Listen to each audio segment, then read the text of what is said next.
say beauty is in the eye of the beholder. But for our next master, beauty is in the eyeball itself. Italian master Dario Argento has terrified audiences worldwide with some of the most spectacularly gruesome kills ever to be captured on film. Argento has mixed a potent palette to elevate horror into an art form, turning violence into perverse beauty. Yes, y'all, it's going down right now. Episode 166 of the 22 Shots of Moods and Horror podcast is coming at you live. I am your host, the Phantom of the podcast world, Moods. Yeah. And of course, I have my two 90s dirty diapers by my side tonight. First up, we have the Mexicant, who says he likes Phantom of the Opera more than Deep Red. Double Liar J, aka JP. And we have the return of the other guy, the gristle of this show, the Lure Master, the Jew, NES Ruler 22, aka Livestream Larry. And I would like to welcome back to the show for the very first time. So how could it be welcome back? It's the That's Rock. a joke he does all the time. Oh, okay. The man who is the first person to appear on this podcast who has shown his penis on screen in a film, Mr. Parker, aka Dave. What's going on, guys? Yeah. So, You know, Dave, I had to do it, man. I had to do it. that's all right. At least they didn't make you wear a merkin. No, I wouldn't have worn a merkin. I think it would be worse, dude, putting a merkin on you down there than just showing your dick, right? Man, I gotta say, man, Yeah, like I think so. I have seen a lot of movies with you, and I was actually looking at your filmography today on IMDb, and I was like, damn, I've seen a lot of fucking movies with Dave in it. And you've shown your penis in a lot of those movies. Yeah, sometimes I even got paid to do that. I guess, I mean, right? that's the American dream right there. Well, Yeah, let, get let, paid to show your dick. let me ask you something. All the Dustin Mills films that you appeared in, did you make any dough? Because I know your buddies. sometimes. I know your buddies with them too. So do you do it out of a friendship thing or just? For Dustin, I do it for free anytime, but he's paid me a couple times. Oh, and really? Recently, we got this short. I knew the guy who was producing it. We used my house, and I started it. It's not done yet. Well, it's not released. It's done. But he hooked me up. I got a good payday out of that one. So Cool. That's good, man. So I'm assuming most of the gigs you've done, you haven't really made anything from. So, I mean, you got 30 acting credits on here, which is crazy. Damn, you're Yeah. almost about 1/6 of the way to be Cool Duder, and there's probably half more quality movies on your list than there are on his list. I doubt it. They're probably like some of them probably range in the same quality, except I didn't film most of my scenes and send them in. I was actually somewhere. I had to leave my house. for Yeah, most of that them. is funny, right? He does a lot of that shit. It seems like he just kind of films somewhere, you know, in his basement or some shit. mean, And They just like cram it in there for no Pork reason. Chop 2, at least that one's actually funny. that is actually I barely pretty- remember Pork Chop too. Well, the movie itself is completely forgettable, but Jeremy is right. There is a funny ass scene in that film with Cool Duder and his family, and it's pretty fucking funny. I'll just leave it at that. Food. It's his whole family. It's so funny, man. Like, Is the first Pork Chop the one with the robot? I think don't even know. so. I honestly, I haven't make seen 3 him in of those so long. I movies. can't even remember him. I remember the first one I laughed at, and then the second one I was like, "This fucking sucks." It does. The pork. You know what's funny? Actually, I had bought Pork Chop 3, I think, directly from the director, and it even said that it was going to come with like, you know, glasses and all this type of shit. I get it, and it doesn't have glasses. And I even have like the red and blue shit at home. Yeah. I could watch it and stuff. I was like, fuck this. I'm never watching this shit. I still to this day have never watched the movie. I did that with the Girl with the Dragon Tattoo trilogy. I ordered it, and then like 2 weeks later, it was like, now the extended cuts are coming out on Blu-ray. I was like, go fuck yourself. I ain't never watching these. That's the worst. That is, man. That is. So Dave, man, finally made it on the show, man. I've been a big fan. I probably speak for at least me and JP that we've What? probably watched. No, Jeremy too. Jeremy You're not would even, always. I was even going to say something so nice that Dave is the one person in our community that I respect the most out of everybody. Literally, I've been thinking that for Gee, thanks. since I've started. No, it's true because Dave has been making videos. He's an OG YouTuber. He's been making videos since the start. He's never been a phony bitch. He's never been like, oh, I'm cool because I like extreme movies or anything like that. He's been a straight up guy, nice dude. His videos never changed, and he's not a phony ass bitch. And he knows pretty much more than all of us. So I No. respect the hell out of Dave. And Boots got me for He's sure. a legend. He's a legend. You know what's funny? Actually, Dave was one of the very first guys I ever started watching because, you know, you type in horror or something, it was either Cool Duder that came up, and it was like Dave's videos at that time and stuff. When did you start making videos on YouTube, Dave? Like 10, 11 years ago. I know me and you were about around the same time. But you got more subs than me, man. You're doing better than me. Nah, man. Moods was a couple years after you for sure. I think I started officially because making me videos. and you started around the same time, Moods, and I definitely watched Dave's videos before I started making them, like a long time before. Yeah. See, I discovered YouTube probably in like 2009-ish, somewhere in there. And I think you were making videos then, in 2009. Somewhere around there. I mean, I actually started because I saw... Oh, go ahead, sorry. Yeah, I started right at the beginning of 2012. Me and JP actually started within like a month of each other. It was kind of strange. And we've actually known each other around... People like him more than me, though. Well, but the thing is, we've actually known each other right from the time we even started, too. It's kind of weird. And it is kind of weird. So, yeah, I discovered you, and I was watching like OD 666 and stuff like that, and Tattoo the Doorman and shit like that. Yeah, Willie Mark won, bro. Willie Mark won. There's only a couple of us left from back in the day. You know, and that's the thing. And, you know, I was even thinking about this the other day. I wanted to make I was thinking about doing like kind of like an OG tribute video to the YouTubers that got me into it. And I was trying to find like Tattoo Doorman. Like some of these guys have taken down their videos. And I was like, I don't want to do it without Tad on there and stuff. And I miss that because like he was one of the big influence. Like we even did Body Bags. We did, you know, Fright 2. We did a lot of stuff together. And I was like, this isn't really going to work. I'm not going to feel like it's complete. But he was one of the main members of the first live chats that we did. Yeah. And actually, the first two people I wrote down was Tat and Mr. Parker. You guys were the first two people. So big influence, man. Big influence. I like the fact that you still incorporate your original like VHS intro that you did with the zombie music and stuff. It's like amazing. Yeah, everybody was bitching at me. I had to add it on the end, and like it's getting to the point where videos are too fucking long as it is. So I was like, I'll just throw it on the end. Dude, your progression of your weekly reviews is hilarious. Like they started out as 30 minutes, now they're 3 hours. But I get interviews in there and shit, and then like I get time to watch more movies, and then they start piling up. You're like, I gotta watch like fucking 12 movies this week. Yep. Well, that's exactly what happened with feeling. That's exactly what happened with this podcast too. We started out doing probably 2-hour shows. Like they were even long for, you know, starting out and stuff, but they progressed into 4 or 5, and some of these franchise shows turned into 6 hours and stuff. Like just crazy. So we know exactly what that's all about. But as long as you're having fun, I mean, it's all about. I remember, and you can tell, man. I love the way you edit your videos too, man. You have the multiple camera angles and stuff. Like it's great, man. Like you even went the extra mile when you did the Fred Vogel interview at Wasteland just recently and stuff. And I thought that was fantastic. You set up the cameras and even edited it like that. I was like, dude, you're sitting in a hotel room at Cinema Wasteland and you're doing this shit all professional. I'm like, that's fucking awesome. It's good shit. Fred's taking his time. I gotta, you know, he doesn't do too many interviews like that. So I was like, I gotta at least make it semi-professional, even though I don't have like what I need, you know? He does seem to be very modest, doesn't he? He doesn't really. Or he just doesn't like to do interviews. Because like I've talked to him, you know, a couple times at Wasteland and stuff, and he just yeah, you know, he just kind of takes it for what it is. So he probably gets tired of answering the same stupid questions like extreme films, and he's like, dude, I don't want to talk about. You know, he said probably so many things about the same shit. You know what I mean? Yeah, for sure. But like Tom Savini, people are like, he's such a dick, and it's like, but you go up to him and say, I love Friday the 13th. Remember when you killed that guy? He's like, yeah, I remember. I was there.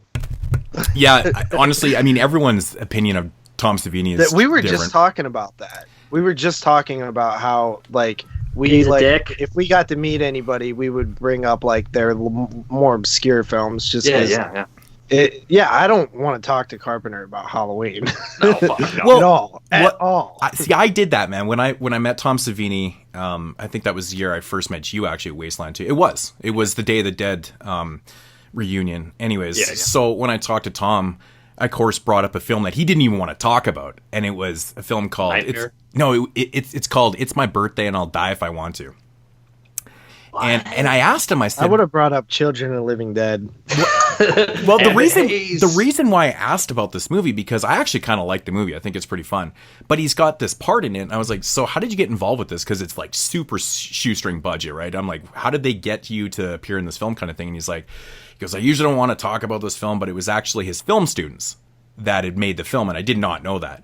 And he's like, yeah, I thought I'd just do a part and stuff. And he's like, you like that film? He's like, it fucking sucks. I was like, whatever. It's okay. You should have been like, too bad it's not today, because you've been like, yeah, because I gave a Sharknado a 7.5 out of 10.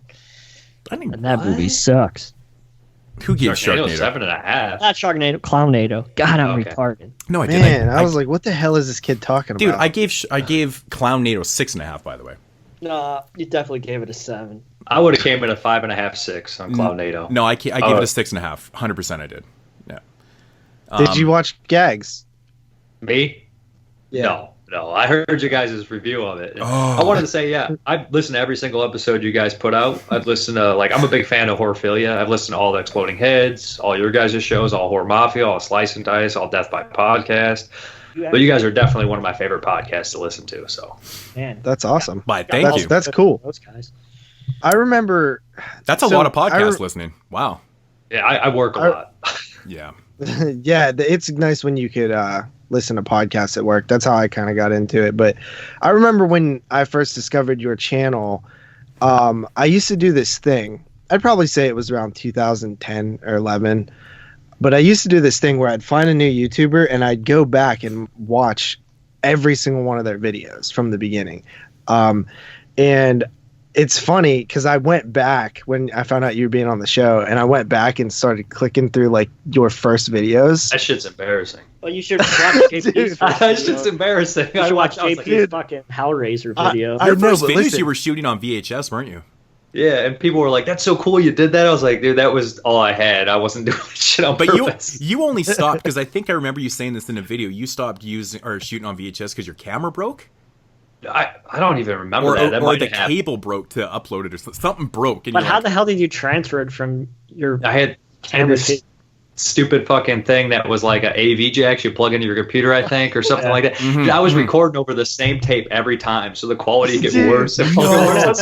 I had like 2 tapes. Epic, dude. Dude, by this your 70th video, it looked like a Cannibal Holocaust bootleg. Dude, I was so fucking stupid. There's some of the videos where my headroom, it's like you can see like the top of my hair and that's it, or I did it right in front of an open fucking window with sun behind me. I'm like, I'm a fucking idiot, but yeah. Like I'm watching a horror anthologies video right now, and you can't even see the cover of Cat Eye. It's all distorted.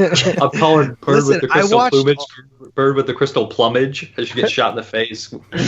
Listen, I remember watching these, and I watched all of them. And used to do after a while, you started doing these updates where you would show the movie and talk about. You would always watch the movie before you did the update. Unlike me, who I just hold up a random movie. I was like, I don't know anything about it.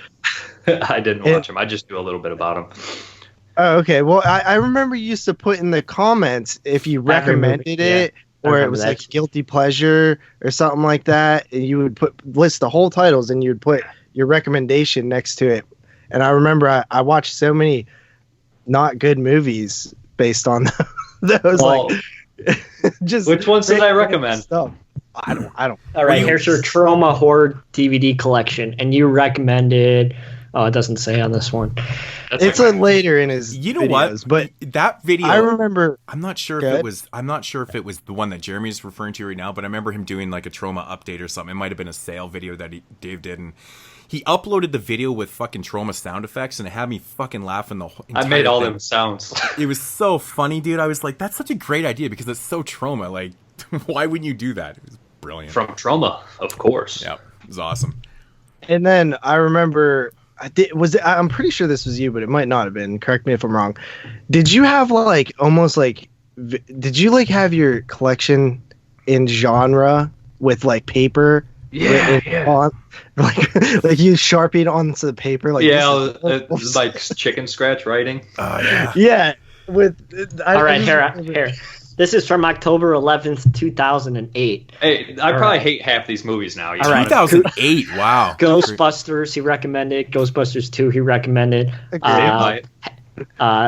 Them, he hasn't seen. Guilty Pleasures is Monster Club. Monster Club's great. Feast 2, he recommends. Jack Brooks, Monster Slayer, he recommends. Agree. Hills Have Eyes 2. He's been forever since I've seen it. Then he talks about Trancers box set, and he hasn't seen those either. Man, I'm not sure if I saw Hills Have Eyes Part 2 back then. Maybe I thought I saw it. I can't. I've seen it now, and I probably wouldn't give that a recommend. I recently rewatched it since the Arrow put out their monstrosity edition of it, which is still as bad. It is, man. It's a really bad film.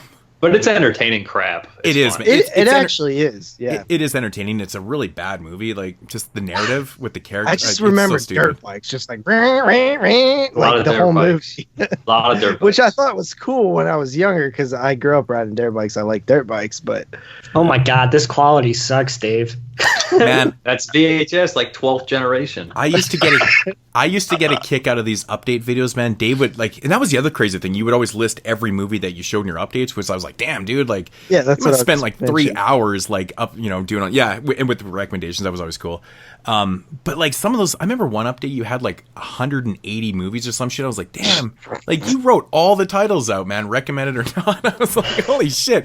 And the crazy thing about you, like, if you've never met Dave in real life, man, this guy has so much energy. It's crazy. Just like, foof, foof. I don't know if it was just wastelanding, but I was like, damn, this guy's got some serious energy. It's crazy. And Dave, you don't drink or do drugs, right? No, not anymore. Not since high school. Exactly. So he was completely sober, clean, whatever, doing all. And I was like, damn, that energy is insane, man. But watching these updates was like rapid fire, insane shit. He would show 120 videos in like 9 minutes. Yeah. I'm like, how do you do it, man? People always used to act like I was on drugs all the time. They'd be like, slow down, stop snorting coke. Yeah. Like, you think I can afford coke with buying all these fucking movies, man? Exactly, right? Yeah. No, but Good shit, man. yeah. There's like, my friends say I have like, especially Dustin, he'll be like, there's 2 Daves. There's Hyper Dave, and then there's Sleepy Dave. Sleepy Dave's a fucking asshole. Yeah. And he's like, yeah.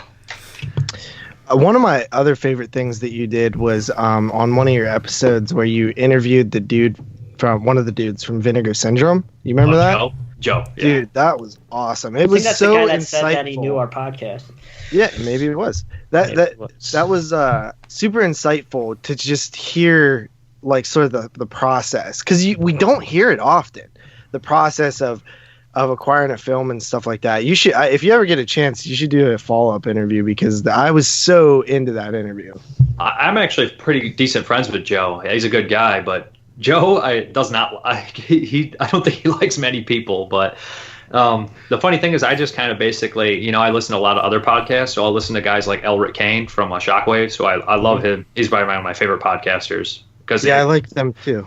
Because when he interviews guys like Severin and stuff, he asks kind of those questions. And I always take from, like, if I listen to your guys' podcast a lot, I'll register things I like, and I'll take the best things from a bunch of different people and try to like do it my way and take their ideas. But I always try to give credit to those people, because that's why I don't listen to people. I don't want to sound like shitty, but I try not to listen to people that are way worse at something than me. I'm not saying I'm great, but you know what I mean? Like, I try to listen to people that are better than me at things so I can get better myself. Yeah, I feel that. You definitely shouldn't listen to me. That's what you got to do, man. You want to get better at things, man. Surround yourself by people that are better than you. It's just common. You guys ever used to watch Oz? Yeah. The show Oz. Remember that character? Show? Yeah. Remember that character, Poet? Yeah. Yep. Uh-huh. He's like, Awesome. He's like, I've never been a winner, but I could always tell who was going to win. Yeah. I know that's shitty life advice, but sometimes it's like that. Never been a winner, but I can always tell who's going to win. That was such a great show, man. Except we were sixth talking season, about that recently in a chat, I think. Yeah, Mike he kind of brought it up from No More Room in Hell, and he's like, we should do an Oz podcast. And I was like, man, I'd be down for that, man, because I was actually just saying to the wife the other day, I was like, I want to rewatch this shit. It was weird. Really strange timing. End of 6th season, such a fucking mess. I've never finished it. I think I've only made it to 4. Season 4. Season 4 is the best. The coolest thing about Oz is that it was one of those shows where you could never get attached to any character, because if you did, they were going to die 5 minutes later. Like, everybody dies in that show. It's fucking cool, man.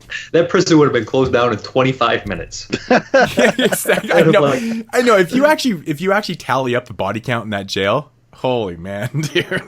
I love it. First season, they're like, we got to shut this prison down. 6 people died. By 4th season, they're like, hey, fucking, was it Method Man or Red Man comes in? He's fucking dead 10 minutes later, and no one gives a fuck. Yeah, Method Man. I always remember the one death in that, I can't remember who he was doing, but the guys that were doing the cooking and shit, they were grinding up glass and they were putting it in dude's food over time, and then he's like, O'Reilly and Adebisi. Yeah, and he's like, I'm having stomach issues, and he just starts bleeding from the inside. Oh, fuck. I was like... It was Nino Shibetta who they were feeding. That's right. I was like, that has got to be the worst agonizing death because it was over time. I'm like, man, this show is brutal. Just brutal. It's a good show.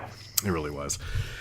So I usually do a thing with when we have a guest on for the first time called, just basically five simple questions.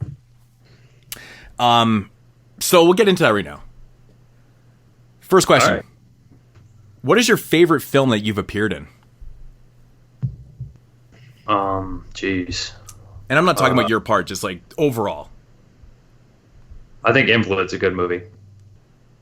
Yeah, I like him. You know what, man? I really enjoyed Invalid. I actually reviewed that, I don't know, probably in my random horror series maybe years ago or something like that. I thought Invalid was excellent.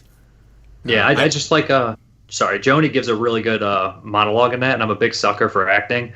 When she gives that monologue, like I remember being on set and I started to get teary-eyed a little bit. It was pretty good. Mm-hmm. I think she's good in that. Yeah, it's kind of Dustin's homage to like Italian films and shit like that. Yeah. I really liked it. I even did an intro for that too. Yeah, I remember you were all like dead-eyed. I did the voiceover or whatever. Yeah, that was great. That was great. Yeah, that was fun, man. Invalid, it was a really great Dustin film. What was your favorite penis scene? No, I'm just joking. You don't have to answer. Which one's probably the best? I'm trying to think one. Hunters sucks, so it's not Hunters. That movie sucks. Hunters with Adam Albrandt? Yeah, I don't like that. Not very good. Doesn't make any sense.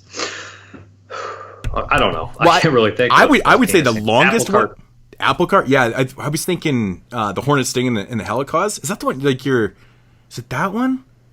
Yeah, with the ball gag. I had to wear a ball gag like twice, back-to-back movies. I had to wear a fucking ball gag. That is the ball gag one, and there's a lot of shots of you just like, wow. I was like, holy shit, Dave is out there. In Hunters, the dude had the ball gag in a Ziploc baggie, and he brought it, and I didn't know the dude very well. And I was like, he's like, it's clean. I was like, no, motherfucker. I took it under the sink and fucking put a whole bunch of shit. It looked used. Like, I didn't use this dude's ball gag. It's like, clean the fuck out of it before I put that shit in. I was like, there's no way. No shit, man. With Dustin's, I was like, it's good. This dude, I was like, nah. Man, I got a question, actually. Yeah. The movie that you were in called Nutsack. I actually picked up that, like, ridiculous edition at Wasteland a few years back. The one that, doesn't sit on your shelf properly. It's got all the crazy it's all gore and shit on it. Yeah, the gore, and it sits awkwardly. Okay, so it's got the dude that is from, Masker Video, right? The dude that's always selling the videos there. Is that him? No comment. Okay, so maybe you can comment on this. Wink, wink. The scene... Did he have a small dick or something? Oh, man, dude. I gotta know. Is he... Well, the guy's not credited. Okay, so is he... Okay, this person... Is he really jerking off and really coming in the video? Because, I was like, damn, that looks pretty fucking real. Oh, I don't know about that. I wasn't there for that. Because, it's just there's no cutaway. There's no cutaway when he's it's full-on jerk, and then there's full-on shooting. And I was like, what the fuck, man? I'm like, this is nuts. Have you ever seen Ken Park? No. That's Larry Clark, right? Yeah. There's a full-blown long masturbation scene with pop shot and asphyxiation in that movie. It's a little disturbing. Bet you $10 Larry Clark was jerking off behind the camera. Probably. That's actually one of the films I've never seen from him. So, but I always wondered about that because I've bought a lot of stuff from Masker Video. I was like, that is I swear that's the dude, man. But that is just some crazy shit, man. But I did that on the Apple Cart pilot. Really? Not the Apple Cart movie, but the Apple Cart pilot. I did it. Wow. I was like, fuck it, let's go for it. I mean, I was just by myself, but I was like, you can keep it or not. Man, I'm going through your filmography. So you're saying there's a video of you jerking off? Yeah, there is. That's all he took away from that. Yeah, in a mask. I need to find this.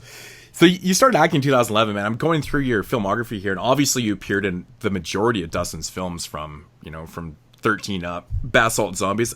Man, I think it's about time I do a top 10 Dave Parker, top 10 Tuesday here. I have a lot of movies that you appeared in, but Easter Casket, Skinless, I really like Skinless. You like that movie too, right? Me? Yeah, I think it's pretty decent, except I look at the camera at one point, and it drives me nuts every time I see it. I've only seen it a couple times, but I thought that was one of Dustin's better ones. Yeah, I really enjoyed Kill That Bitch too. I know that you just played the monster or whatever in that, but that one's actually one of its best too. It actually made my top 10, I think, in 2013 or 14 or whatever. I love that movie. I thought it was fantastic. And then The Hornet Sting in the Helicause, another one. Headless. I actually forgot that you were in Headless until I was reading everything. I was like, and I thought Headless was awesome. I based that character off off of like when my friend would like smoke weed, and then also a little bit of Jim Van Beber. Oh, nice. Jim Beber. I fucking love that guy. I'd love to sit down and talk to that dude, man. If he would be calm enough to do it, because I heard that guy's just a little bit insane. So I heard he's like a Jekyll Hyde type deal, and that documentary said that. Exactly. And I believe it. Exactly. That's why I think it would be very interesting, because I'd pull out maybe the eccentric in me too, and get all weird with him. Yeah, Black Dude, Heart I and don't White remember. I watched Headless. I don't remember you. I was the Of course, boyfriend. that was years and years. I watched that back when it came out. I don't remember anything. I had like Lemmy beard. Yeah. Got my dick chopped off.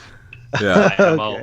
That's my Man, MO. you jerked off, got your dick cut off, man. No jerking off on that one. I know, but And then came 2015, man. You directed Slime Little Bastards and also started one of the segments too. Or You talked about that on here. I did, man. And I wasn't trying to suck Dave's dick on that just because he was a buddy of mine, but I really thoroughly enjoyed that. And, it made a lot of sense because Dave is a huge, Little Creature feature fan and stuff. And it only made sense for him to do this movie.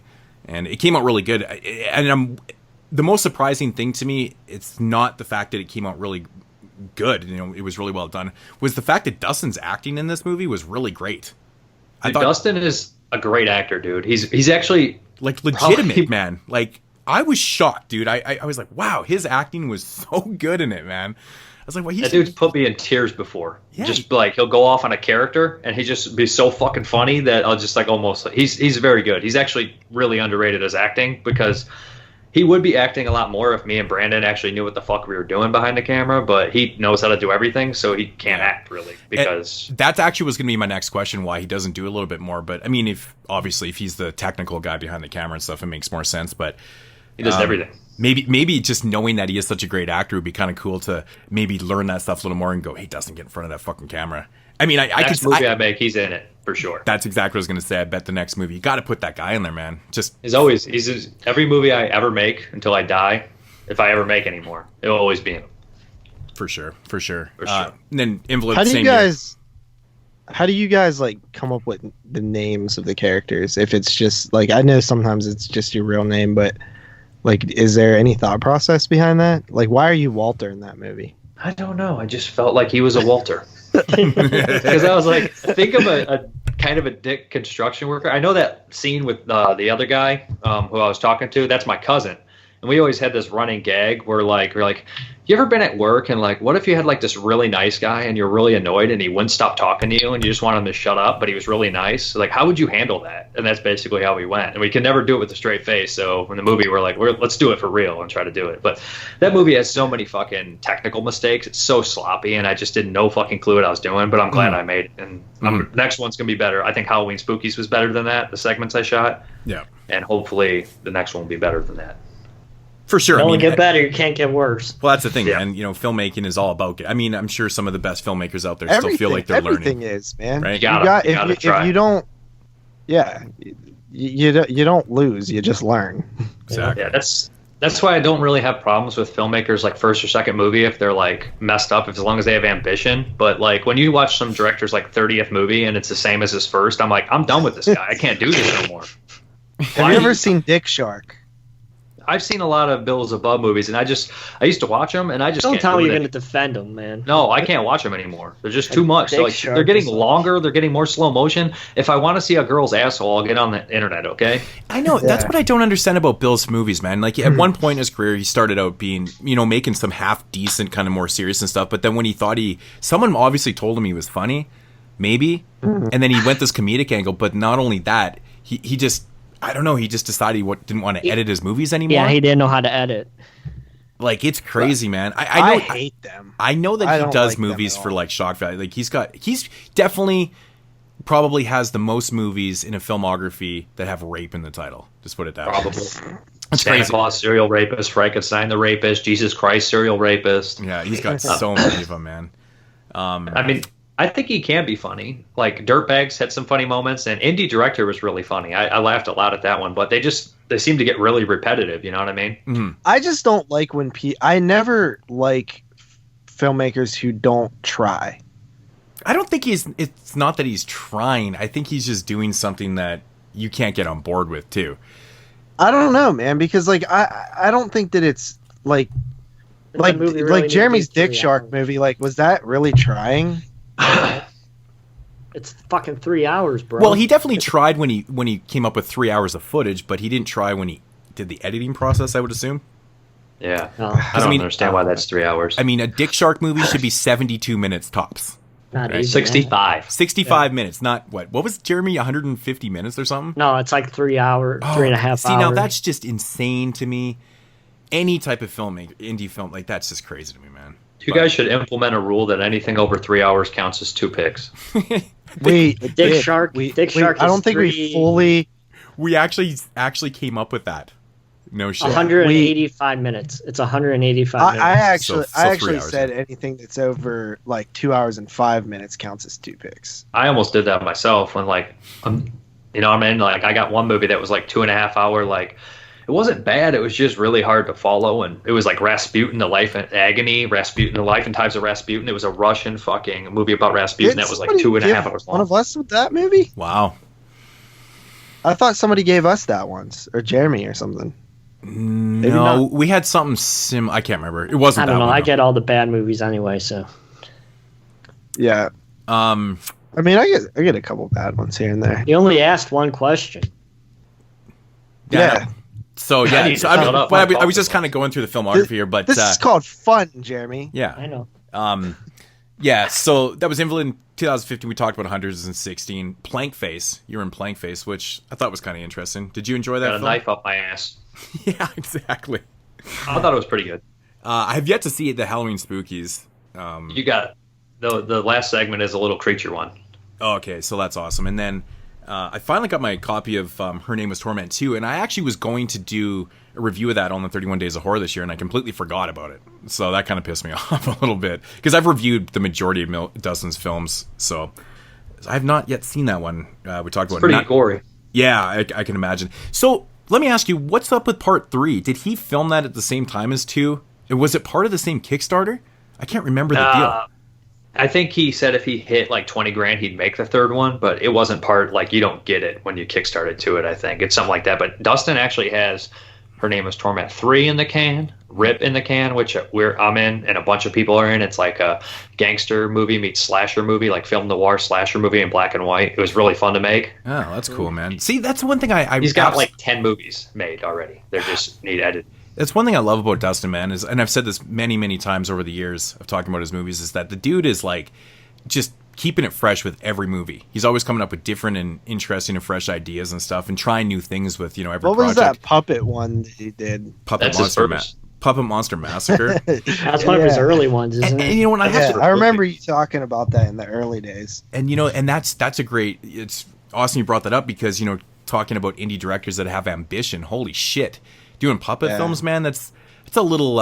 It's got to be tedious to do and to film and stuff. There's a lot of technical things you got to kind of go through, but that's, you know, that just says a lot about Dustin right there, man. He starts off his career with making a film that's probably the most tedious thing he'd ever make in his life. I can't imagine him ever wanting to do that again, but just changing up narratives and stories, and just the way he's went through his career blows my mind. He did Nutsack, a couple shorts in here. I got to ask you about this one, man. This movie called Gay for Prey: The Erotic Adventures of Jesus Christ. Now, when I read this, Dave, when I read this, I thought it just sounds like a gay porn to me. It does. It's a comedy, and I'm thankfully didn't have to play Jesus, because I don't. You know what I mean? Do you have a leading role in this? Because you play Adam, and I'm assuming it's Adam and Eve kind of thing.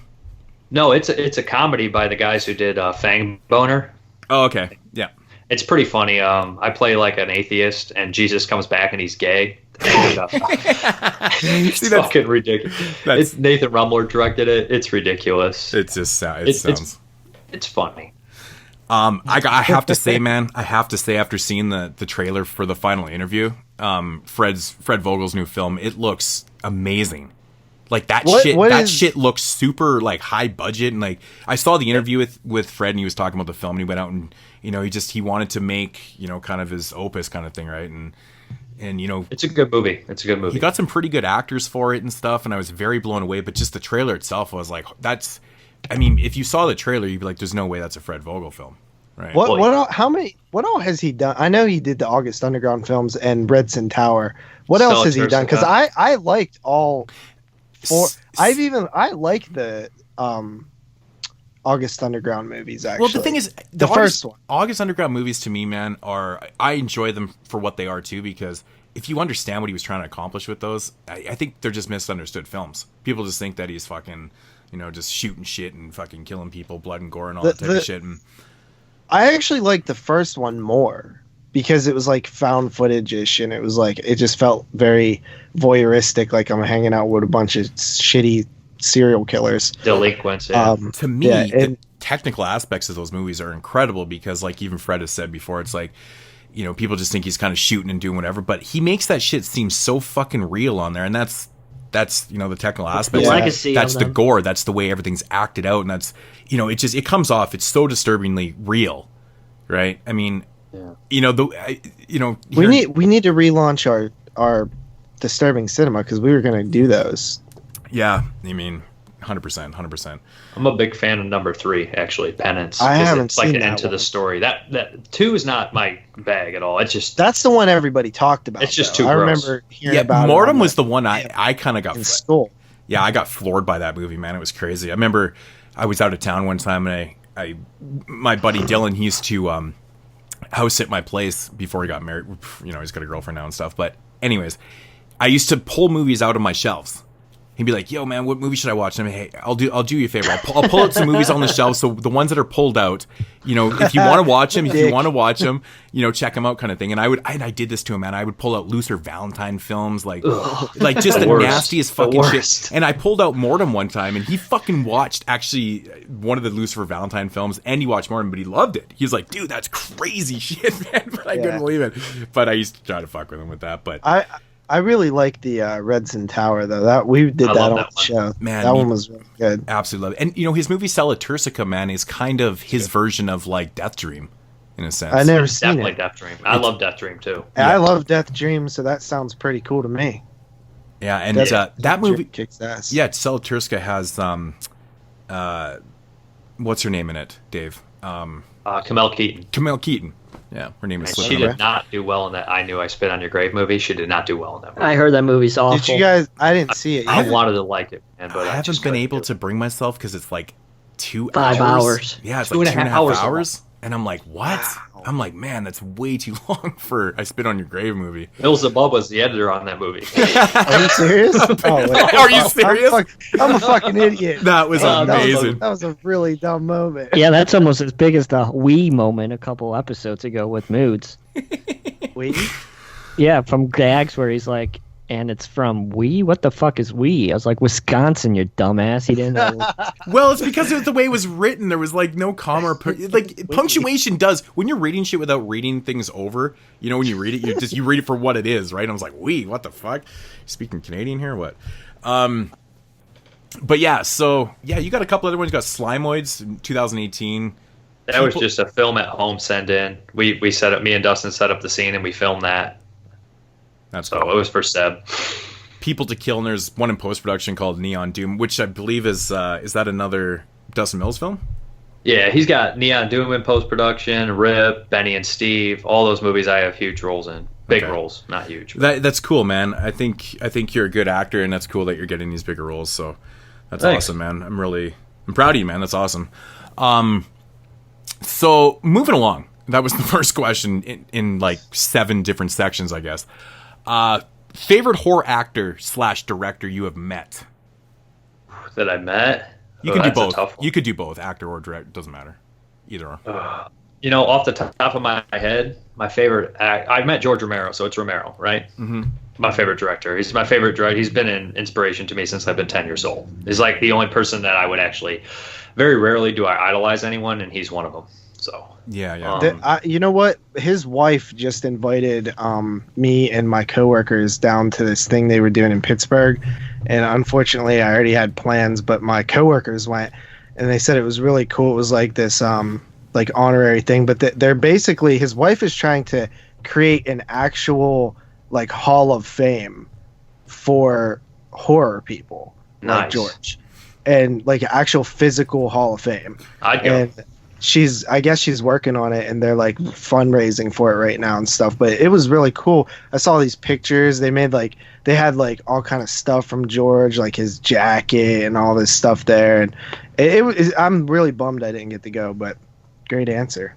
And actor, yeah, I mean, I love Romero. And actor, I met some of the guys from Dawn of the Dead and Steele. Steele's one of my all-time favorite actors. But like for iconic, like one that I would say is kind of an inspiration because I took that picture, man. I took that picture of you. Yeah, you did, and it with Rhodes. But, yeah, that's right. I kind of always play like the greasy kind of rapist or something. I would say that David Hess. I got to meet him, and that was pretty cool. Oh, you got and to he was meet, cool. Yeah, that would have been awesome. Oh, that's David so Hess. cool, dude. David, I would have loved to have met David Hess, man. You know, David Hess was one of those guys that was so weird to me because he always seemed like he was way younger than he was.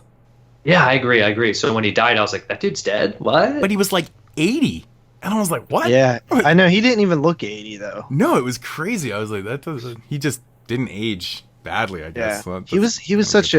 So I love probably one of my favorite movie with him is House on the Edge of the Park. Me too. It's one of my all-time favorites. Yeah. Love that movie, man.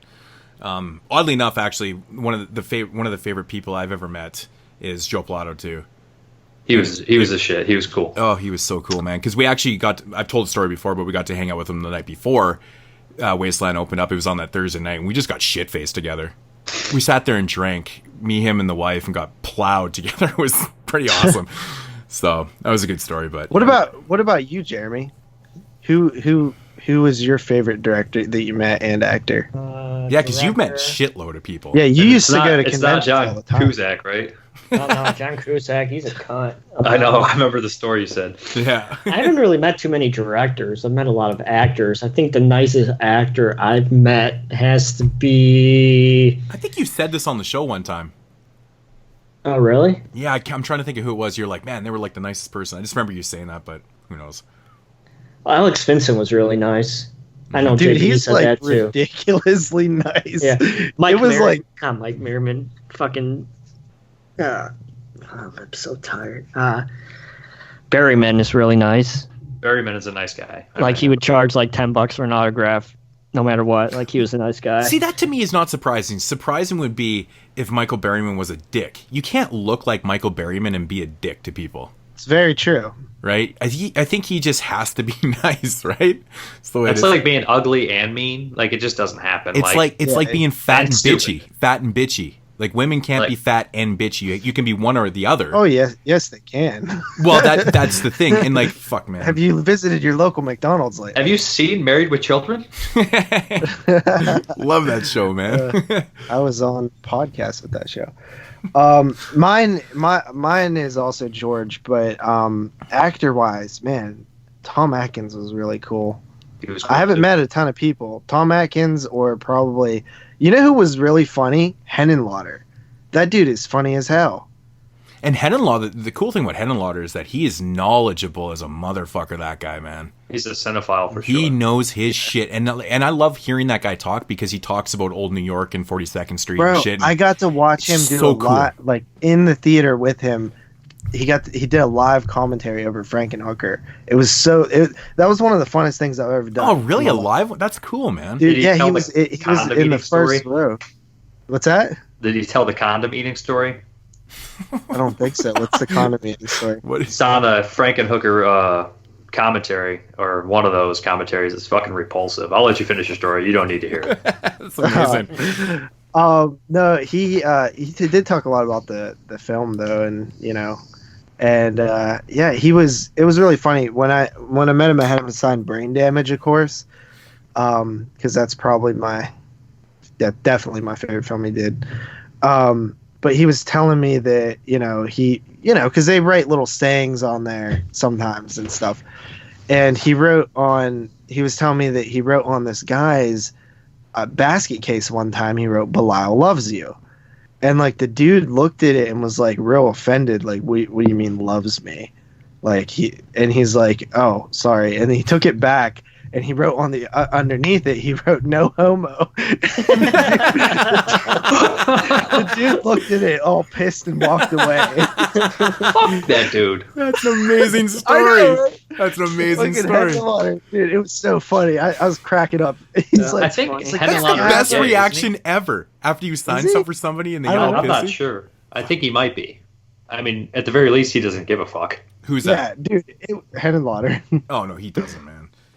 He's pretty. Dude, He's pretty anti fucking Hollywood film and all that type of shit. That's why he hasn't done anything forever, man. That's why when you guys had that director poll and he was he was going against Adam Green, I was like, dude, I can't let him lose to Adam Green. I like his movies, Adam Green's movies, but I was like, Henenlotter could make a movie for $6. Adam Green can't even tie his shoes without crying. That's What was his I last movie? Bad Biology, right? That one I didn't care for that much, but He did that actually with Ari the Rugged Man. I actually He was one of the like producers on Bad that. Yeah. I haven't seen it It's a since it came giant out. penis and a giant vagina. It definitely has its problems and stuff, but when you know that the backstory of didn't someone's dad that was it Ari the Rugged Man's dad was dying or something? It was a huge messy production or something. I didn't know any of that shit. Yeah. It does have a lot to do with that, and it was a messy production and shit. But I actually like it considering it still feels like Henenlotter. That's why I dig it. I actually met Ari the Rugged Man once, and I actually got him to sign my Bad Biology DVD and one of his albums and the DVD. And he's like, "You're that's never happened before." He's like, "Usually hip hop fans never are horror fans. It's kind of the opposite, whatever." And I wanted to talk to him about Bad Biology because I think the story behind it's pretty interesting. I know. I wanted to talk to Henenlotter about Bad Biology too. That's the one I wanted to talk about, but I was nervous. I didn't really, that was one of the first people we met, and I was just like, man, I don't want to take up too much time. Mm-hmm. But I think I'd be more confident next time. That was the first convention I ever been to too. So it's got to be careful with this. All these guys are getting so old now, man. If you get your opportunities, man, take them because I know. I literally, said on this show when I meet George again, I'm gonna say this because he died in between. He's from the area. Yeah. He died in between that time, and it's horrible. His wife is so nice, by the way. But that was whatever, the guy who played Jason in part 2. He died. He died right after I met him. It's got to meet these people now. Now I've met 2 dead Jasons. Didn't you talk shit about that guy? Man, he tried to get me to buy shit, or was that somebody else? That was the guy from Jason. Oh, CJ Graham. Yes, From was 6? Graham. Yeah, that was that's Moon's favorite. Dave Z told him that story about that dude being his pit boss at the casino. I have a real weird memory. I have a good memory. So. CJ Graham was dope to me, man. The second I went up to him and I said, "Yo, man, you're my favorite Jason." He just yeah, I love you, man. He's like, "You tell Kane that," and I said, "You're the first person to ever tell me that." Did he make you buy a photo of him and Alice Cooper? No, he didn't buy one. Yeah. I wonder if anybody's told Ari that he's their favorite Jason. I sure hope not. I heard that guy's a dick. I heard he sends his dick to people a lot. Really? CJ Graham is dope looking, man. He's got sleeves of tattoos. He's a big fucking dude, man. Yeah, he's big. He's bigger than Kane Hodder. It's crazy. Kane's only 6 foot. Yeah, he's not. Yeah, but Kane's he's lost a lot of weight too. He's not as bulky as he used to be and shit. But fucking CJ Graham, man, he's still pumping the iron, man. That guy is older, and he's cut huge. He made me look tiny, and I'm 6'1". At that time I was a lot heavier. I'm not that heavy anymore, but I look small. I think Kane's my favorite Jason, and then probably Steve Dash, honestly. I think I like Kane. I just like him in other movies too. He's always he looks like that kind of abusive redneck dad and everything. Yeah. And he just looks intimidating as fuck. I'm about to get the shit kicked out of me. I remember I seen him in the movie Grind, and I was the only person I was watching with my friends was holy shit, this Kane Hodder. It's a skateboarding movie. I always love a tough dad. It's perfect for him. I always like watching him pop up in movies because he's not one of those guys that they get in the movie and they don't try because he's a name. He's always trying 100% and he always does his best. And a lot of these motherfuckers don't. Did you ever read his book? I saw the documentary. I didn't read the book though. I just watched the documentary. The documentary was a Cliff Note version of the book. Yeah. Yeah. Yeah, I watched the documentary about a month ago, something like that. It was good. It was good. Gabe was nice when I met him. Yeah, he's a nice guy. Yeah, he was really nice actually. I still never met him. His reaction. There's a bunch of people coming. He almost killed me when he choked me, though. See, he was. Yeah, he didn't do that. I don't think I would want him to do that to me. I wouldn't want him to me either. I was kind of disappointed that he didn't want to do it. He didn't even want to stand up. Like, I think he was just tired and shit. And he was drinking at the table too. It was kind of funny. I was like, this is weird. Alex was drinking the whole day. But he was like mesmerized. I was like, yo, man, I can't wait to hear your podcast with Tiffany Shepis and Felicia Rose. And so he's like, yeah, we got a couple episodes recorded and stuff. I'm like, yeah, podcast and stuff. He and does a podcast? Yeah, with Tiffany Shepis and Felicia Rose. I can't remember the title of it. Really? Do you? Oh, you guys? Okay, yeah, he does. I think it's through Fangoria or something like that. Yeah, I don't know where you can hear it, but just look it up. I'm sure it's pretty easy to locate. But at the time, I think they'd only done like 1 or 2 episodes. I was like, yeah, it's a pretty interesting cast. I'm like, what's it like hanging out with them 2 sexy women? He's like, I love it. It was like amazing. It was so awesome. But he's like, I'm like, oh yeah, I podcast too. And he kind of reacted like, oh yeah, everyone podcasts. You know, like how that's how people react when you say podcast nowadays, right? Oh, yeah. I said, no, we've been podcasting since like 2012, and he just kind of changed his whole MO. He's like, oh, really? That's crazy. He's like, you know, what's the, like, how long do you guys podcast for? And I was like, I don't know, between 3 and 5 hours is pretty average. And he's like, and he just like, it was like a deer in headlights. And he's like, our shows are like 30 minutes. I was like, how do you do that, man? It was fucking hilarious, man. But, I'll bite on this one too. Favorite director ever met? Got to be Ryan Nicholson, man. Such a blast. R.I.P. Good R.I.P. dude. R.I.P. Really, really good dude. Down to earth, man. So moving along here, man. If you had to pick a favorite country horror films, what would it be? Italy, then America. Italian Horror Month. You didn't have to say that.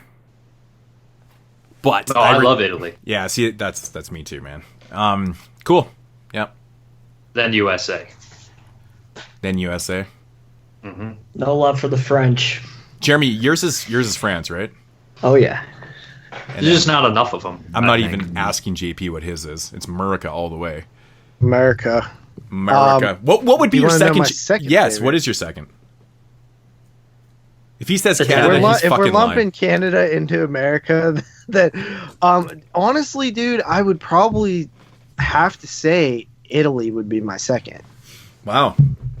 Because I like French films, I like Australian films, but like there's just the amount of good Italian films is higher than that of Australian films. Mm-hmm. There just isn't enough of them, I would say. I like South Korean films a lot too. Oh, hell yeah. I don't seem to go wrong with South Korea. I'm like obsessed with Aussie films. If a new film comes out and I hear it's from Australia, I have to see it. It's weird. Like this weird thing with Australian films, but I don't want to be biased. What's funny about Canadian this, films though, too are really is fun. 5 years ago, when we started Italian Horror Month, Mm-hmm. the whole purpose was a selfish reason by me where I hadn't seen any Italian horror films. And guess besides, like, what, folks? 5 years later, he's still being super selfish. Hence, Argento 5 tonight. Well, the reason that I keep the Argento thing going is because he's gateway. Him and Fulci are gateway Italian films. No doubt. And I wanted to see those guys first. And it's cool you could say that you've seen their whole filmography. That's pretty cool. Yeah. Next year will be it'll be it. That's all he made. But yeah, so I mean, No, and then since what? then, And I've then watched his fucking ass will come out. dozens. The Sandman will finally come out, and then 2 other hidden films will come out, and all of a sudden it's like Argento 7. Argento 7. Here's an interview. This is going to count as the 3rd movie. It's a 45 World of Horror. That counts as part. Yeah, really. We need to do a Fulci 4. Did we do 3 of them? No, we only did 2. We did the Gates of Hell trilogy, and then I think. Oh yeah, you're right. We've only done New York Ripper Zombie and Cat in the Brain. Cat in the Brain. That's I don't know how that got picked. Someone must have picked that. It's weird. Cat in the Brain. Yeah, it's just kind of a weird one. It is a weird one. Well, I think it's fun. I don't think it's that weird that we only did 2. I mean, at least we did 2 of those, but we've only done 1 Bava show, right? Yeah, we need to do more because that is an area where I'm still slacking. I've only seen about 4 of his films. I'm weak in Baba too, weaker than I should be. I've only seen like 7 or something like that. And I have all his movies. I just haven't. You know what I mean? Yeah, and Arrow's done him justice, man. Those Arrow editions for Baba films are the way to go. They've got all I got all the Kino ones already. Yeah, honestly, man, the Arrow ones have like all the different cuts on them. I bought the different cuts separately, so I had to buy them fucking twice. Yeah, shit. That's what I like about the Arrows. It's like one compact thing, man. You get all the cuts because every Italian film is like 90 films or cuts. You know what I'm gonna do next year after Italian Horror Month? After Argento 6, I'm gonna take all of the reviews and the 2 Masters of Horror ones that we did and edit them into one giant Argento podcast. Oh Lord. I was going to do that with some of my, when I hit all Peckinpah's movies, and I only got 2 more, I was going to cut it and make a special video, like, of all Peckinpah's reviews. Like yeah, I was just throw it on YouTube or something for, random The entire filmography of Argento. That'd be cool. We've never done anybody else. We've never done an entire filmography of anybody. You did all Henenlotter's movies. Yeah. Didn't he do one other one? He did a documentary. That's exploitation, right? Yeah, we did all of his actual movies. Yeah. Yeah. So. Yeah. Okay. Cool. Yeah, his filmography is not as big. Man, that sucks. He's only made 6 movies. Well, I agree. I said that so many times, man. Henenlotter's movies are so much fun. It just sucks that he had so many problems with getting 3 movies of them are made. sequels. Yeah. I mean, 2. The basket case sequels are, all of them are watchable to me. Too. Mm. I mean, they progressively get worse. Part 3 is ridiculous. I don't know. I like Bad Biology more than Basket Case 2 and 3. I like 2 better than Bad. I think Bad Biology is my least. Like I said, I haven't seen that though since it came out, so I can't. They got good monsters at least. Yeah, the puppets are good. Yeah, Gabe Bartolos did those effects. Yeah, Brain Damage is just so good though. That's probably his best. That or Basket Case for me. It is. Yeah, I love Basket Case too. Yeah, Brain Damage on all levels, man. Like the effects in that are really cool, but the social commentary is still relevant, still relevant to today and shit, which is really cool. Honestly, Brain Damage is actually my go-to recommendation horror film for somebody who's like into horror but not into horror super. You know what I mean? That's always one that I go to is like, oh, I guarantee you probably haven't seen this. Yeah. Okay, next question. Easy one. Pizza or burgers? Pizza. I don't eat beef or pork. Oh, you don't? Oh, No. there you go. Just any specific reason? I could kill chickens all day without any problems, but if I feel like I can kill the animal without any emotion, I'll eat it. But fish, chicken, anything like that. But honestly, though, if somebody put a knife in my hand, if I was gonna starve to death, I'd kill anything. But at the top, it's like I don't really need to eat this. You know what I mean? So, and plus, it's semi-health reasons too. Semi-health reasons. Yeah, for sure. Still on that note, do you have a favorite pizza place? Chickens are assholes. Yeah, chickens are fucking. Yeah, Pigs chickens are kind of cute. Cows are like, oh, you're like dumb and you're like helpless. And you can get milk from it too. You know what I mean? You can get something from it. Some of them, not all of them, but The spotted cows, they're the milk cows. Although that doesn't make sense because you can get eggs from chickens. So if you kill the chicken, you'll get the eggs. So I just fucking whatever. Yeah, I look at cows as like Norman from City Slickers. little Norman. Do you have a favorite pizza place? I like. Domino's. No, it's not going to be a chain. It's going to be, I know. But I mean, I don't mind chain restaurants. I'll eat there if I got to, unless it's like a shithole like Applebee's. But fuck Applebee's. Yeah. It's like a high class Denny's, right? Yeah, I'd rather eat at Denny's. I love Denny's. Denny's like Super Slams and shit.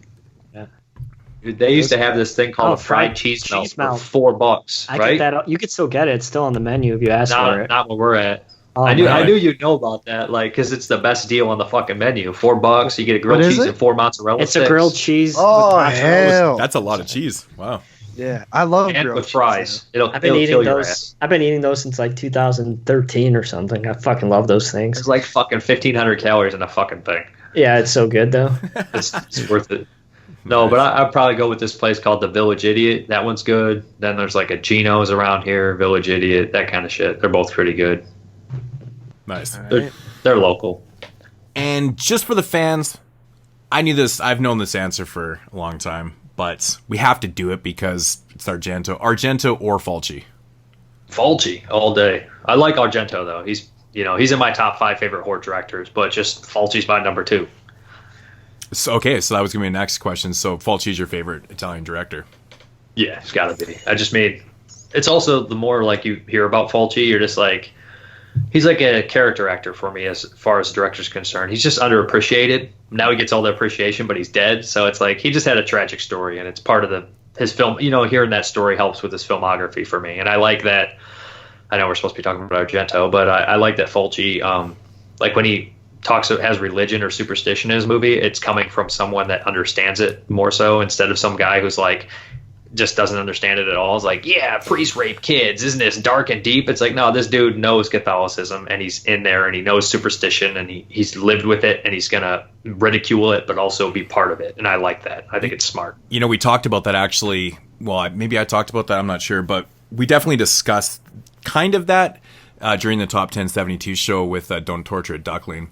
Love that movie. And yeah, exactly. And just the fact that when he made that movie, it was very taboo to be talking shit about the Catholic churches and shit like that. And, it just, sure. A lot of people were fucking angry with him, man. Like, what are you doing? You can't say that shit, You can't do these type of movies in Italy. And he did. And he was really kind of showcasing people the true identity of the churches at the time. And big up to him for doing that shit. But he, like you said, he knew what the hell he was talking about too, right? He wasn't just, he wasn't just talking out his ass. Yeah. But he's also part of it. Like he ridicules it. That's like a lot of these Italian or Europe movies. Like they ridicule religion, but at the same time, at the end of the movie, it's right. Like if you watch A La Carta, which you guys just did a couple days ago, it's like they're like you have the scientists like this religion is bullshit and they're fucking oppressive. And at the very end, it's like, but they were possessed. Or like the church, you're like, they're slaughtering all these innocent people. And then like, you're like, oh, they killed all those innocent people. That's so fucked up. And then like they start rising from the grave as demons. And you're like, what? Yeah. They were possessed? So it's just like how Europe is in general, even like all of them. So I like it. It's interesting to me. Yeah, they kind of had to give it a reason because probably the censorship there too. You couldn't just go hardcore with it. What's that one? Who Saw or Die? Is that the one that pushes out at the end?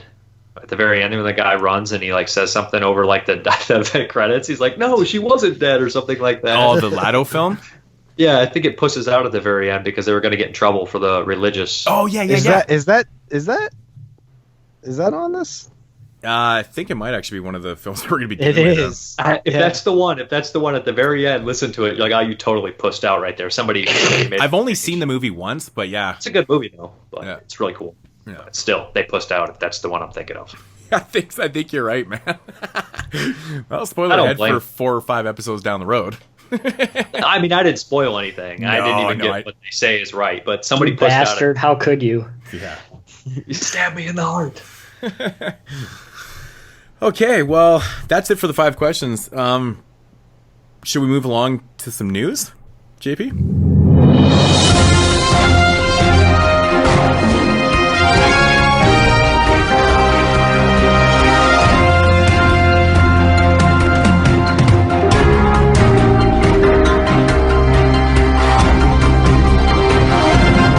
We'll do it live. Okay. We'll do it live. Fuck it. Do it live. I'll write it and we'll do it live. Alrighty, JP, we got some news. Let's do this. A little bit, kind of a light news week. Usually everybody puts everything out before Halloween and then like it dries up for a couple months. Usually until the end of the year, honestly. Like there's some stuff here and there, but it was kind of a weird year this year. For October, it was super slow for news. There's usually a little bit more going on. It's that time of year. Mm-hmm. Pretty slow. Yeah. All right, so first up, Hulu is turning Clive Barker's Books of Blood into a feature film from the duo who made The Orville. The Ordeal? What? Orville? Yeah, Orville. What the hell is that? Yeah, what's the Orville? Orville Redenbacher? That's what I was thinking. The first thing I was like, right. Redenbacher? Is this a popcorn movie? Nice. The Delicious. Orville is in. Oh, It's Jesus. a TV show. It's an American comedy drama series. It looks like Star Trek. How is this related? Pass. Hard pass. Yeah. I'm just kidding. Yeah. But yeah, they're taking the 6 volumes of the Clive Barker stories and making it into a film. Can tell Creepshow well. Yeah, right. The Midnight Meat Train, Rawhead Rex, and Dread were all part of those Can originally. you imagine a modern Rawhead Rex? I don't know. I just don't understand are they taking one of the stories and making it into a movie, or Because they had the movie Books of Blood already, didn't they? Yeah, I didn't watch that one. that's the one with the guy who has like his back is red in blood or something. Yeah, I seen the cover. I didn't watch it. I watched it once and I thought it was pretty shitty. It looked shit. I actually reviewed one of the director of Rawhead Rex, George Pavlo. Little Devils. Little Devils, man. That's fun. It is a fun movie, man. It's way better than those fucking transmutations. That's a turd bomb. That put your ass to sleep. Yeah. This is from Hulu, so that's coming. Hulu's kind of been stepping up a little bit. with Let's those see. Blumhouse holiday things, and then I wanted to check those out, but I don't think it's Castle worth. Rock. I know. I wanted to check them out too for Netflix and Chill podcast, but Fuck I Hulu, just man. We don't even get that couldn't shit up get here. Yeah, I'm not going to pay for Hulu for like those shows. That's how foreign I am. We don't even get Hulu. I've been using Jeremy's Hulu for like 3 years. Really? Yep. I'm calling the police. How does that work? I just give them the username and the password. And it just okay, crazy. Problem solved. Mm-hmm. This is so Robert Eggers did a Ask Me Anything on Reddit. Have any of you guys seen The Lighthouse yet? Saw it today. And it's a beautiful movie. that's not a good sign. Not that it's not beautiful. Dave, It's a did you see beautiful it? movie, and it's acted really well. I mean, the Gotta watch it a performances second are time. amazing. I've been hearing people have no idea what the fuck they watched. Yeah, it's kind of like that. Okay. I didn't feel that way at all. I mean, I understand what they're saying. Like it's bizarre, but to me, it's like I think Elric actually said this. It reminded me of Wake and Fright. Oh, I don't think anything could be compared to Wake and Fright, man. No, I mean like story wise. Oh, story-wise. Yeah. You know Wake and Fright, right, Dave? Yeah, I'm not even sure. The Wake and Fright is hard to even put in a category, really. It's honestly one of my personal favorite movies ever, man. Yeah, I like love a Wake and Fright. Weird, Like drama, thriller, fucking masculinity story of craziness. it Yeah, has this, if you took that and you Yeah. added Yeah, a that's little not- bit of like Folklore. mythology, like Greek mythology and some H.P. Lovecraft and sailor mythology, mermaids and shit, and you kind of mash those two films together, it's pretty much that. I Made pre-ordered it it on that Target sale. I want to check it out. You already pre-ordered it? Just fucking came out. It's on the Target sale, man. It's in one of the buy two get ones. I love how you can get pre-orders when it's still presently in the theater. It's amazing. a no date yet as of yet. I was like, fuck it. Yeah. Might as well. It's good. I liked it. It's different. Every time I that's for sure. pre-order things on Amazon.ca, too early, they cancel my pre-orders. Like if it was on there today, I bet you. Yeah, sometimes they do that in the U.S. every once in a while. Yeah. But yeah, it's I didn't love it. Really? Yeah, I mean, I think that it is absolutely gorgeous. It's this The amazing lighting is monochrome. insane. Is it slow? It's no, No, No. Okay. no. It's just that the story is just it's different. it's not even different. It's just I wanted something else, maybe I don't know, or wanted Yeah. more. It's not. Is it one of these movies you cannot talk about because Yes. just reading the Well, yeah, synopsis, it says it's hypnotic? actually not that complicated though. It's if you read this, it's like Is it a like ghost story? two Like, fucking lighthouse keepers enjoy each other's company until they start going a little stir crazy, That's Well, basically it. They kind of What's would the have runtime? to. Alcohol infused shit going on. I mean, when you're running a lighthouse, I mean, you kind of have to be pretty civil with that other dude, man, because you're stuck on a fucking island with him, man. It's not even like that though. It's the direction you're probably thinking it's going. It's not even like that. Yeah, it's like it's played very straight. But there's like tons of like references and shit that you would have to look up to even know, like like sailor stuff and like like. Oh, it's in black and white? Fuck me. Yeah, it's shot in 4:3. Yeah, it's in black and white. Oh, I was just looking at the specs on it. I didn't. It even know. looks like a damn silent film. Yeah, Weird. it's shot in 4:3. You know me, man. I don't really, these type of films. I stay very far away. I don't watch trailers. I don't try to know too much about them. It's shot. I never watched in trailers either. 4:3. It's start in 4:3. Oh man, that's crazy. Cool. I man. will tell you this: it was Good on you, Dave. absolutely We preach that on the show, entertaining. and you know It was. Yeah. Why? Yeah. It was really entertaining, and I really liked it. But it's almost like like the same thing with Jordan Peele and Ari Aster. No matter what they put out, people's expectations are going to be top 2 or 3 of the year. And some people are saying it's top 2 or 3 of the year, but to me, it's not. And that's where I'm not saying that it's bad at all. I'm not saying that it's not great. I'm just saying it's not top 2 or 3 of the year for me. Yeah, but you also do best of list too, right? So it's a little bit different. But even if you were to make like a purely enjoyable, I mean, I've wouldn't be been up there leaning either. more towards favorites when I do lists. But the best of the year, anytime we do like a retro one, to me, it's like I go with my favorites because I've seen them a bunch of times. But yeah, for sure. These new films, I've only seen them once. I don't know what my favorite is going to be, so I just go with what I rated highest. Yeah. I feel like a lot of these new movies like that, like those, like I guess they're saying elevated horror or art horror, whatever. The first time I watch it, I don't even know how to fucking it's like I don't even know if I like that. I just know I was just like entranced by it. That and then movie you is walk out and you watch it a second fucking time. exactly how this Like The Witch, I was like, I standing in like the lobby, like, huh. Or It Follows, I was like, huh. Or like Hereditary, like, you know what I mean? But I wanted to discuss them all. So if they get you and that's talking, how that's this one worth is. talking. That's worth watching. I don't understand how digesting Hereditary it still. falls under elevated horror. I mean, if you're a fan of 70s like cult and satanic type films and those type of things, I mean, we've seen these type of things done before. It's like- not a us. term that's for us. Yeah, I don't like it when people say, Hereditary was elevated horror. It just drives me fucking nuts. I'm like, it's I a think really, what really it's- well done movie.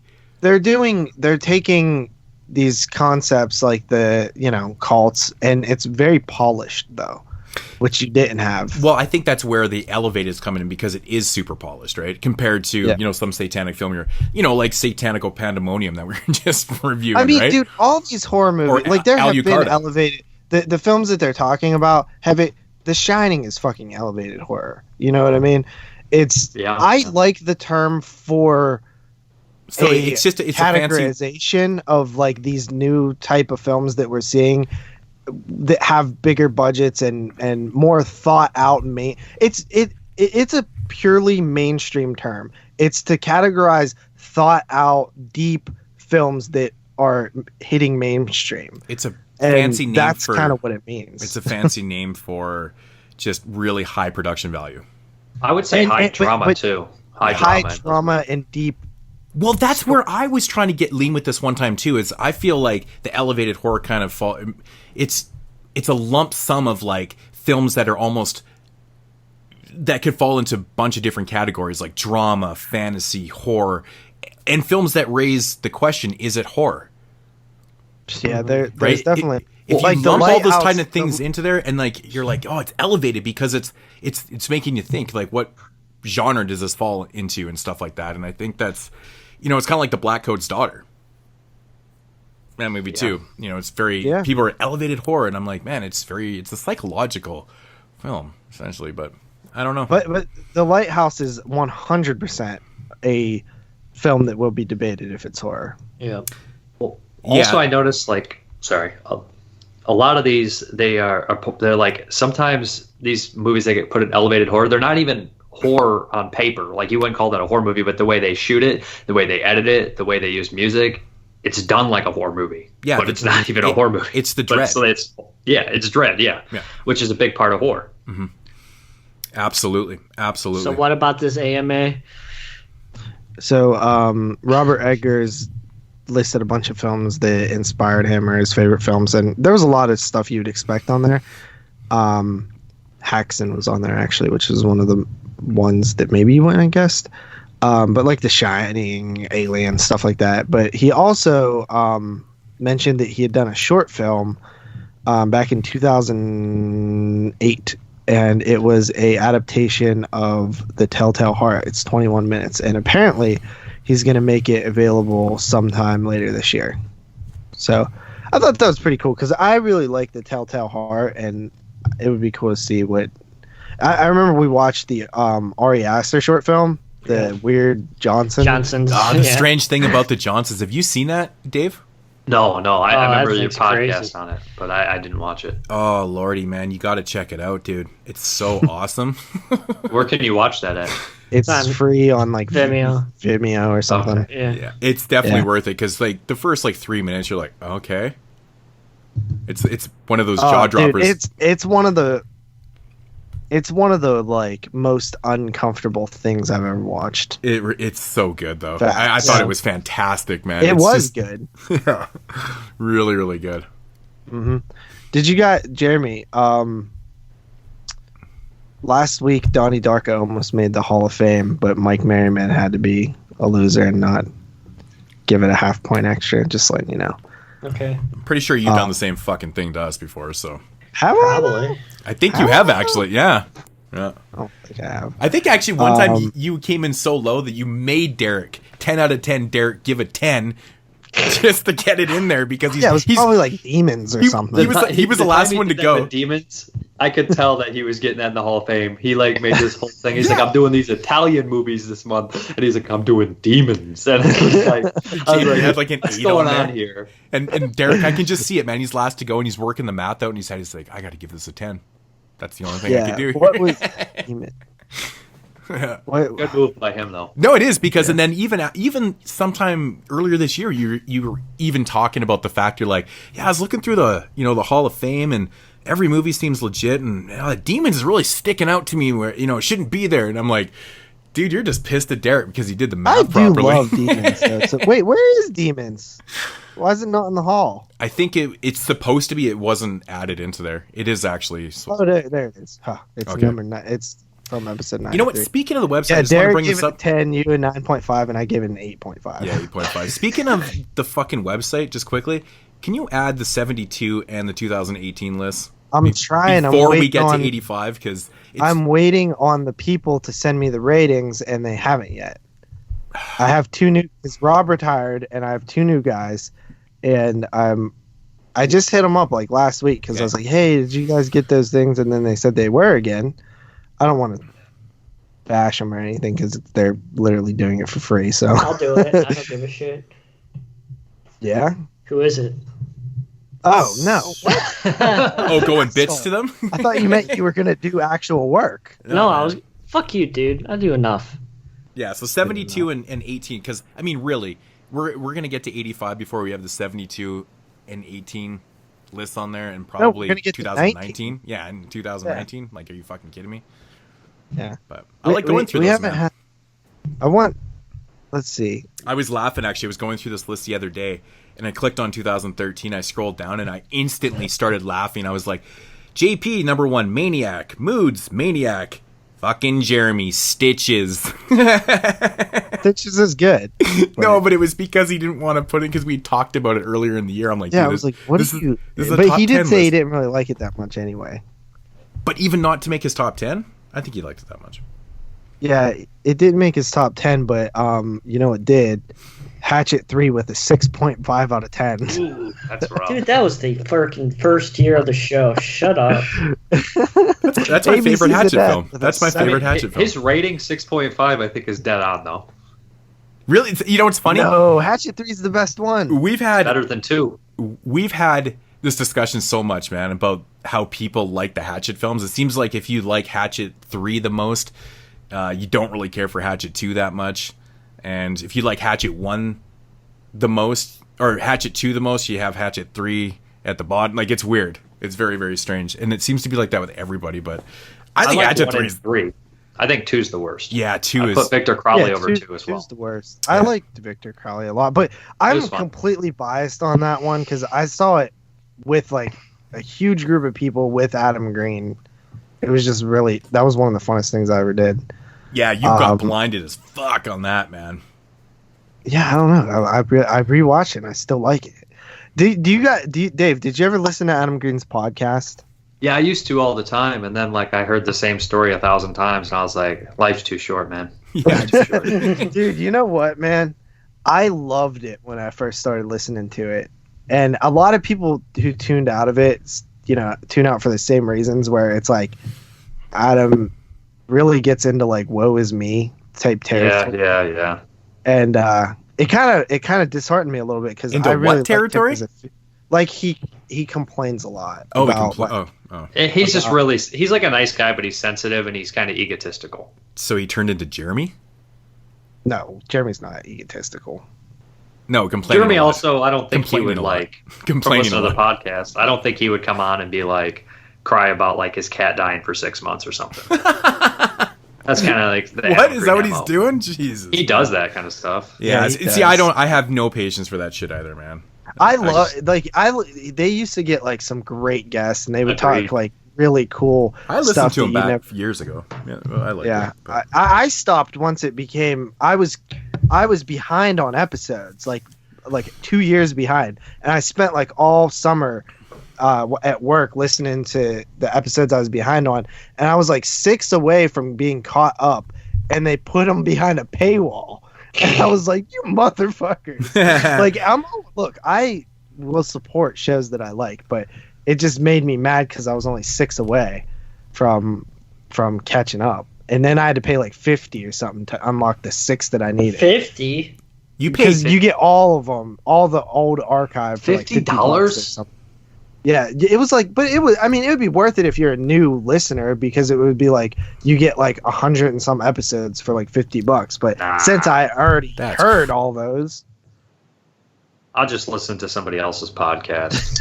Yeah, you can listen to all 169 episodes for free. Yeah, I'll just go to Horphilia and listen to one of their like thousands of podcasts I haven't heard yet. Yeah, don't listen to the bad ones. Yeah, like the Horror Mafia. I like it. I don't think there's actually that many shows on Horphilia. Is there? Like actually, current shows. They have lots in the archives, I believe, but there's still some Woodsboro Bros. You know what's funny? I've actually never listened to Horror Mafia, and I Skype with Joey all the time. I tell him too. I'm like, dude, I've never heard your show before, man. I can never remember which is which, but the one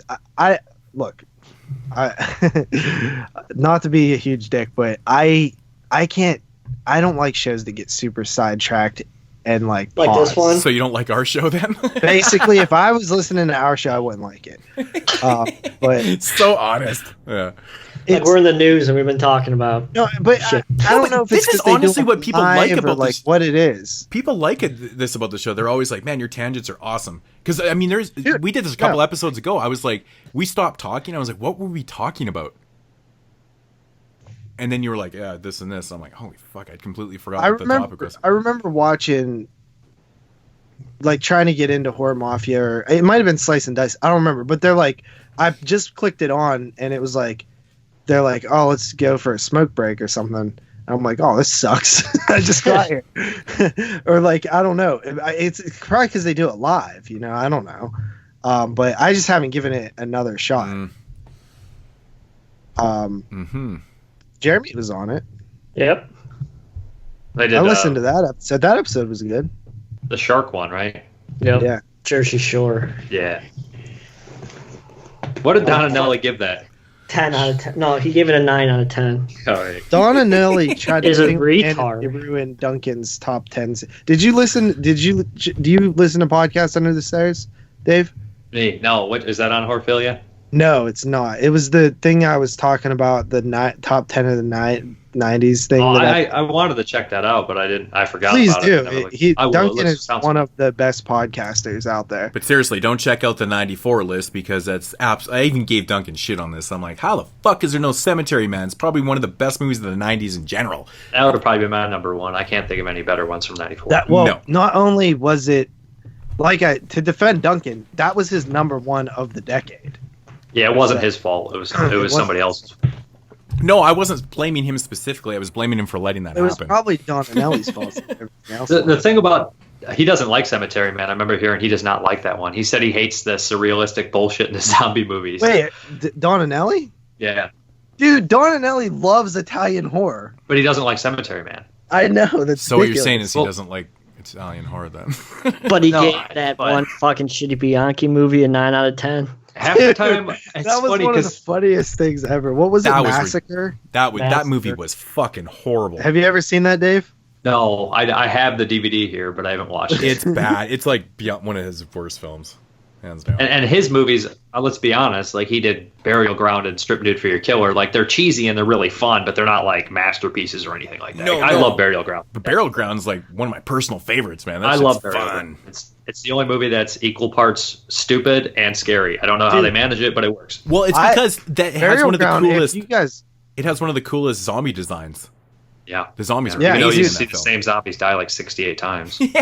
remember we did that, and I think Jeremy was like surprised how much I liked that. Because I went on, I was like, dude, I loved that movie. It was so fun. Oh, it's so much I fun. actually got to see it at the drive-in last year, I think. That's perfect. No. Oh, dude, it was the last one, way at like 4 a.m.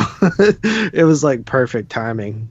I don't want to leave the Don Anelli thing on a bad note because like half the time I agree with him. Like when he gets to Italian stuff and he's like the only one that loves it on the podcast, I'm like, thank God. Like he liked that movie Dark Waters, the Italian one. I was like, I love that fucking movie. Everyone else hated it.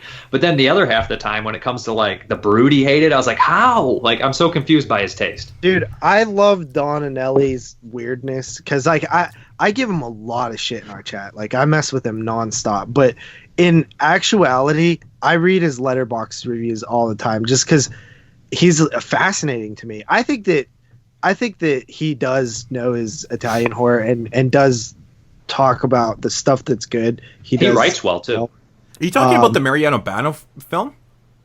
Dark Waters? Yeah, I love that movie. I love that movie. I think it's Russian. No, it's Italian. He's Italian, and they made it in like Russia. Yes, but it was like a Russian like full production and It's stuff, like right? Italian, like Russian co-production or Czechoslovakian co-production. Yeah, because I remember I love that movie too, man. And I was always great confused because I knew the director is Italian, but I'm like, I swear this movie was like straight Russian, like fucking Czechoslovak, like production completely. You know, They filmed it in some shithole, and it was really dangerous.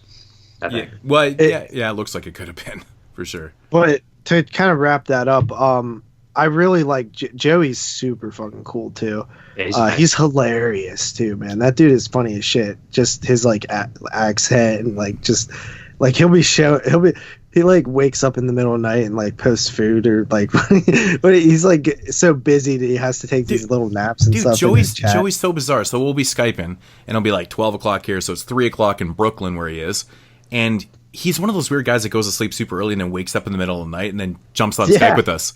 So he's in his car. He gets up at 3 a.m. and he goes out in his car and he's smoking a joint and he's like, well, fuck, I'm hungry. Now he's blazed and he's like, I'm hungry. So he fucking drives to, the nearest corner store and he's in there and he's like Skyping and picking out combos and shit. I'm like, what the fuck is this guy? He don't even give a fuck. He doesn't, man. And Dude, it's that dude's cool as fuck. the crazy thing about Joey though, man, is like, he smokes bud. He's like very stereotypical, Brooklyn guy. He's got that real deep Italian Brooklyn accent and shit. It's awesome. It's amazing. He's a character. He's a fucking college professor. He's a G, dude. He's smart. He I literally had some is a interactions fucking with him, and he's a pretty smart guy. Yeah, dude. I couldn't. He's fathom smarter it. than you would like just based on like his style. You just think that he Well, I wouldn't think he be stoops down to our genius. level though too when he's got. He Yeah. doesn't try to get all intellectual and talk about his shit because he's like an English professor too, and I'm like, this is fucking crazy. I'm like, from Brooklyn eating combos at 3:30 in the morning. And shit, this guy's like all smart. I love Joey, man. He's a blast, and he's very interesting with his sleep schedule though. Yeah, and then Interesting with the sleep schedule, though. Bill's cool too. I like all those horror mafia guys, honestly. Yeah, I like their podcast. I've had small interactions with them. I guess I need to give it another shot.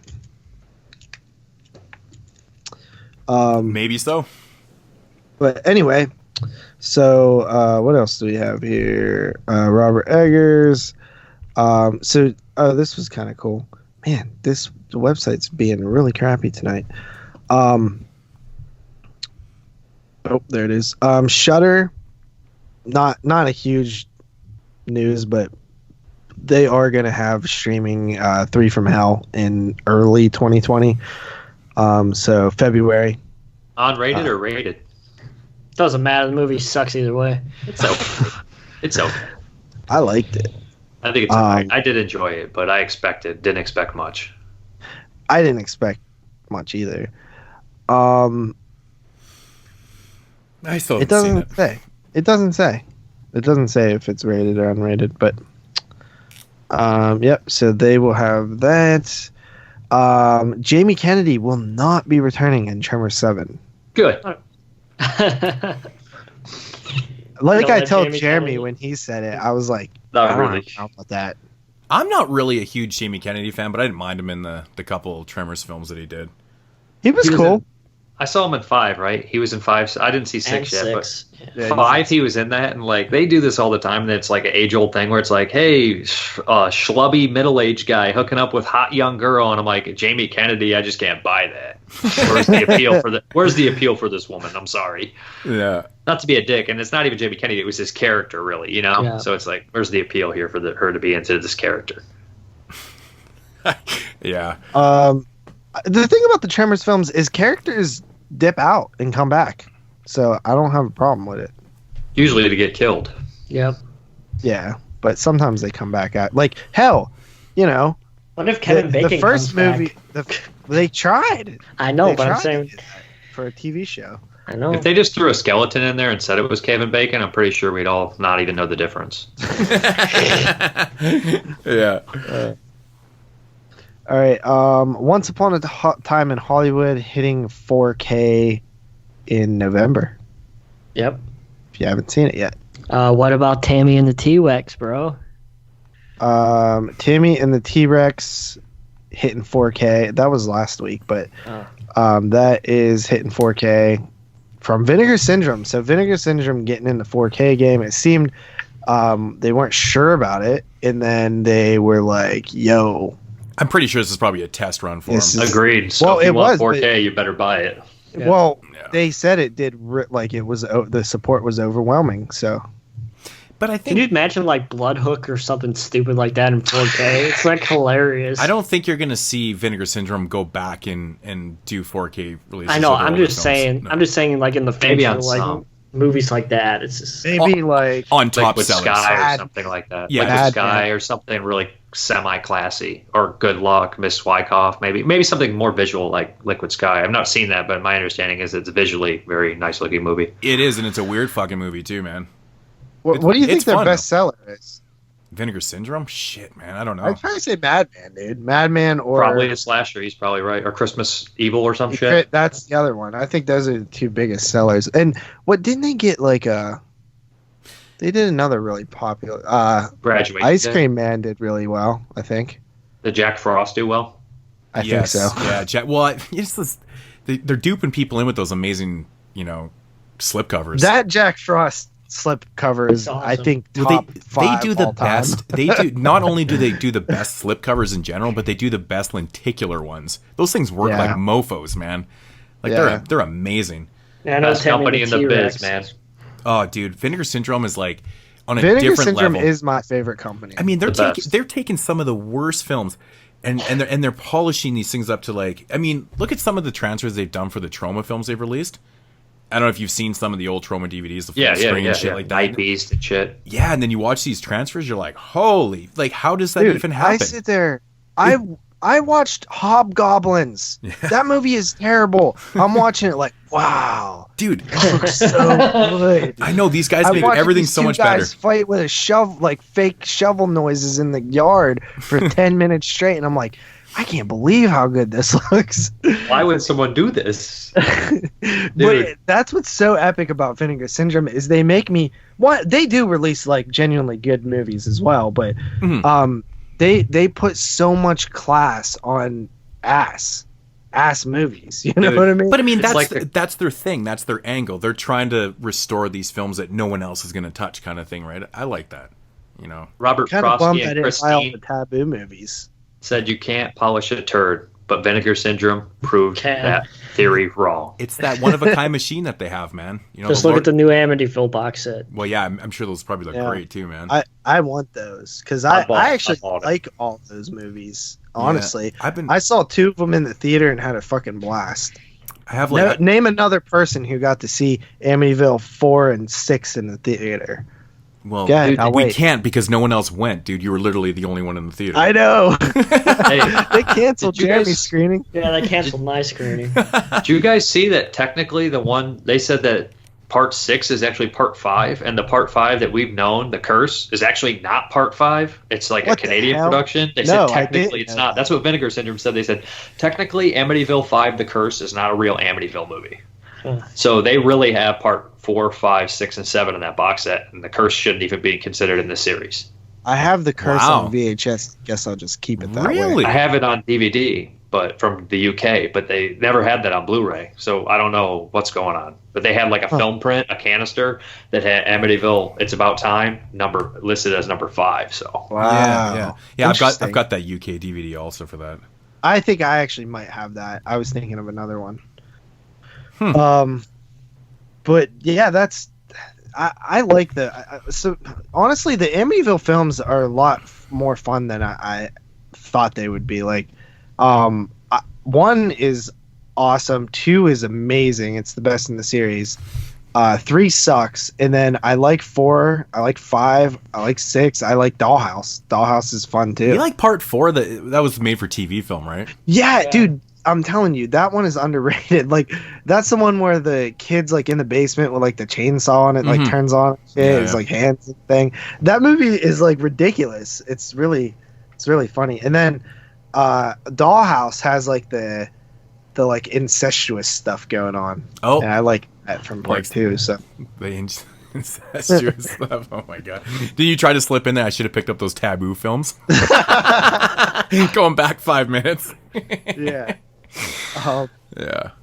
but yeah, so yeah, Vinegar Syndrome announced a bunch of stuff today too, didn't they?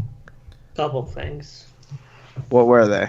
Oh, yeah, I got the email, man. a European horror box, like what's that? Melbimba, the malicious whore, Deadline, Zombie Island and Massacre. Satan's Blood. Yeah. Yeah, that's And then cool that Satan's Blood, man, is coming out. And Mel Bimba, the full. I mean, that movie's pretty much a porno, even in the cut version.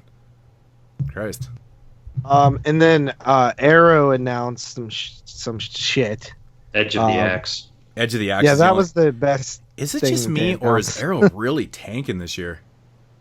I think so. I've been saying that. I mean, for a while. overall, I mean, it seems But like no, every I'm month, saying, just like one or obviously, two. They have great releases from this year. They do, but- but it's like every month it's like 1 or 2 out of like 6. I'll be like, yeah, I'll pick those ones up, and it's like every month Scream Factory recently with all their Hammer titles and all their shit. I'm like, damn, dude, fucking killing And it. Kino too. Kino's killing it Oh, too. dude, I have so many Kinos in my next update, man. Kino's been murdering it. You It's like know who's insane. actually brought a little bit of fire this past year too, who normally doesn't, is Warner Archive. Yeah, yeah. Yeah, I'll finally bring in some of those titles to the Blu-rays. That's cool. Yep. But What? yeah, they announced Edge of Axe Harpoon for UK only. Harpoon's And then- pretty fun. But those Yeah, I Warner missed that archives, one. though, man, are so expensive. Man. You got to wait for the 4 for 44 sale. Yep. That's the only way to buy. Yeah, Warner and then Archives. I buy 4 for $44, and it costs me $104. Dude, Is it really worth it at that point? that's why you send them somewhere else and then like have them send you a big bulk package at the end of the year. Yeah, like me. Yeah, and the last couple ones, I was like, I'm very choosy about the ones I pick up too, but they have been releasing some really good stuff. Maybe I'll I pick jump up on that. any of the horror ones. I still need a couple. They just put out the Don't Be Afraid of the Dark. I need to get that. Yeah, I saw that. I was like, man, I'd really like to upgrade that actually. There is a long list that I still need to grab and upload. I have a lot of the older DVDs. That's why I haven't been jumping on them. I don't own a single DVD. Oh, actually, I own Invasion of the Body Snatchers. I have a lot of that's them. the only thing. Was Wolfen one of those? They put that on. It was. That's one of the ones I have written down that I want to do, like Night School and Leatherface and Black Scorpion. Night School was fun. Demon Seed. Like I have all these DVDs, right? Like Bad Ronald, Innocent Blood, The Green Slime, Village of the Damned, Hidden. Like I have fucking all these DVDs. Thing for Another World. But I mean, it's time. I gotta. Some of those older ones are nice to upgrade because the transfers are just silly. I didn't own a single Warner Archive Blu-ray, and this year I probably grabbed. Yeah, you grabbed quite a few. Yeah, 16, 17 or something. Nice. Yeah, you probably have more than I probably got about I that have many. almost all of the horror ones. Yeah. I just need a couple of new ones and one or two that I missed. I have a lot of them. I don't know how many. Try to buy all the horror and all the westerns. I still need some of the older horror ones, but I have a huge chunk. Mm-hmm. What's up with Arrow? Serial Killer's Guide to Life digital Streaming only. I don't even know where they're going to stream that at. That I just guess seems, for rent. That seems scary to me, man. God. That they're just doing that digitally. I'm like, wow. Like, I don't know, man. That kind of worries me. Times. That worries me a little bit. Maybe next month they'll put it on hard format. They just had to get it out for the director or some shit. I don't know. Is that a new movie? I never heard of it. I've never heard of it either. Dave, I was going to ask you, man. Did you grab the Scorpion release of Conquest yet? Oh yeah. Yeah, I grabbed mine last night, and I completely forgot about it. And I go to Ronin every once in a while to check out stuff, I was like, oh shit, man, I got to order this, man, before it's gone. Yeah, I clicked on it, 150 left. I was like, oh, holy shit, man, that sold well. I thought you were gonna say $150 to ship. Yeah. I was like, fuck. No, I picked up, and I only make an order every once in a while because it's super expensive for me with the conversion and shit. So I ordered a couple more Italian titles, and I'll buy anything Italian on Blu-ray. But That's me too. Anything Italian. What about the Italian. Garage House sale, bro? I did, man. See, the funny thing about it is I needed 7 titles to complete the whole run, and he said to me, he's like, you can only order in twos. I was like, okay, I guess I'll take 6 of the 7 that I need then. So I did grab 6. He wouldn't throw the other one in for 10. No, I was like, what the fuck? I'm like, dude, this isn't really that complicated. So the one I don't have is the Ninja Busters. It's actually the first release. I already had all the trailer traumas because I'm obsessed with trailer compilations. So, but I needed like the odds and ends ones in there. I need a couple, but I didn't want to do the sale because I was too lazy. And I needed like 3 or something. I don't buy the trailer ones. I'm just not into it. Oh, really? See, I use them so often, man, if I'm having poker games in my house. And I actually just, if I have people over and shit, I'll throw them on the TVs. And it's great conversation starters because you be talking, I'll see like, oh, tits, oh, muff. Like, that's a good idea. It is, man. Every time I put them on, though, I like fall asleep by like the hour in. I'm like, I had enough of this. I generally don't watch. I will watch them by myself every once in a while, but Halloween last weekend, I had a murder mystery party at my house. I had a bunch of people here, threw it on the TV, and every once in a while, people are just like, "Man, what the fuck? This is so cool!" Straight. Can trailers anybody make those? No, you have to get the rights to the trailers and shit. Sounds like a pain in the ass. I feel like that's not a real thing. There's rights to a trailer. Isn't the trailer fair use? No, it's not. It's not. Not to make money off of, though. No, you can't use something and distribute it. So. I actually know a couple guys that do the Film Society in Calgary, and they do that. They only show 35 millimeter prints, and sometimes they'll do trailers. Sometimes they don't get all the rights to the trailers and stuff because they can't find who owns these things and shit. So they put them together, and then they'll have a big trailer comp that they've made up themselves and shit like that, and then they'll show their main feature on 35 millimeter. But he said, fuck it, if it's not harder than shit to find some of the rights owners, even for the films and shit. So... But actually, Dave, my buddy Greg, who runs the Film Society in Calgary, they actually used his 35 millimeter print for the transfer that 88 Films did for their Blu-ray. For which one? Did I not say Burial Ground? Oh, nice. Yeah, so it's cool. He's actually credited in there and everything. I'm like, that's fucking awesome, dude. Does 88 Films look better than the Severin, or about the same? I don't have the Severin one. I'm not too sure. I know they are different transfers, so. Who knows? I go with the 88 film stuff, man, because Severins are like impossible to get for me now. I'm always a Severin guy, so. Well, I would love to support them too, but like I said, they don't have their shit on Amazon anymore, and there's like 3 places to buy them. You can go through Severin, which your shipping is like $17 for one Blu-ray. Right? They don't even put their shit on Amazon anymore? No, and that's what I'm saying. So I have to import everything, but it's the shipping and the conversion. And one Blu-ray will cost me $65. Fuck. So I don't Not do worth it. it. I don't do it. And I wouldn't either. yeah, it's just ridiculous. I just seen there was just a thing that I seen somewhere from Scream Factory. A bunch of their titles are going out of print. Yeah. Blood and Lace. All of them are Curse. MGM titles. Yeah, Curse and Curse 2. The Dark Half, Demented, Dolls, House Where Evil Dwells, and Ghost Warrior double feature, Jeepers Creepers 1 and 2, The Lady in White, Lord of Illusions, which that one... yeah, MGM titles up the ass here. Yeah, all of them are. Yeah. All of them are, Yeah. Millennium and Rotor, Monkey Shines. That's one that people should grab if you don't own it. I got that one. Me too. I think you sent have it to all me. these except I've seen all those except the Species 3 and 4, which I don't really give a fuck about. Yeah, I grabbed. I love their double features though, but yeah, Murder in the Rue Morgue and the Dunwich, the Nest. That everybody should own that by well, now. that last double feature, everyone should have that. That's a great double feature, man. Murders in the American Pumpkinhead 2. I say pick it up. No, Dude, Pumpkinhead 2 kicks ass. I think I got it for like $7. It was worth it. it's Yeah, it was Yeah. cheap. Sunny Boy, Species 2, and then Species 3 and 4 double feature, and Squirm. give it up for Sunny Boy, man. That was a cool release by Scream Factory. Not a lot The of people. only checked it out. ones I didn't own was Jeepers Creepers 1 and 2, Oh, I don't have those. I don't give a fuck either. Demented. Best acting performance of all time by the lead in that movie. You ever seen it, Dave? No, Demented. I bought the Blu-ray. I had the VHS of that movie. I never watched it. Yeah, it's one of the video nasties. Oh my god, that thing is fuck. It's bad. And Did then, that make the video nasties list? The third list, I think. Oh, maybe the third for sure. I don't think it's on the first or second. No, I'm sorry. I should have specified the third list. Yeah, I'm only missing a couple from that list. So I think I'm missing I'm missing Jimmy, the chant of Jimmy Blacksmith. Is that what it's called? Yeah. I'm missing a couple of those yeah, for sure. yeah, I'm missing that. Which that just got put out by Kino. Kino just put that out. Yeah, Yep. gotta pick that one up. But yeah, so that was those are all going out of print. I didn't have any of the Species ones. I did just buy the Jeepers Creepers ones because I actually do like those films. And they were $15. I had at Amazon. Yeah, points. if you love Jeepers Creepers 2 and you like to watch boys pee, check it out, man. And if you want to see a guy's dick get chopped off, you know where to look. Tiny Dave's Films. No, I actually have those Jeepers Creepers on like that MGM double feature Blu-ray, and I was like, that's Yeah. good Yeah. enough for me. I I don't have need that those too. remastered, you know. Yeah, exactly. fine. Yeah. Of course they didn't come with slipcovers, which annoyed me. Gotta throw it out. The whole thing's no good anymore. That's how some of these motherfuckers are. You know what annoys me about it though is every single Scream Factory that I own that's a collector's edition has a slipcover. So it's now these fucking Jeepers Creepers movies are just sitting there annoying me. Well, Victor Salva says he has a couple over his house. They're down in his basement if you want to go get them. I think I'm too old for him.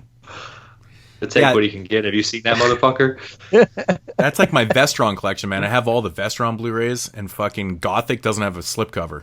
Fuck. Ugh. Speaking of Vestron, apparently Michael Fisher, who like does the special features, says that, and he said this before, but he's saying that like he is like finishing up features for 2 new releases, and they should be announced soon. I bet it's the Wraith and Ghoulies 3. Oh, I'm gonna let's pray it's say the Wraith. I love that movie, dude. Wraith is fun. Oh, I And a love lot it, of people man. say the Wraith. I really want a Blair Witch Book of Shadows direct The cut. fuck? Seriously? I think you're Dude. the only one that wants that. No, many people want that. Book of Shadows director's cut, dude. That's like that. Everybody wants that. I'd be interested in a director's cut. I've never seen the original. I saw part of it when I was in like high school. I came back and tried to watch it when I was drunk and just fell asleep. Yeah.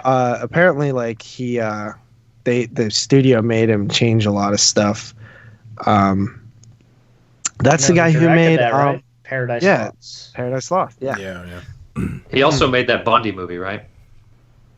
Yep. Yes, he did. And Both of them, the documentary and the movie.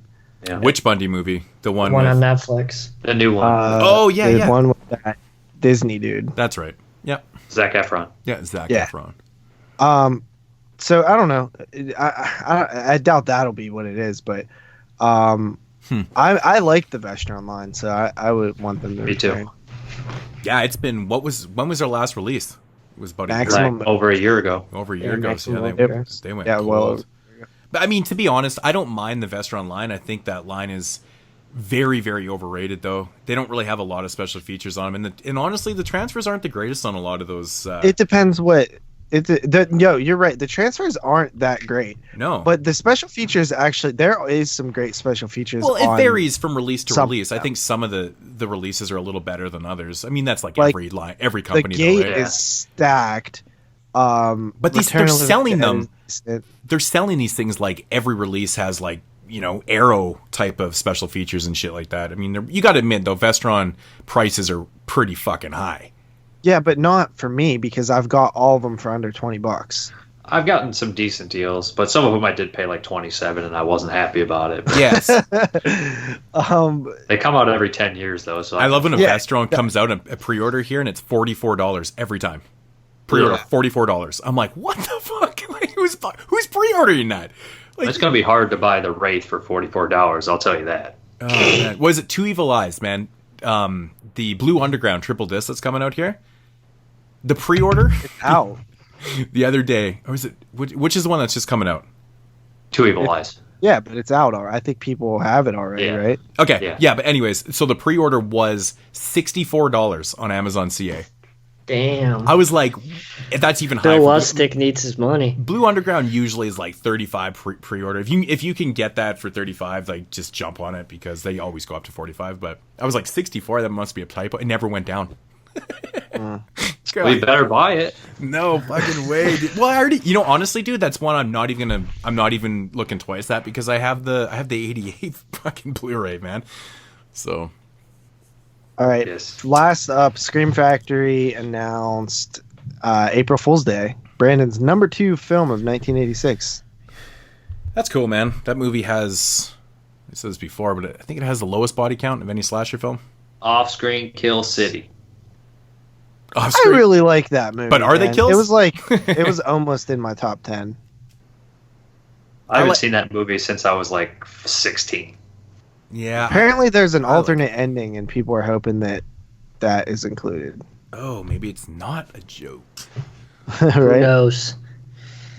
Yeah. That is the news. Fucking thing sucks!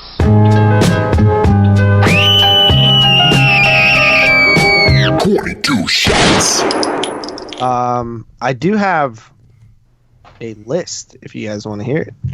Of course.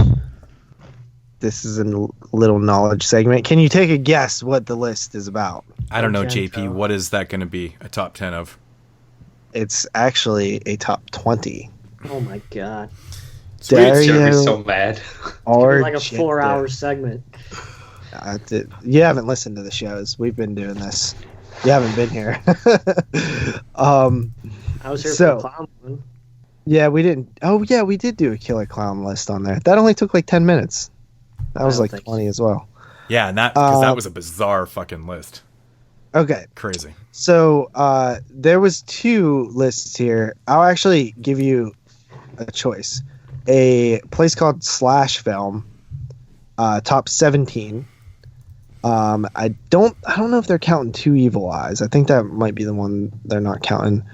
And then the other one is tasteofcinema.com, and this is top 20. What do you want to do? Do 17. do the top 20. I feel like I heard a Taste of Cinema. I don't think I've heard the other place. But I just don't. Okay. Top 17 just seems ridiculous. Yeah, well, Jeremy likes to be quick with this stuff, it's not but a round I'm doing number. top It's 20. It's not a round number. You can't do that. So okay, let me ask you guys, what do you think and by the way, just for reference, that top 17 list is fucking weird. The very worst film on there, number 17, Stendhal Syndrome. Bullshit. That's Wow. right. See, that already doesn't make any sense. Yeah, so that Yeah, list, fuck that list. I was that- calling bullshit on that list. Yeah, because if that's a long best of lit, no way. I don't even agree with that. Number 20 here. What do you think it is? Phantom of the Opera. Wait, does it include everything? Yeah, I believe so. Except for his Masters of Horrors. Dracula. Oh. Dracula. It's got to be Yeah, Dracula. It is actually Giallo. Oh, I haven't seen Giallo yet. it's fucking horrible. Looked horrible. It's bad. Is it not a Giallo? Is it a Giallo? Not really. I guess we'll find out next year. Let's Adrian not That's worry. Brody. ironic, right? Yeah, Yeah. it's bad, man. Oh, Watch it next year.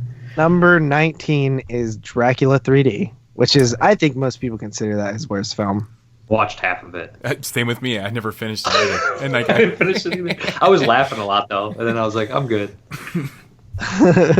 Number 18 is Phantom of the Opera. Yep. I like it. There's an argument there. I agree. They said that their biggest complaint is the pacing. Wait. Dave just said he agrees, and JP told me that Dave likes that movie. You fucking asshole set me up What? again. I didn't I say didn't say that. I agree. Oh, you did say that. I didn't say I agree about Phantom. Um, Mood said it's debatable, and I agreed with Moods. okay. Number 17 is The Card Player, 2004. I don't blame it. Their biggest complaint is that there's no trademark set pieces and a bunch of agitated people staring at monitors. Oh, it wasn't the shitty ass fucking poker graphics. It was from 2004. You got it. Then we have number 16. This is the film that I wasn't sure about. It's called Le Cinque Granate, 1973. Nailed it. It's got to be his TV. It's a comedy. Oh, that's his comedy that he did. Yeah. 5 Days in Milan. Yeah. I've not seen that. Well, why didn't they just write that instead of being dickheads and writing the fucking... What? None of these other films are in Italian. Because they're pretentious. Honestly, Yeah. I've never seen it either. I've never even. Like- I don't know anyone's seen it. They realize that every one of these films has an Italian title as well. Just start calling American movies in their Italian names from now on to piss people off. Yeah. Like Day of the Dead and Well, shit in Italian. It sounds like they just Yeah, wanted to throw exactly. you off with this Italian. Everything's in English, and then throw in that title that's not even a horror title. Okay. Well, they want people to look it up like, oh, they're so obscure, man. Yeah. I got to go back to this site. Do you like Hitchcock at number 15? Mhm. So those are the 5 worst. I didn't watch that one either, but from the ones I've seen in that list, I wouldn't argue with That it. one was a TV too much. movie. Too right? much. Yeah, you know what? I remember. I've only seen Do You Like Hitchcock once. Oh, it's obviously like a homage to Hitchcock. I don't remember it being that bad though. But I mean, Guess we'll find out next year. but in the scheme of Argento rankings and stuff, I can see it being at the bottom though. So number 14, Mother of Tears, which I'm actually pretty fond of. Yeah, but I can see where it has its placement down there. It's got it's got really steep competition now. Yeah. Exactly. Number 13 is Trauma, which you guys didn't love, but I liked. Nah, I thought it was I haven't- boring as fuck. I haven't seen that in a long time, but I remember not really caring for that, to be No, honest. I remember liking it more, and then when we revisited it last year, I was like, nah, this movie's pretty bad. Yeah, it's boring. It is boring, actually. We hate to use that adjective on the show, but it is kind of boring. Yeah. These motherfuckers did it again. I was like, what the hell is this one? And I'm like, this girl looks familiar. Number 12, Non-Ho Sano, or Sleepless. Yeah, that Sleepless always why comes are up as they that. Why did they choose that one? Sleepless always comes up like that, though. Oh, really? Yeah, it's weird. Yeah. Yeah, Sleepless. Which is kind of 2000. ironic because that movie, it's always in Italian, but that movie was shot in English. Yeah. Oh. It's a little bit weird. Why don't you just use the English title then? Yeah. Number 11, it's the Stendhal Syndrome, which is one of my favorites of his, actually, which is surprising to many. Yeah, I know that one seems to kind of separate people, man. Like, I think, Dave, you're a fan of that movie too, right? Love that movie. Yeah, Love see, it. I'm like, I like it. I don't love it. It didn't even make my top 96, I don't think, man. But Yeah. I don't know. I've always had this issues with it, man. There's just something odd about that film. I kind of blew it when we did it last year. I even loved it more after, because it made my top 10 of 96, and then I watched it again for that show, and I loved it even more. I'm just not sure. I love it, but I'm just not sure if it's actually better than any of the other movies objectively that he made above it on this list. For sure. Better than the ones we listed already? No, the ones It's better to than all come. the ones that's listed for sure. Yeah. Oh, okay. I was about to say. To come. Actually, they do include it. Number 10, Two Evil Eyes. I've never seen it. I think Stenhall's better than Two Evil Eyes. Me too, man. I think it's better than that. But I don't hate Two Evil Eyes at all. I just think I really like Stenhall. All right, top 9. This is where the real meat and potatoes are of Argento. So, number 9, Cat O' Nine Tails. That was so long ago, I don't really remember it. I actually think that I agree with that. I think I like Four Flies better. I don't. I think Cat O' Nine might be. I don't know. They're close. They're very close. Yeah. I think I like Cat O' Nine better. I like him in order of the animal trilogy. So Plumage, and then Cat, and then Flies. I think I would agree. Yeah, that makes sense. Number 8 here is close. It's Four Flies. Yeah. So that's number 8. Then number 7. This is probably the film that's most in need for a rewatch for me because I was kind of down on it when we reviewed it years ago, and I've never seen it since. Do you know what I'm talking about? Deep Deep Red. Red. No. Inferno? It's Inferno. Oh, yeah. I love Inferno. I love Inferno. Inferno is in my top 3 probably. It has I one know. of the- I probably need to re-see it because, like, everybody, like, I have memories of it, and the things I remember I liked, but I think people don't don't know. like it because they get confused by the narrative because it's taking I think place in that's like what 3 I different places. But that movie has great, like obviously the music is cinematography, but it has one of the greatest claustrophobic shot scenes of all time. The water scene? Oh my god! That's the scene. That Mario Bava. Bava did that. It's absolutely amazing. That's right. Mario Bava's the best at doing tricks with the camera. Oh, it's so good, man.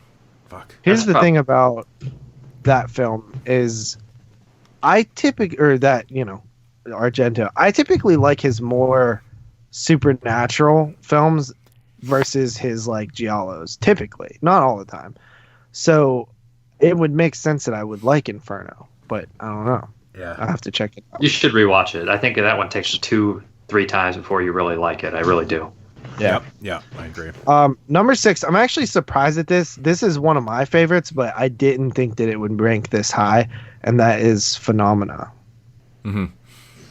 Phenomenon. I like it. Me too. I love it, man. It was one of those movies that grew on me over time. I wasn't like overly fond of it. Yeah, I've only seen it once, and I wasn't like in love with it. Yeah, it grew Love on me, the music. man. Oh, the The music's music's so beautiful. It's It's- probably the best. it's so good. But it grew on me, man. I love that movie, man. Oh, Best use of wind ever, probably, right? The best wind ever. really? Yeah. Yeah. Number 5, breaking into the top 5. The Bird with the Crystal Plumage at number 5. Okay. I'm mad. My only issue with it I is figured just that there's a huge cheat in the movie. That's my biggest problem with it, is because the ending does not go with what you actually see earlier in the part that they're twisting on. They're playing on someone's memory though, because like if you have a police lineup of like 10 people and like you never remember the criminal the same, your brain doesn't think that way. So they're trying to play on that, but it is kind of bullshit at the same time. But I understand what they're going for. Your Yeah, memory. I will know. never be- I they get that as well. blatantly That's my explanation for High Tension, is that it's the person telling the story. But in this case, we're not really following one person, so it's kind of like you're right. But it is his point of view. It's a shot at his point of view. The whole movie is his point of view, though. Yeah, but I mean, is it like visually actually his point of view, like a point of view shot in that scene? I can't remember. no, it's not. I don't But he's think. remembering it though, doesn't he? Yeah, because No, how he remembers it at the end is like it's different than we see in the beginning of the film, right? So Yeah. I No, totally that's my problem. Is the beginning of the film, like we're the audience seeing it happen. It's not a point of view thing, so it's like you're a third person. But it's in that showing sense. us that it's showing the psyche of the brain and the way it works, though, too. I agree with that completely. Because if you try to remember something, the exact same, chances are you're not going to. And I think it's one of those cases where it's not a memory. It's what you actually see. I know. It's only a memory at the end where they cheat. That's where it's a memory. You wouldn't have been able to watch this on home video back in the 1970s, so they're relying on that. But there's there's no difference though, right? I mean, it still comes down to like how he's seen it through his memory and stuff. It's going to change. I mean, you probably have stories that have changed over the years, but you don't realize that. Yeah, but I'm just saying, if Argento would have thought it through more, he could have made it work, and it would have been a master moment. It was the dude's first movie. I honestly think I'm not saying it's pretty damn good for a first movie. Yeah, I think if Hitchcock did that movie and somebody asked him about that, he'd say it's cinema, and everybody'd be like, "It is cinema," and wouldn't question it. Yeah. I really do. Yeah, probably. But it's my one gripe with it. It makes sense. He cheats a lot though. He does that shit a lot like that. I know, but it's like I really like that scene, and that's why it bothers me. That's one of my favorite scenes in all of his movies, and I'm just like, but that's not what actually happened. That's almost like a trope with giallos, though, man. There's always like a little bit of a cheat in every film. Oh yeah. When we get to the one, I'll tell you the cheat in this one. It's in the one. Number 4, probably my third favorite, maybe second favorite, and that is Opera. I haven't rewatched Opera in a long That's time. Actually my third favorite. Yeah. It's interesting. It's that high up. That's cool. Opera's awesome. Yeah, I love Opera. I like everything about it. I love the opera setting, which he did before Phantom of the Opera. This was really his Phantom of the Opera film. I don't know why he revisited that. Number 3, my second favorite, and that is Tenebrae. That's the best. That's my favorite. Yeah. It's great. The best arm cutting off scene. I think it's the best giallo. I think so too. And I think it's past the giallo, so he can make statements on the giallo. He can make statements on his career. He can make so many statements in that movie, and it was fucking perfect. Yeah. Yeah, definitely. That's in our hall, right? It was a product of his time, or a time in his career, right? For sure. Yeah. With all the blood spraying and all.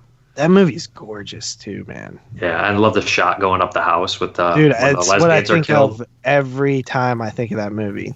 Mm-hmm. Yep. Okay, number 2. You guys want to take a guess? Deep Red. Suspiria. Deep Red. Actually, no. It's Suspiria. Really? Yep. Deep Red is number 1, which I just don't get, I guess. I haven't seen Deep Red either. Deep Red is so good, man. Yeah, Deep Red is awesome. I need to rewatch Deep Red. Damn it. I don't know, man. That damn long cut, I think, did it to me. Objectively, that's not that bad of a list, really. Opera would probably be moved down for most people, but really, when I hear these lists, they're usually garbage. That list is pretty solid. Yeah, a few things are definitely interchanged for myself. Yeah, like Inferno's way up there for me. Like I agree. I like Inferno more than Suspiria, and that's my taste change. That's my number 2. Yeah, it's been changing over years, man. Like Deep Red and Inferno and Opera, Phenomena, those are all up there for me. Yeah. So. Yeah. So that was a list. What's your favorite, Jeremy? Bird? Oh, Plumage for sure. Yeah. That makes sense. Yep. I've talked about it many times. It's good. It's good. Okay, well, that's Dario Argento. What website was that? Paging Dr. Retard. Doesn't matter. I just can't remember. Taste of Cinema? Oh, maybe. Yeah, Taste of Cinema it was. Okay. So that was Dario Argento's top 20 from Taste of Cinema. Kick the shit about the mailman. You've got mail. Trust the mail, man. Now his ass is trash like a garbage can. Caught up in some shit with the mailman. All right, guys, moving along with the show here. Jeremy's got a dead mail for us this week, and I'm assuming it's probably going to be Argento related. I mean, there's one thing about Argento, but not really. But this is issue 146 from September 1995. And we have Screamers, new shocker from Alien and Total Recall creators. The Making of When a Stranger Calls, and The X-Files. All right. Here we go. Weekend of Horrors, Fangoria's 10th anniversary. You can meet Angus Scrimm, George Wilbur, and Ken Forte. Did you say Forte? Foray. Who's George Wilbur? He was Michael Myers in Halloween 6. Who gives a fuck? Sorry. Not about you, I mean that guy. Yep. Yeah, that's All weird. right. That's weird. Here we go. This message comes from Joseph Grego from Ridgewood, New York, and he writes, "Going to see Tales from the Hood, I had one big concern. Would its serious social commentary negate its fear level? Luckily, the answer is no. In fact, its topical approach works in the favor of the film. Without it, Hood would merely be a rehash of the supernatural revenge stories we've seen 1,000 times in Tales from the Crypt, Fault of Horrors, etc. Like Candyman, Hood uses its urban setting to evoke new terror far removed from the traditional foggy forests and castles. The film has a great cast Okay, Screaming Mad George FX and the Greer sequences are great. You don't know whether to laugh or to grimace at Greer's just desserts. And the Cheeto Brothers slave doll that mete out justice to Bernstein are the most frightening cinematic puppets since Trilogy of Terror. The final homage to Clockwork Orange is the most disturbing, mainly because its monster is all too common on the streets. Perhaps this episode, which proclaims its message louder than the others, will get through to some of America's misguided youth. I defy the British censors to watch this film, in particular the last segment, and tell us horror films cause violence. All in all, Tales from the Hood is easily the best horror film so far in a decidedly horror-light year. And that's it. Oh yeah, and I hope we could see more in Tales from the Hood 2. That's amazing. What year did this come out? 95. It was from 95? Okay. Yeah, so, it was great. 95 was a little bit of a lighter year. What was the big... was there a big film? Tales from the Hood is probably my favorite. I can't think of one off the top of my head. All right. Well, here's the other Demon side. Night. Didn't Demon Night come out in 95? 94 yeah. for Demon Night. No, right? 95 for Demon Night. Are you sure? Yep. Oh, Halloween 6 came out. I think Lord of Illusions came out in 95 too. Fuck, man. Do you think we'll get to meet George Wilbur? Yeah. Leprechaun 3. Oh, you know what? Actually, you know what's a great movie from 95 is The Addiction, man. That's all right. I love that movie. The Mangler. Oh. Dude, Tales from the Hood's the best. And Demon Night. Those two are both great. Yeah, Tales from the Hood and Demon Night. All right, well, here is Evil Ed. Here's the other side of the spectrum. Day of the Beast. Great. From John Ambrose from Wayne, New Jersey, and he writes, I am writing to express my disappointment after seeing Tales from the Hood. I went to see a horror movie, but what I got was a 90-minute lecture on racism. I would have tolerated 4 horror stories that had a racial message, but that's not what Hood was. Rather, it was a straightforward diatribe with good scares low on the list of its priorities. If this sounds exaggerated, consider the 4th segment, the rehabilitation of the criminal. Half the story consisted of the criminal strapped to a chair, while the government official preachers... Oh, no. Let me read it. Half the story consists of the criminals strapped to a chair, while the government official preaches a sermon to him. In addition, at times, Hood crosses the line and becomes downright offensive. For example, 2 of the racist cops are named Strom and Newton. These are obvious references to Senator Strom Thurmond and Speaker of the House Newt Gingrich. God, I'm fucking tired. This innuendo is a tasteless and immature, and as a Republican, I am fairly insulted. Oh, lordy. Hey, I got the short review of that. Another instance of this comes... Another instance of this comes at the beginning of the Corbyn-Bernstein segment. A political campaign ad which opposes affirmative action is shown, with a racial politician as its promoter. The implication is that those who oppose the current system of affirmative action are really KKK members in disguise. This tactic is called smearing, trying to discredit a valid, rational opinion by associating it with an extremist organization. In conclusions, Hood had potential, but it would have been a much better movie if it had concentrated more on scares and less on delivering predictable, insulting political lectures. So he doesn't like movies with social commentary. Well, also, I mean, he would definitely hate the second one, right? I mean, really, Listen. that Senator one, man, it was more of like a futuristic thing, man. It's the Trump, essentially. I would say that the first one I think is clever, but I think the second one could be considered very ham-fisted and annoying. But I wouldn't say it about the first one. No. Oh, absolutely. The funny thing is that he lost me right away was he said that the whole movie was about racism when really there's only one segment that's about racism. Yeah, one's about child abuse. No, that's the first one's child abuse. zombies. No, the first one is one's there's two about racism. There's First the one one's where the cop one, isn't it? the cops beat the guy. Yeah, and but then the one that's not. also about I don't the know if dolls. that's necessarily about.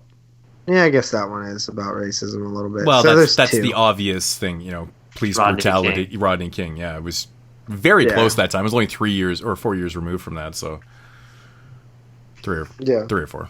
But the two of the four are definitely not about racism. Well, the last one's about kind of like it's definitely a statement on violence, killing your man versus man. You know what I mean? Yeah. And then definitely the child abuse one's not at all. No, definitely not. Well, Yeah, didn't it's mention more that of a- one. That one's It's definitely that last one is definitely. He's right though. Did he say it was a take on the Clockwork Orange thing? It's essentially what it was. Yeah, that was the first guy. Yeah, That was the first But guy. that's more correct though. intelligent But guy. that's very clever, or it's not clever. What I But don't- that's correct. I don't understand how these people hate movies. It's like if a movie has political ideology in it and like it's a good movie and you know it's a good movie and you don't agree with it, can you get over that? I can get over it. I don't see how that guy can. I made a comment about that a while ago because somebody was complaining about the Black Christmas, the new Black Christmas. Yeah. And I basically said that I don't care what the message is. Like if I could disagree with the message, I could agree with the message. I think it's cool that there is a message. It doesn't matter to me if I agree with it or not. That does not affect my enjoyment of the film. Yeah. I can see that too. Now, if it comes across really ham-fisted, I can see that too. But that's bad. That's bad. That's Bad writing. Yeah, that's bad film. You're right. All right. This last one is from Ned Wells, and he writes, recently I went to my local video store and picked up a copy of Dario Argento's Suspiria. That night, I got the inside scared right out of me.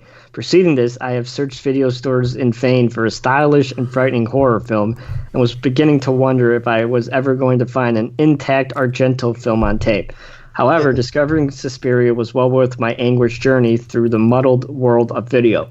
Lately, I've enjoyed your retrospectives and humbly ask if you do a piece on this macabre masterpiece as well as an all-Argento issue in the future. Ned Wells. Well, that never happened. Yeah, no shit. And I have 339 out of the 344 issues, and that never happened. It's crazy that they got a bag to do Argento, but they're talking about fucking Screamers. Yeah. I mean, Screamers is fine, but come on. It's just not even comparable. Yeah. I mean, All right, and let's see. These are some of the movies that were coming out in September 1995. City of the Vampires, shot on video. That's a Matthew Jason Walsh movie by Salt Lake City Video or some shit. Yeah, that's correct. Salt City. wow, it's pretty. I have the tape. Never watched All right. it, but I have it. All right. Class of Nukem High 3. Oh, classic material. Hard Boiled. In the Mouth of Madness. Nice. Last Scraps. Whatever that is. Mark of the Remember Devil. Patrick in it? Yep. Mark of the Devil, 666, The Moralist. The Nut House, Savage Harvest, another Salt Lake movie. Eric Stanzi. Eric Stanzi, yeah. Shallow Grave, Tales from the Crypt, Demon Knight, and That Little Monster. What? We have some more in the middle of this issue. Little monster.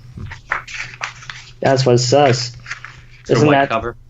all right? And then we have Heavenly Creatures from Miramax, Embrace of the Vampire, Leprechaun 3, Best Darkman Leprechaun. 2, and Ghost Brigade. And on the back cover, we have a promo for the CD-ROM action-packed interactive adventure of Pumpkinhead Revenge Blood Wings. It says, this fast-paced, splatter-packed CD-ROM movie-based interactive adventure features real movie clips from the movie Pumpkinhead 2, real movie music, and real movie stars such as Pumpkinhead himself, Smiling Above, and Roger Clinton, the president's more successful brother. You'll get everything but real blood on your computer. This game is sure to get your blood pumping. Premieres this summer for your PC CD-ROM. There you go. Wow. Got a number on that? I think actually come out? I don't know. Crazy. But that's it for Deadmail. Alrighty. Cool. Let's get ready to rumble! Alright, so let's do this quickly. And let's get into our box office Brawl numbers. Oh, yeah. I don't have those up right now. Anyway, I know that I won against Jeremy in both films. And then I think me and Moods split. And then Moods and Jeremy split, I believe. But yeah, for Terminator Dark Fate, by the time you hear this, the numbers will already be out, but we're recording beforehand. JP said 40 million, I said 33 million, and Moods said 29 million. Thank you. Yep. All right. Okay, cool. That was quick as fuck. I know. Me and you both pretty much have to win out because we're both the same points behind Jeremy, I think. So I think there's just enough, maybe 2 extra films, depending on what we count, available for the rest of the year. So, but me and you are tied. So, okay. Yeah, we could end up all 3 box office Brawl champions. Be a push. That's weird. Okay, so yeah, that's going to do it for the quickest edition of Box Office Brawl ever.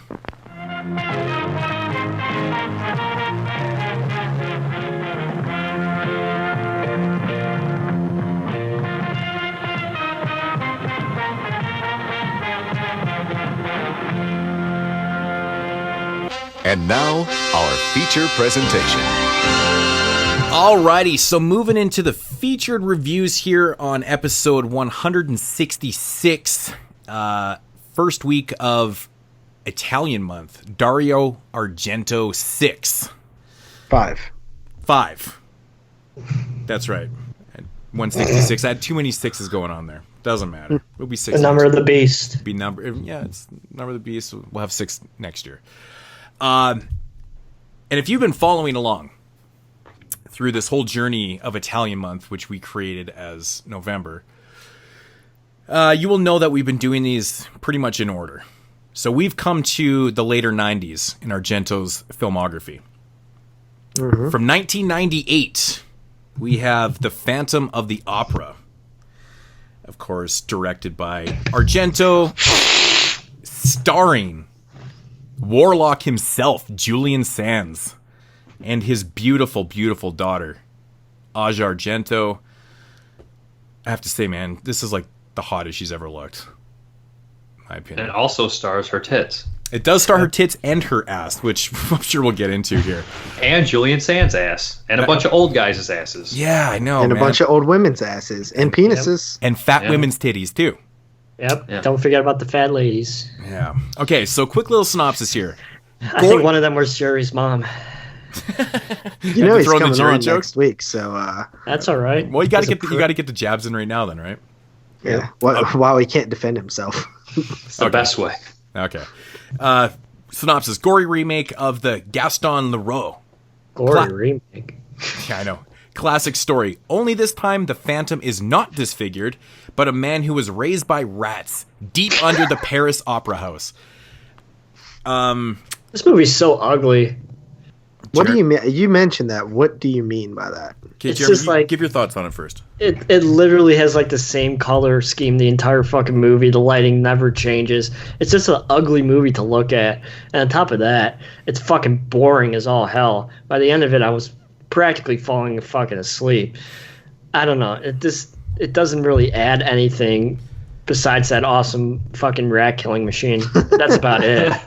Well, you know, I will give Argento credit a tiny, tiny bit for this. I mean, at least he didn't Phantom of the Opera has been remade how many times?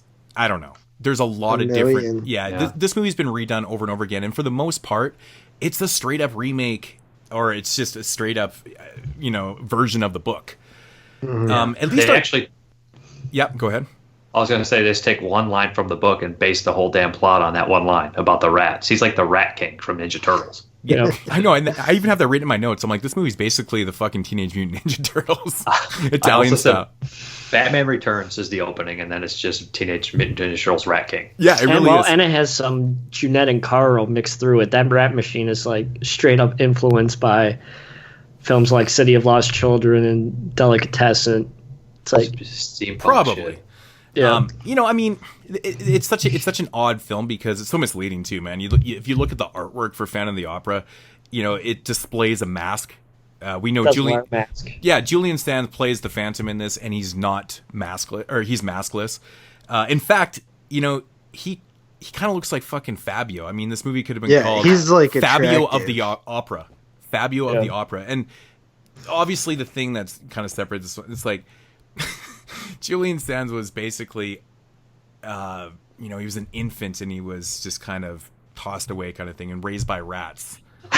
Dude, that scene where he reaches up and touches the giant puppet rat, I laughed out loud. I know. But the whole narrative here is absolutely ludicrous. I mean, you can believe a lot of different stories and just kind of separate yourself and stuff, but really, like, this is a newborn baby that's taken in by rats and just raised to be like Fabio looking. Yeah, they would eat that shit. Like, what is he, fucking Tarzan? It doesn't. I thought they were gonna eat off his face and he was gonna be deformed, but that's not what happened. That would make a lot more sense. Exactly my point. But that's why I said this movie should be called Fabio of the Opera, because he looks like fucking Fabio, dude. He grows up, he's like this beautiful dude with long blonde hair, no mask, and he's got a lot of shit, and he's really smart. Like, he's not like stupid and shit. It's just weird. The whole setup to this film is strange. Here's the thing. I think that I think there's no question that if the baby was thrown down there, it got eaten by rats and like a hermit raised it for a little bit or something, and it was all disfigured, story, right? Yeah, I think that it would no doubtably make it a better movie, but I kind of understand his thought process of like, everybody does that. Like, let's do something different. So here we go. JP's going to say this is a good movie. Well, and he also does, I mean, not only having him, like a beautiful phantom and stuff, I mean, he gets the girl too, kind of. Yeah, which actually makes more sense in a way. Well, this does because he's attractive. So it kind of makes sense. Fabio. He was trying to make a fucking, technically, like an offbeat kind of love story here. Maybe a love triangle type thing with just doing it in beauty. But going back to what Jeremy said is kind of ironic that he's like, this movie's super ugly, but Argento was trying to do the polar opposite of that by having this non-disfigured, antagonist and stuff, and having this kind of love story and these beautiful sex scenes and things like that. And it's just, I see what he's doing here. I just find it not that great at all. I agree that it's not that great. Really, nothing about this movie is great. Like, I agree with Jeremy. It's the aesthetic of it is not great. I want to say he shot this. I do like the aesthetic. Well, the scenes in I don't mind it either. The scenes in the opera house are okay because I swear that's the same opera house they use for opera. I swear that's the same shit. So, like, I mean, I love the underground caverns, dude. That stuff's cool to me, man. They're confusing to me. Why does he have so much shit, like nice stuff down there, and like, why is it so nicely built and shit? I don't understand it. It's like I'm confused. He just brings the shit down there, man. But like, he's got nicer shit than most people that live in a house. It just seems odd to me a little bit, but maybe the rats are bringing it for him. Really, he's got rats. I mean, his shit shouldn't be that fucking nice looking, but. This movie looked like the most expensive high school play of all time. Pretty much, right? And it's like they had like this beautiful set, but everything like looked cheap at the same time. I don't know if it was the camera work or the camera or the DVD, but it was like somebody took a lot of time doing this production design, but for some reason it just looked like a high school play. It looked like a soap opera. I want to say, Dave, I noted this too, man. I'm not 100% sure because, the design, the set designs, I don't think are actually that bad. but I think a lot of it has to do with maybe the way it's, you know, filtered to us on that DVD transfer and stuff, because it does look really muffled and kind of washed out and stuff. But I mean, I feel like the color correction was a little off in a lot of this. Well, realistically, man, this movie's taken place in 1877, so it's a period piece, right? The costumes and stuff aren't that bad, but they just don't look great to us. Yeah. So it's really kind of giving you this impression that it's really cheaply done, and then you're questioning the cinematography and stuff. But yeah, the color correction, there's something definitely way off there. And I don't think really they had motorized vehicles in the 1800s. Yeah, this is definitely fantasy. This is 100% fantasy. Yeah. They didn't do anything with the traps. Like Phantom's known for doing traps in the book, but they didn't do any of that shit. Yeah. Well, the lady got he caught has in the one. rock. He has, and he does. Okay, so the rat hunter, which by the way, chopping off the tails of the rats and putting them in formaldehyde was pretty fun. But he gets his hand caught in a rat. First of all, this rat trap is, but it's not a normal rat trap. But they mentioned that that his hand was like controlled into it. Like he had like telekinesis or some shit. Okay, but it's dropped. They don't ever do. Thank you. What the fuck was that? Okay, I have a point written down right here, and I was going to bring this up. What the fuck is with the telepathic powers and stuff that, you're right, JP, was never revisited after that moment? Like, I don't know. Why dude, did they incorporated this and they never did anything else with it? But like, even that scene is strange. Is it Sans that's doing that? Is it the Phantom? Yes, I think that's or was it the power of that area and the rats? Like it's one. It's like one entity. Like I thought at first, I was like, is it him or is it just this huge entity? Because I felt like he was kind of part of this rat colony, and it was like this power. And if you're down, like they could control it. But if that was the case, then he would never be down there, because if they have this type of telekinetic powers, they would fucking kill him. All Willard, like if he was like Willard and shit, he could straight up like And the rat should have straight up ate all those people at the end and helped him. They didn't do shit. No, they were kind of. Those were some pussy ass rats, man. That's what I'm saying, man. Everything was just so much for being raising, nurturing. Yeah, the Phantom. Yeah, Ignance. His name was Ignance. If this was George of the Jungle, those fucking apes would have fucked them up. See, here's my thing with this movie, though, is I don't think it's good, but I actually find it entertaining. I agree.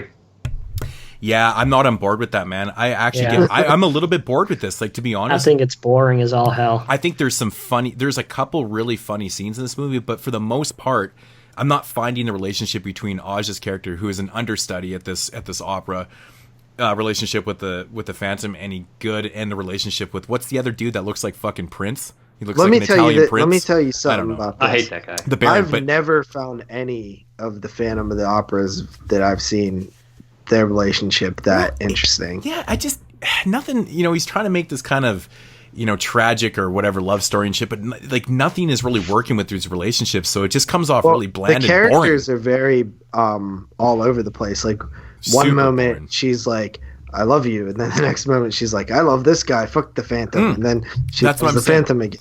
I mean, that's a little bit to do with the script though too, right? Yeah. You know what hurts this movie the most, really? And it's all post, like, after the Michele Soavi movies, or shortly after that, like the mid-90s, there was a change in how they dubbed the movies in Italy, and the sound effects and everything, and it's just so fucking cheap sounding. And I don't know if these people are trying to do English or not, but they're just, it makes the acting so fucking bad. And that scene where Aja is singing, the opera is terrible. You know what, man? Sorry, Jeremy. I know it gets worse. It does get worse. It's hard to say if it, and that's the thing. Like I feel like the acting in this is like, even before the dub, if you're watching movements and just facial expressions and just the way people are acting, like, it's all overacting. But then you throw in the dub with these actors and it just sounds fucking terrible. It sounds super cheap and shit. So the combination is like, Jesus Christ, like, the whole time you're kind of scratching your head going, is it they're acting, or is it the dub, or is it both? And it's off-putting. It's just what you said, for lack of a better adjective, it's fucking cheap. It comes off super cheap. And man, I don't know, man. But I'll even be the honest, performances, dude, I've never found any of the Italian dubs sounding good. Like, even like stuff like Demons, like, it always sounds cheap to me. But those ones sound better than this, though. But I understand where Dave is coming from. They still sound cheap to me. I like those old ones. I mean, maybe it's nostalgia and I'm used to it, but I feel like there's more effort put into them and the sound effects as well. These ones just sound so forced. Like, and sometimes I feel it's almost like Italians trying to do English in their first language and like in their second language, and anytime there's a foreign person like doing a second language, not their native language, the acting is always terrible. I'm sorry, but that comes down to the mix too, because even Julian Sands, who quite obviously speaks English because he's English, you know, he even sounds funny in it too. He sounds super overacting at the end. I wrote down that the end is super boring. He fucking hams this up so bad through the whole movie, though, man. Yeah, like he hams up his performance. It's ridiculous. I watched the bonus feature where he was like really excited to be in an Argento film. I just laugh that they pull that kind of shit. Like in the Card Player, they dub the Irish guy, and the dub is worse than if they would have just left the guy speaking English. It's like, why do you dub the guy that's already speaking English? Yeah, exactly. It makes no sense. I think he dubbed his own voice too. Oh yeah. Yeah, which is even poor job with that. I think they all dubbed their own voices in that if they could. Yeah. Well, they generally try. Dude, what's up with the? There's a weird scene where the Phantom's like on the roof. That's the CGI rat thing, the rat trap human thing. Yeah, he's up there and he's kind of tripping out, and he's having like these visions and stuff. Yeah, dude, that scene, it's even shot funny, like it's shot on a screen, and then they added in these like really, really bad late 90s visual effects that are like early kind of CG, and it's really disturbing, man. Like, I don't know what the fuck's going on there. There's like weird rats in a trap, and they're like half human, half a rat. Yeah. And then the pedophile scene. Like, you're like, okay, is the Phantom supposed to be like a heroic thing? Like, he saves the little girl from the pedophile, and I actually love that death scene because he's always got those Swedish chocolates and he's falling around the little girls. And then when he dies, like, he has like 6 chocolates in his hands, but when he dies, like, they just throw like 1,000,000 in the air. Yeah, exactly. That's really fun. That's fun though. I like that. That's actually one. That's like the rat mobile. Like, I'm just like, what the fuck? Where did this come from? This steam powered rat mobile that's down in the, like, first of all, the cavern. I doubt it's like that. Like, you don't have that much space to like navigate with, like, dude, the way that shit is shot, it's like it's sped up or something, and it's just shot so fucking filthy or something, man. It's just like real fast rat killing shit, and it's led by this killing midget. The rats, and they invent something that could suck each individual rat carcass up and blow it out of the top so that he could catch it and bag it. It's just, and then like, cut the tails off later. Yeah, just like, it reminded me. Like, where did this come from? It reminded me of watching like a silent film where it's kind of sped up a little bit. And then when they crash and everything kind of goes shitty, and the fucking the midget on there gets decapitated. And I'm just like, that was clearly not safe. No, it was like so fucking. It's clearly the best scene in the whole. I was pissing myself because I completely forgot about it. Right, hilarious, man. I mean, that's where actually another thing all these movies have in common besides Argento and Sergio Stavletti actually does effects on all 3 of these movies. I think. Yep. He did special effects on here, so I don't know if he had anything to do with those visual effects that we see that really bad. He does a lot of animatronic shit usually. Yeah, so he probably had a lot to do with that rat machine and stuff like that. But and this movie feels kind of similar, like to the Wax Mask that was made around the same time by Stavletti and the same production company. But Wax Mask is better movie. Oh, for sure. But I wonder if this wasn't a Dario movie. If this was directed by like Bruno Mattei, would people hold it to such a high standard? I literally was thinking that the whole entire time while watching it. I'm like, honestly, this is nowhere near as bad as people make it out. I agree. That's what I said. It's bad for Argento, but in terms of just like if you just saw it randomly, you'd be like, oh, that movie wasn't good. But it's almost hard to separate yourself here. Horrible. I mean, I understand what they're trying. Like they had a lot of good shit here. They had Stavletti doing effects. They had Ennio Morricone doing the soundtrack to this. There was production value here, right? Like I said, the costumes and shit look pretty good, but I don't know, man. It's just it's hard to separate yourself. I mean, if Bruno Mattei made this movie, it would be like one of his better ones. Yeah, that's what's so fucked up. But that is there's a couple. Yeah, I mean, in Argento's, but it's still a shitty movie. It is, but it's entertainingly because it's so bad. The acting's so corny, and some of the shit makes me laugh so hard. I actually was pretty entertained by this. I'm not gonna lie. I would watch it again. I hate the third act in this movie. I don't know. It just seems so anticlimactic to me, man. It's just everything is happening, and I'm just like, fuck, I don't know, man. It's just not as. That's just Phantom of the Opera. Like I've never found it like. I think the with, original even the book's one, not great. The book's not great either. No, and it's not. And I think with with Argento changing up, having ridiculous shit like the Phantom being raised by rats and stuff, I was expecting it to go pretty fucking haywire with rats at the end and shit. Like you're thinking, that's what Splinter's gonna Splinters. All these Splinters are gonna fucking rise up and protect his Ninja Turtle. Kind of thing, but it doesn't really happen, and it's very much a letdown. Like, I don't know. I think if they would have had a couple more kills, like, I think people would like it even more. Because, like, you have that one, decapitation with the little dude, and then also at the beginning you have those two guys, like, in the well or whatever. Three guys. I still think that's a good scene. It's cut in half. Yeah. Besides the obviously the rat and the decapitation of the dwarf is easily the funniest shit, but and Julian Sands scratches that fat woman's titty. That's hilarious. Oh yeah, that is funny. Yeah, when the whole opera falls apart and she gets hit in the head with the ceramics, that's cheesy. That's where I was getting to, man. That scene where he's downstairs and he's hammering on the wall with that huge sledgehammer. All I could think about, because he's got no shirt on, he's got this like hair flowing. If fucking Mark Wahlberg had long hair in the Good Vibrations video back in the day, that's just what it reminded me of. I was bursting out laughing because he's like beating this shit, and all of a sudden the chandelier comes down, and the effects on that scene are so funny, dude.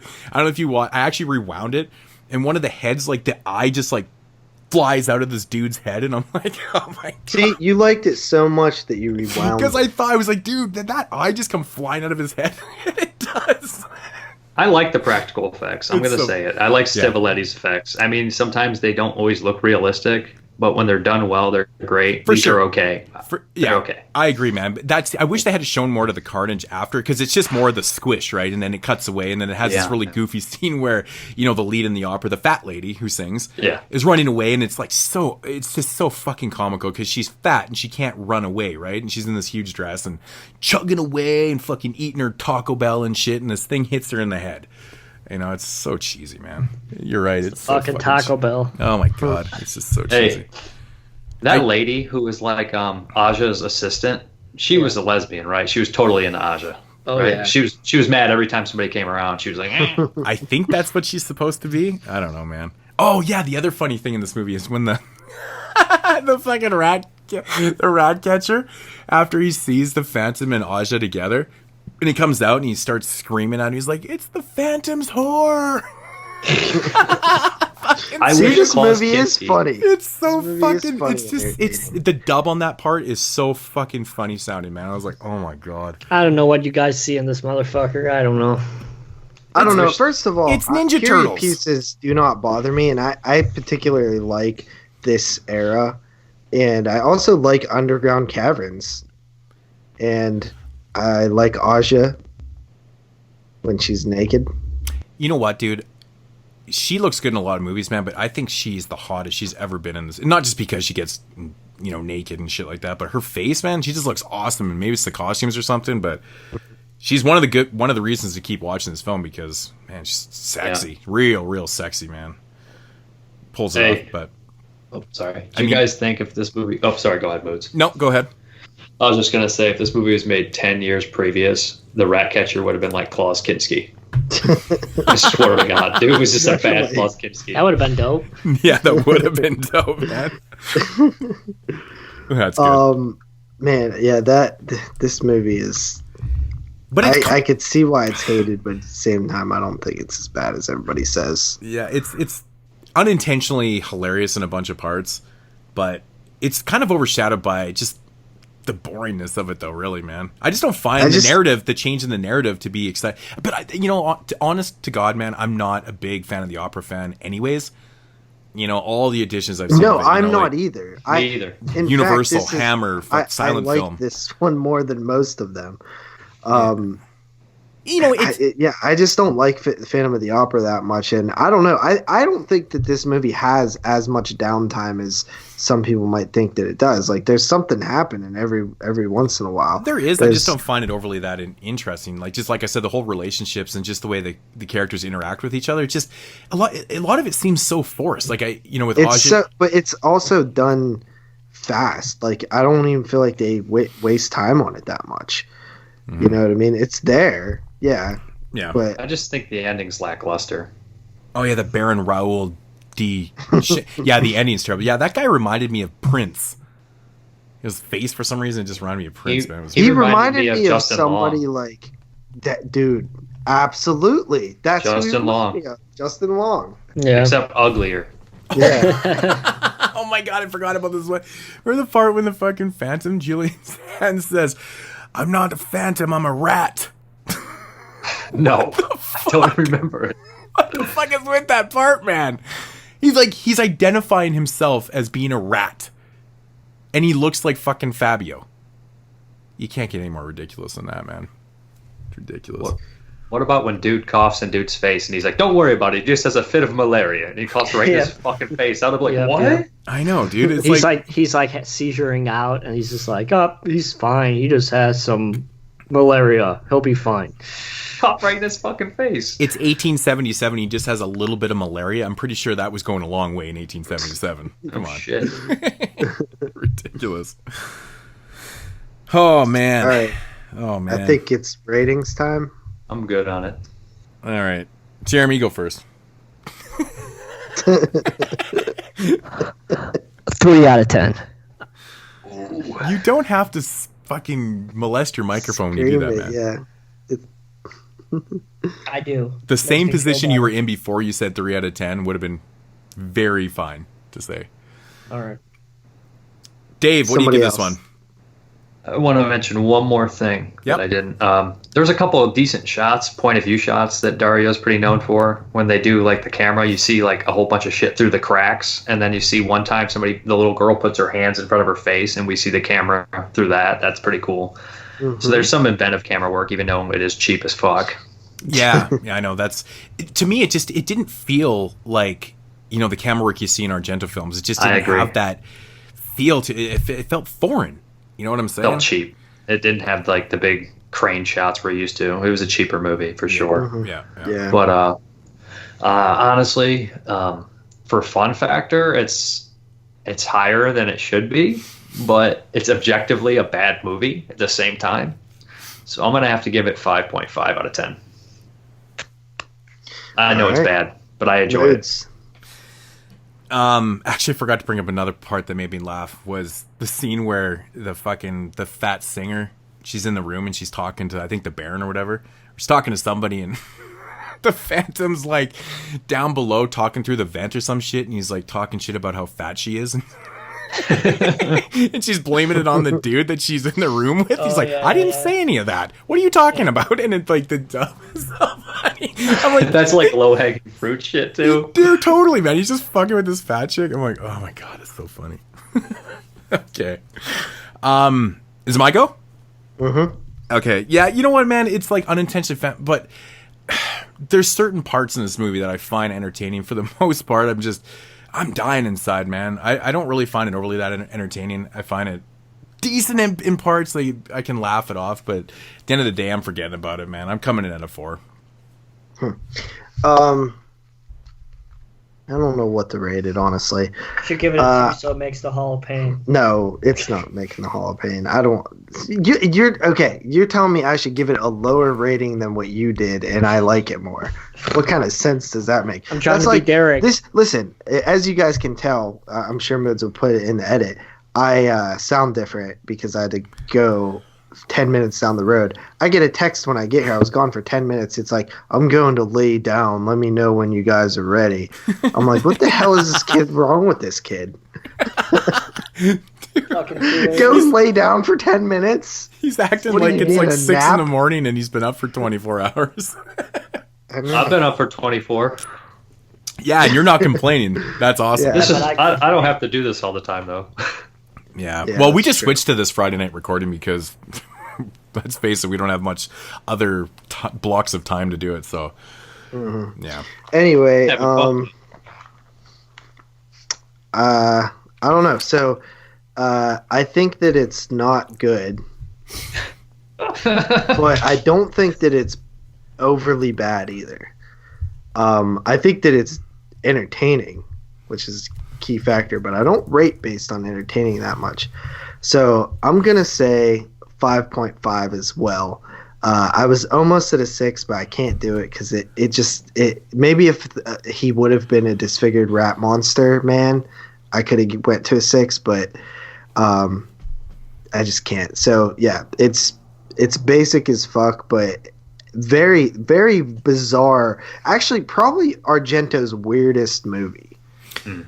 Well, I mean, if you look at the timeline in Argento's filmography too, this movie sticks out for a couple different reasons. Obviously, the production value is a lot more down than his other films and stuff, but this one doesn't have any mystery to it.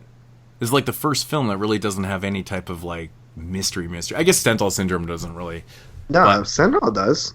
I guess it does have more. Yeah, but like this movie doesn't. Two mystery. Yeah, I guess so, right? But this one doesn't have like any mystery to it, right? It doesn't have that Argento kind of, staple thing that he does in most of his films at all. I mean, even the rat killing machine is the weirdest thing that he's ever done. But it's fucking weird. But that's another reason why I find this movie kind of blah, because Argento usually would kind of put his natural flair onto it and stuff and create something, something a little bit more mysterious with the Phantom, taking this idea that he was raised by rats and stuff and maybe creating him as like half rat kind of thing and stuff. And who knows, making it a little more tragic like that and stuff. But he doesn't. And he doesn't try to conceal who the Phantom is at all, obviously, by not having a mask. But they show him right away. It's like crazy, man. It's like the weirdest thing. It's like Argento's like, well, I'm going to do this. I don't really give a fuck too much on this. So we're going to make some funny ass parts in it. And I'm sure that's not what his mentality was. Of course, Argento has no sense of humor. But interesting note. Oh, sorry, Foods. No, go ahead. I always keep doing that. I time it wrong. Sorry about that. But interesting note is on the commentary for the card player, Alan Jones said that The Phantom of the Opera was, I think, the first movie that Dario had ever seen. So the original. So that's why he probably wanted to make this one. Interesting. Yeah. Which is, I just feel like he already made his Phantom of the Opera kind of in opera, but which is like a million leaps and bounds above this movie. It is. Just in all technical aspects and even narrative. So much better. Did anybody else listen to the commentary for the card player? Oh, well, considering we're only to the second movie. What's that? Considering we aren't there yet. What do you mean? Why are you talking about the card player? We're not even to the card player. Because Dave just brought it up. He brought the commentary up. I asked if anybody else listened to it.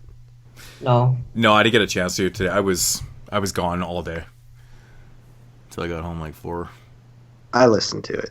Did you? Cool.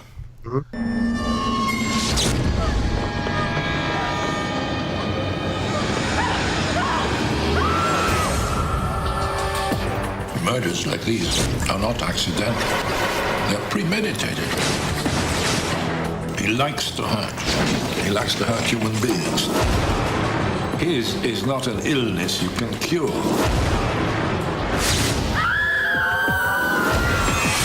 He's gonna kill me! Where are you? I'll find you.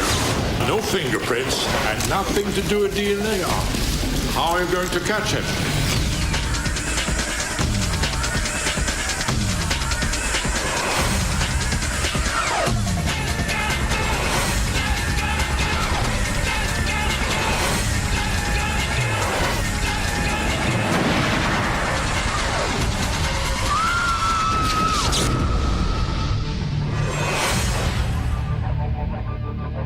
Moving along here into 2001, so 3 years after Phantom of the Opera, he returns to something that he's a little bit more familiar with a film called Sleepless.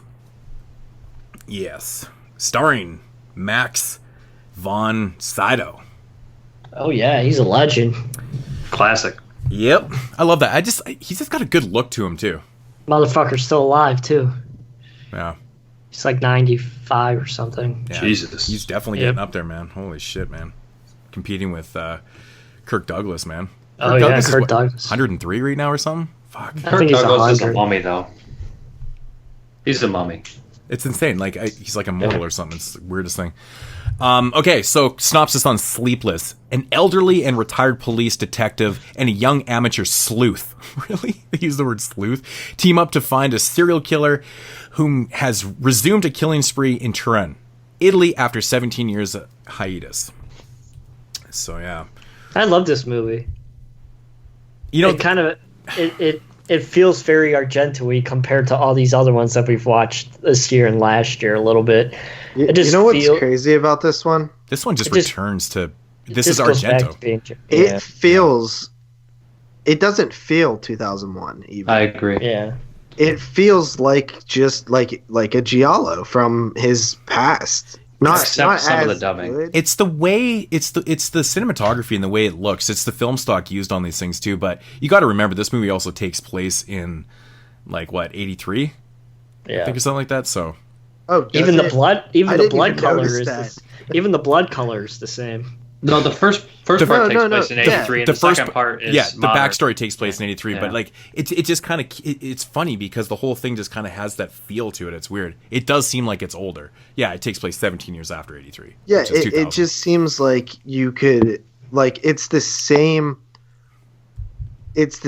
Everything is the same from that era of giallos. Like you couldn't tell that this is story wise and just the way that the film is the story progresses and stuff. Yeah, certain things he lost a little bit of touches, but I'm just saying in terms of if you took his skill away from it and just was this is a giallo film, it's one of the most giallo films in modern time. Mm-hmm. Yeah. You know what I mean? It's the most classic throwback giallo I've ever seen in the post 2000s. But I haven't seen a lot of newer giallos anyway. But not even that. I think it's super technically impressive, especially at the beginning. That shooting in the train, that's some impressive shit. That's some technically impressive shit that they were able to shoot that tight of quarters like that and shoot that. I would assume it's a Steadicam. Shoot that kind of shit.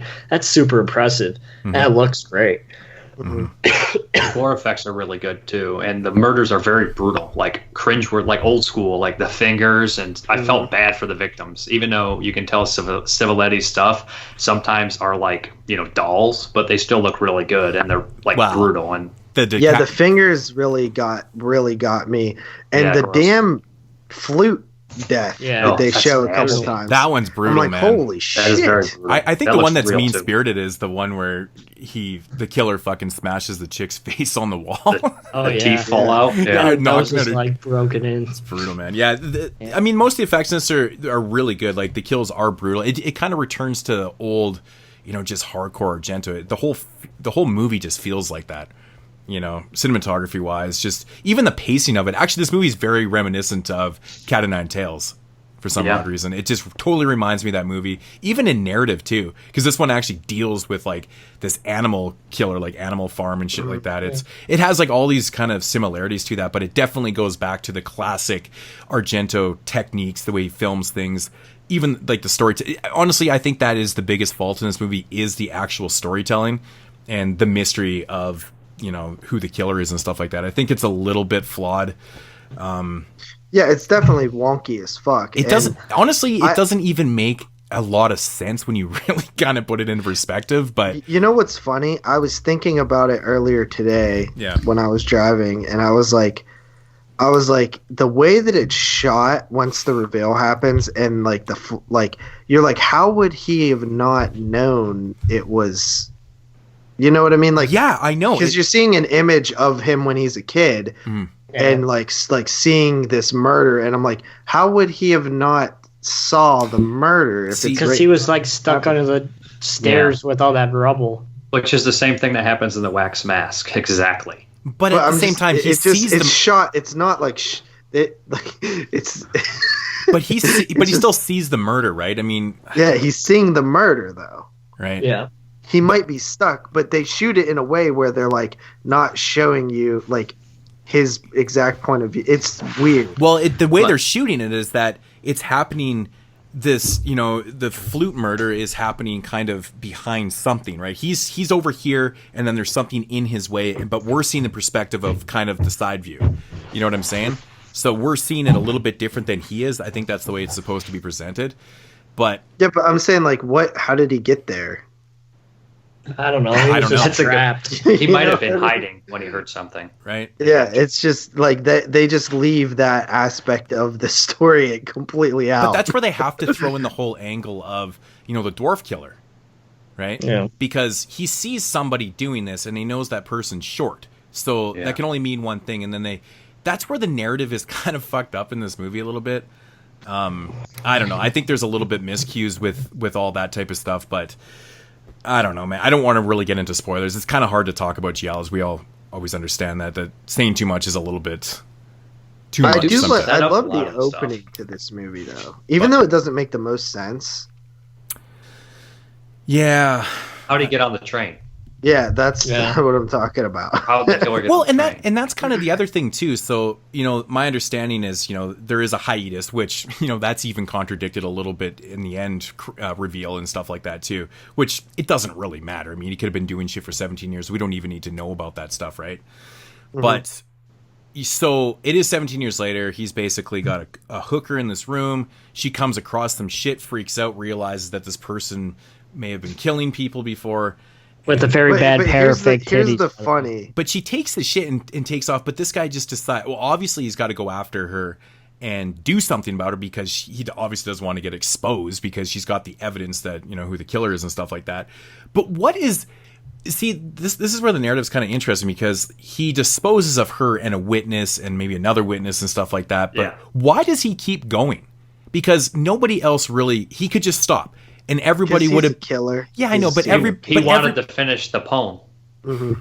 He had to finish it. I know, but that's I get that, but at the same time, it's like Well, I mean, there are serial killers who stop for years and come back.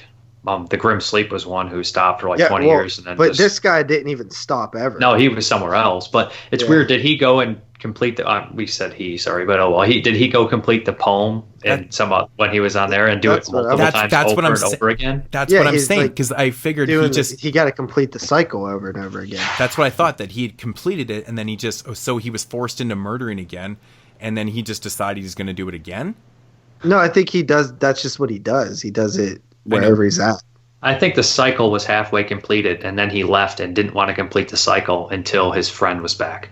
I think he has to have all these different elements into it because he's crazy. So that's what I think, because he was halfway through and then he comes back and finishes it. That's how they figure it out. But so then it's just coincidental that this girl steals his shit and then he's forced to kill her. Yeah, I think that's coincidental. Right, that's what I'm saying. Because he might have planned on killing her or something. If you think about the whole narrative, I mean, that's the other thing too. He may have been planning to kill her. They even talk about that, how that particular murder, I don't think he left a thing or something. But we can't really judge the movie based on what ifs, like if he was going to kill her here and stuff. The fact of the matter is she took his stuff and he was forced to kill her, so he doesn't get exposed kind of thing. So, I mean, if all these pieces have to fall into place, if you look at the whole narrative as like crunched down, it's like, it's a little bit jumbled. Well, that part, they mention that. They say that like, okay, this murder is weird because it wasn't planned out. Well, yeah. So this was like So yeah, he probably wasn't going to kill her. He probably just wanted to have sex. The other, I want to see that girl's titties who played the harp so bad. You only see her ass.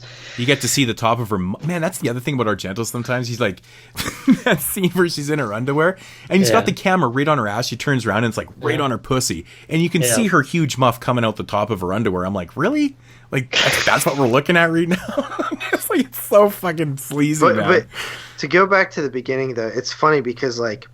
She's just like, here's this dude like murmuring like, I've killed a lot of people in his sleep, and she's like, oh shit, he must be a killer or something. Then she knocks over a thing and there's all these knives in it, and it's like confirmation right there. Like it's super convenient too, right? It's like, oh shit, here's his weapons of choice. Yeah, I better get the fuck out of here. Doesn't even seem to use ever. Yeah, it just happens to have it, and that's the other thing too. So I mean, that's the argument. It's like maybe he was planning to kill her there because he has the weapons. Right? Yeah, but why would he go to sleep? I think he probably was just like, that was literally, he just wanted to see a prostitute. Yeah. With a bad boob job. Yeah. It was just, one thing led to another, and he was forced into it. Bad boob job. I just think that was the style of boob jobs back then. Yeah. Dude, I know that does look a little bit horrendous. Oof. Yeah. There's a lot of nice shout outs to a lot of the older stuff in here. Like, the killer's childlike. That's been kind of a thing that Argento would do. And then I love that the dwarf killer or the dwarf writes giallos. He writes the yellow like giallo books. That's what he has. There's a big stack of them. That was so fucking cool. That is awesome. I love that. Yeah. I just like the characters. I think I like the relationship between the kid and the old man. I just like them. I like spending time with them and their relationship together. And my biggest sucks what happens, but my biggest complaint with the whole film is it actually is way too long. And I know that's like a common complaint when it's like a film that's like 2 hours, but I literally checked the time at one point thinking that it was like, okay, probably like 40 minutes left. And it was like still had an hour and 5 minutes. And I was just like, holy shit. I didn't think so. I thought it moved at a good pace. Dude, I feel like there's a huge section of this film that's just super drawn out. Actually, you know what? I agree, JP, because once Moretti and the kid that's grown up now, who I don't think we even mentioned, but this team that gets together is the ex-detective that was on the original midget killer or dwarf killer. It's called midget. Yeah, like when they go visit. Yeah, look the at you. house Now and look at you. stuff That's like me when I drop the N bomb. You're dropping the M bomb now, bro. Yeah, whatever. It's not as offensive as the midgets and dwarfs are different. Yeah, so the dwarf killer. So Moretti was the detective. He's retired now and stuff. Anyways, he gets called back to the case because he knows things about it or they can use him. And the kid that witnessed his mother getting killed. Yeah, he said he promised him that he was going to find the killer one day. Yeah, so, there's obviously this killing. So they team up to do this stuff. And that's when this movie does slow down a little bit. The killings get a little bit far in between. The beginning of this movie is so awesome, all the way up into like the first couple kills and stuff, and then it just comes to a screeching halt, and it's just like there's this huge section of investigation. I mean, that's how those movies all are, though. They really are. It's got the same pacing. Yeah, but I like the ones that are like that, but 90 minutes. Well, not very many of them are, but it's very reminiscent to Cat on Tails, just the way it's kind of structured too. It's just like almost identical. So, but I didn't really find it was like overly, I mean, maybe a tad bit long, but it does slow down at that point. I don't think it's snail paced or anything. I mean, you kind of have to build this relationship between them and start introducing, the secondary characters in the movie too, right? There becomes that point where you got to start building the actual mystery of what the hell's going on here. So yeah, maybe it takes a little bit long, but I think it's necessity, right? You got to do that. Yeah. So, how'd you guys feel about that whole old versus young thing going on with the detectives? Because we have like Max von Sydow, he hates technology, and then the other guy's doing with the cell phones, and there's definitely an old versus young way kind of going on here. And he like comes in with his memory and everything like that, trying to remember and use the old ways to solve the crime. Is that Argento commenting on how films are, how giallos are done?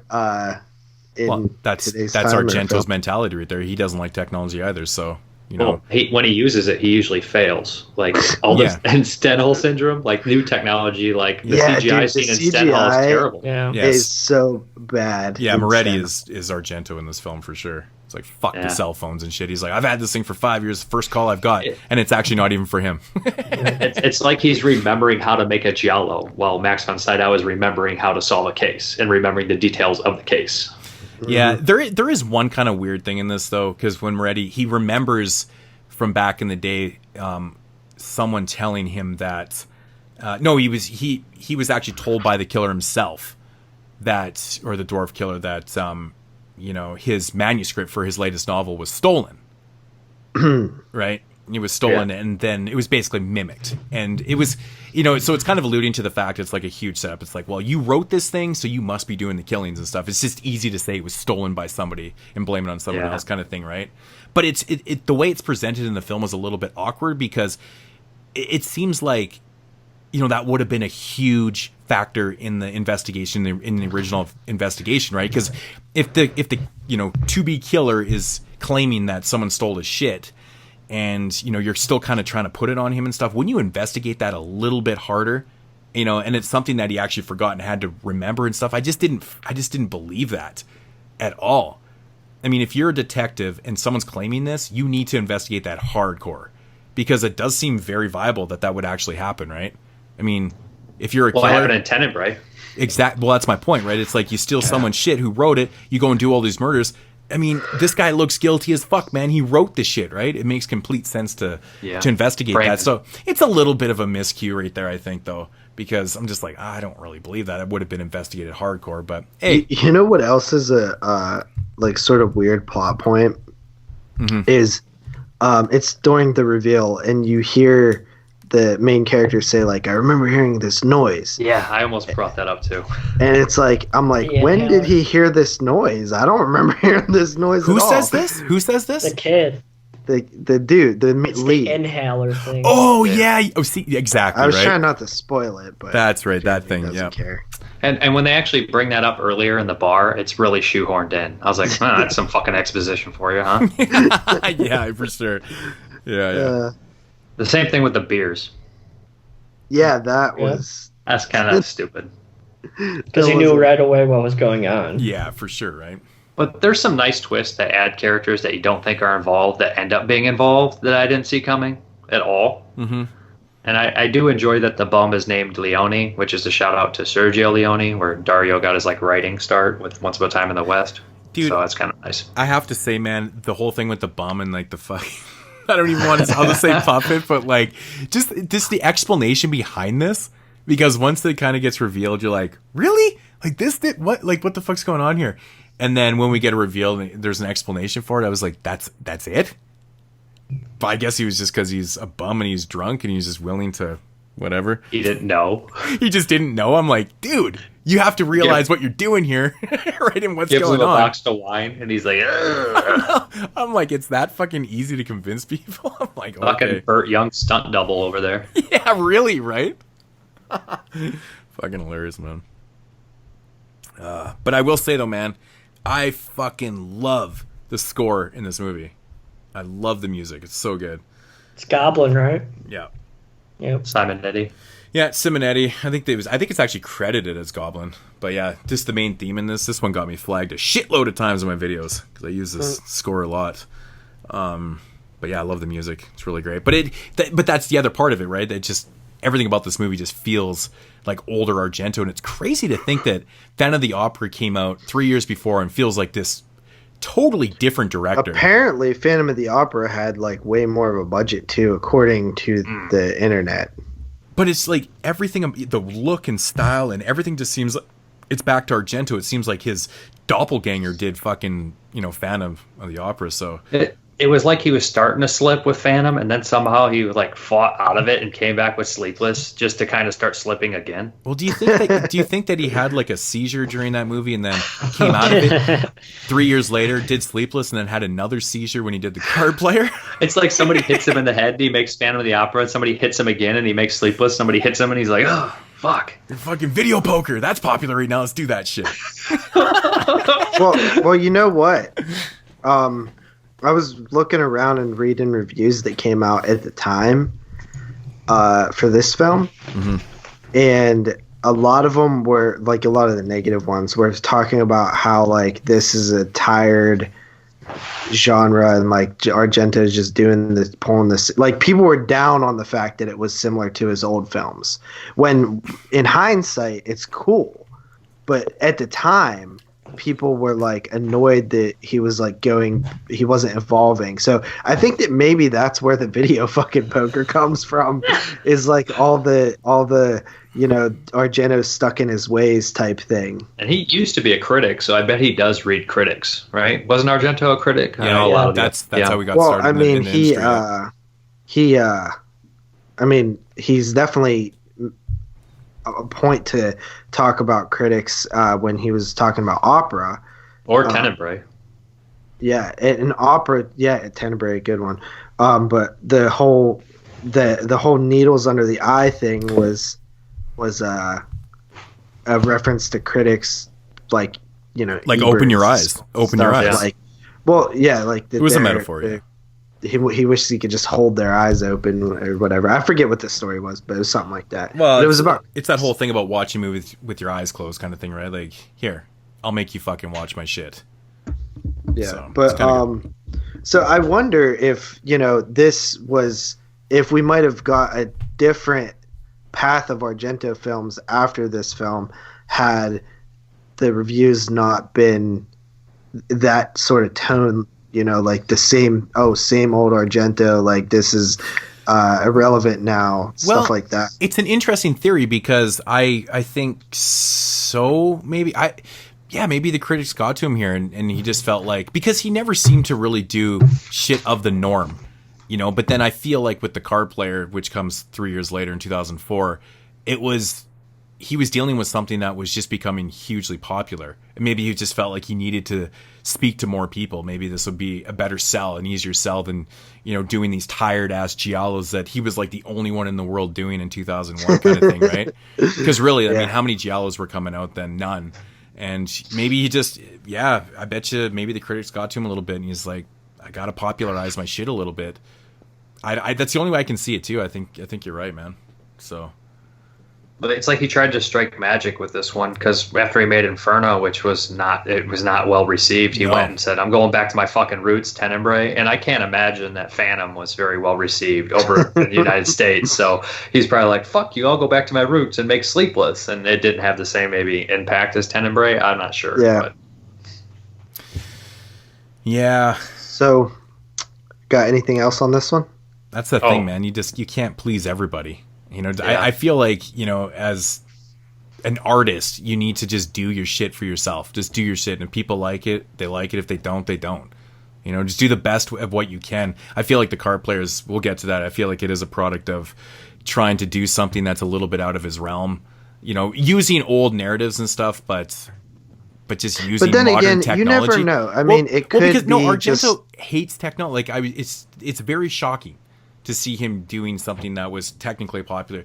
I mean, that was right at the time where video poker was becoming a thing, but then like live poker and shit became fucking huge like a year after. It was crazy. He does try to keep his finger on the pulse on that kind of stuff, like with Cat O' Nine Tails, with the scientific like genetic code shit. That was like in the news, even though it turned out to be complete and utter bullshit science. He still was putting that in his movie because it was a popular theory at the time. So with the Card Player, he tried to put that in there. It's you know, doesn't work. For sure. Yep, hands down. I believe Dave's up first. Okay, on Sleepless, I think it's a really well-made movie. I do like the fact that he managed to kill 2 animals out of the 3 original animal trilogies, with doing a cat and many birds, but a swan, I would say, is kind of the bird with crystal plumage. Max von Sydow is probably the best part of the movie, and I'm going to come in at a 7 out of 10. Boots. Oh yeah, pretty much 100% agree, man. Sydow was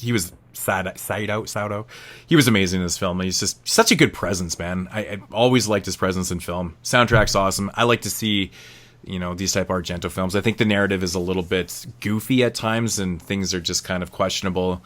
But you know, I mean, that's the same argument that you can use for a lot of giallos. You know, most of the giallos, and some of the older ones, and some of them get a pass because of the time that they were made and stuff. I think people are a little bit harder on this one because of the time it came out.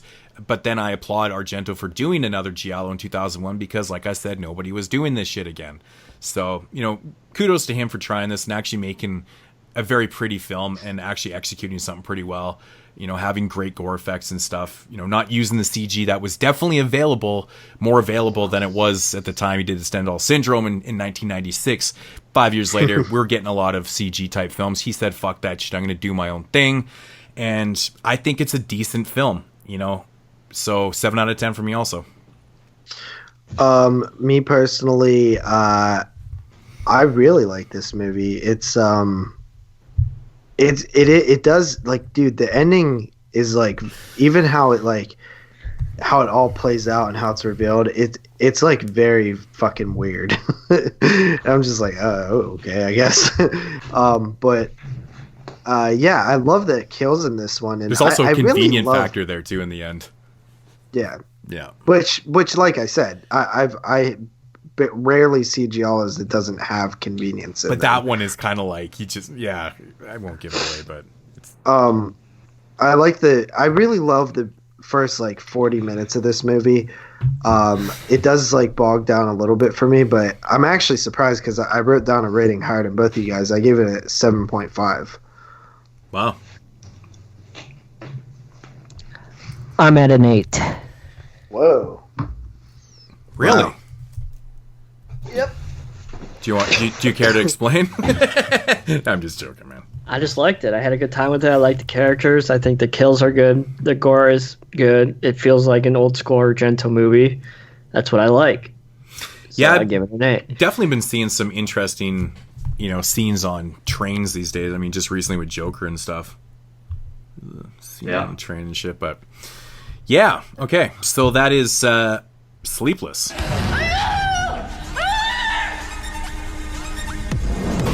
sir has a bet. A video poker game. If we don't play, he'll kill her. If we lose, he'll kill her.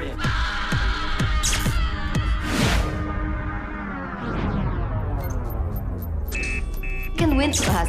The boy is a phenomenon. No, I'm not. I lost. Him down, at least. No, he's using a multi-proxy, and he's changing routing continuously. He's got her! He wants to play! It's encrypted. A code, sir. That girl could still be alive right now, and you didn't even give her a chance. If you play, it'll give us more time to track him. Moving along to 2004 with the film that we've mentioned how many times now, called The Card Player. Wait. I think you meant to say CSI Rome. I think that's the right title for it. I seen that.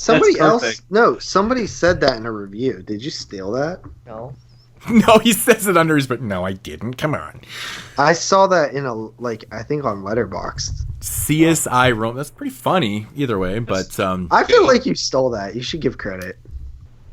Nope. Oh, he definitely stole it. You can tell by how he's acting. Yeah, it's going back like there for for sure. Jeremy says one thing funny. It turned out to be stolen. Yep. I said some things funny the last time I was on. Did you? I mean, for shizzle my nizzle, for dizzle my bizzle. That was funny. I don't even know what the hell you're saying there, man. For shizzle my nizzle. Yeah, I had to correct you on that, but okay. Card Player, 2004. Synopsis. A Rome policewoman teams up with a British Interpol agent to find a crafty serial killer who plays a taunting game of cat and mouse with the police by abducting and killing young women and showing it over an internet webcam. All right. That's pretty much what it is, man. Fucking techno thrillers always look dated. They never age well. No. And it's a stupid fucking genre. Horrible. Especially when you have webcam, what is it, 2.5? Or I hate those things when they put the 2.5. It just seems so dated. Here's the thing about technology, especially like computer-based stuff, right? The things that I hate most is when they don't understand the technology that they're using. They do stuff that just wouldn't be possible or like doesn't work like that. But I don't think they really did it that much in this one. It was basic video poker, It didn't seem like something that couldn't exist at the time. What were they going to do? It was 2004. Well, it did. It existed for sure. It did. Yeah, I'm saying like to me, I don't mind dated technology if it's used appropriately to how it existed at the time. It was just the game. It was just the game that was dated itself because nobody's playing fucking 5-card stud ever. If you're playing fucking online poker, you're playing fucking Hold'em.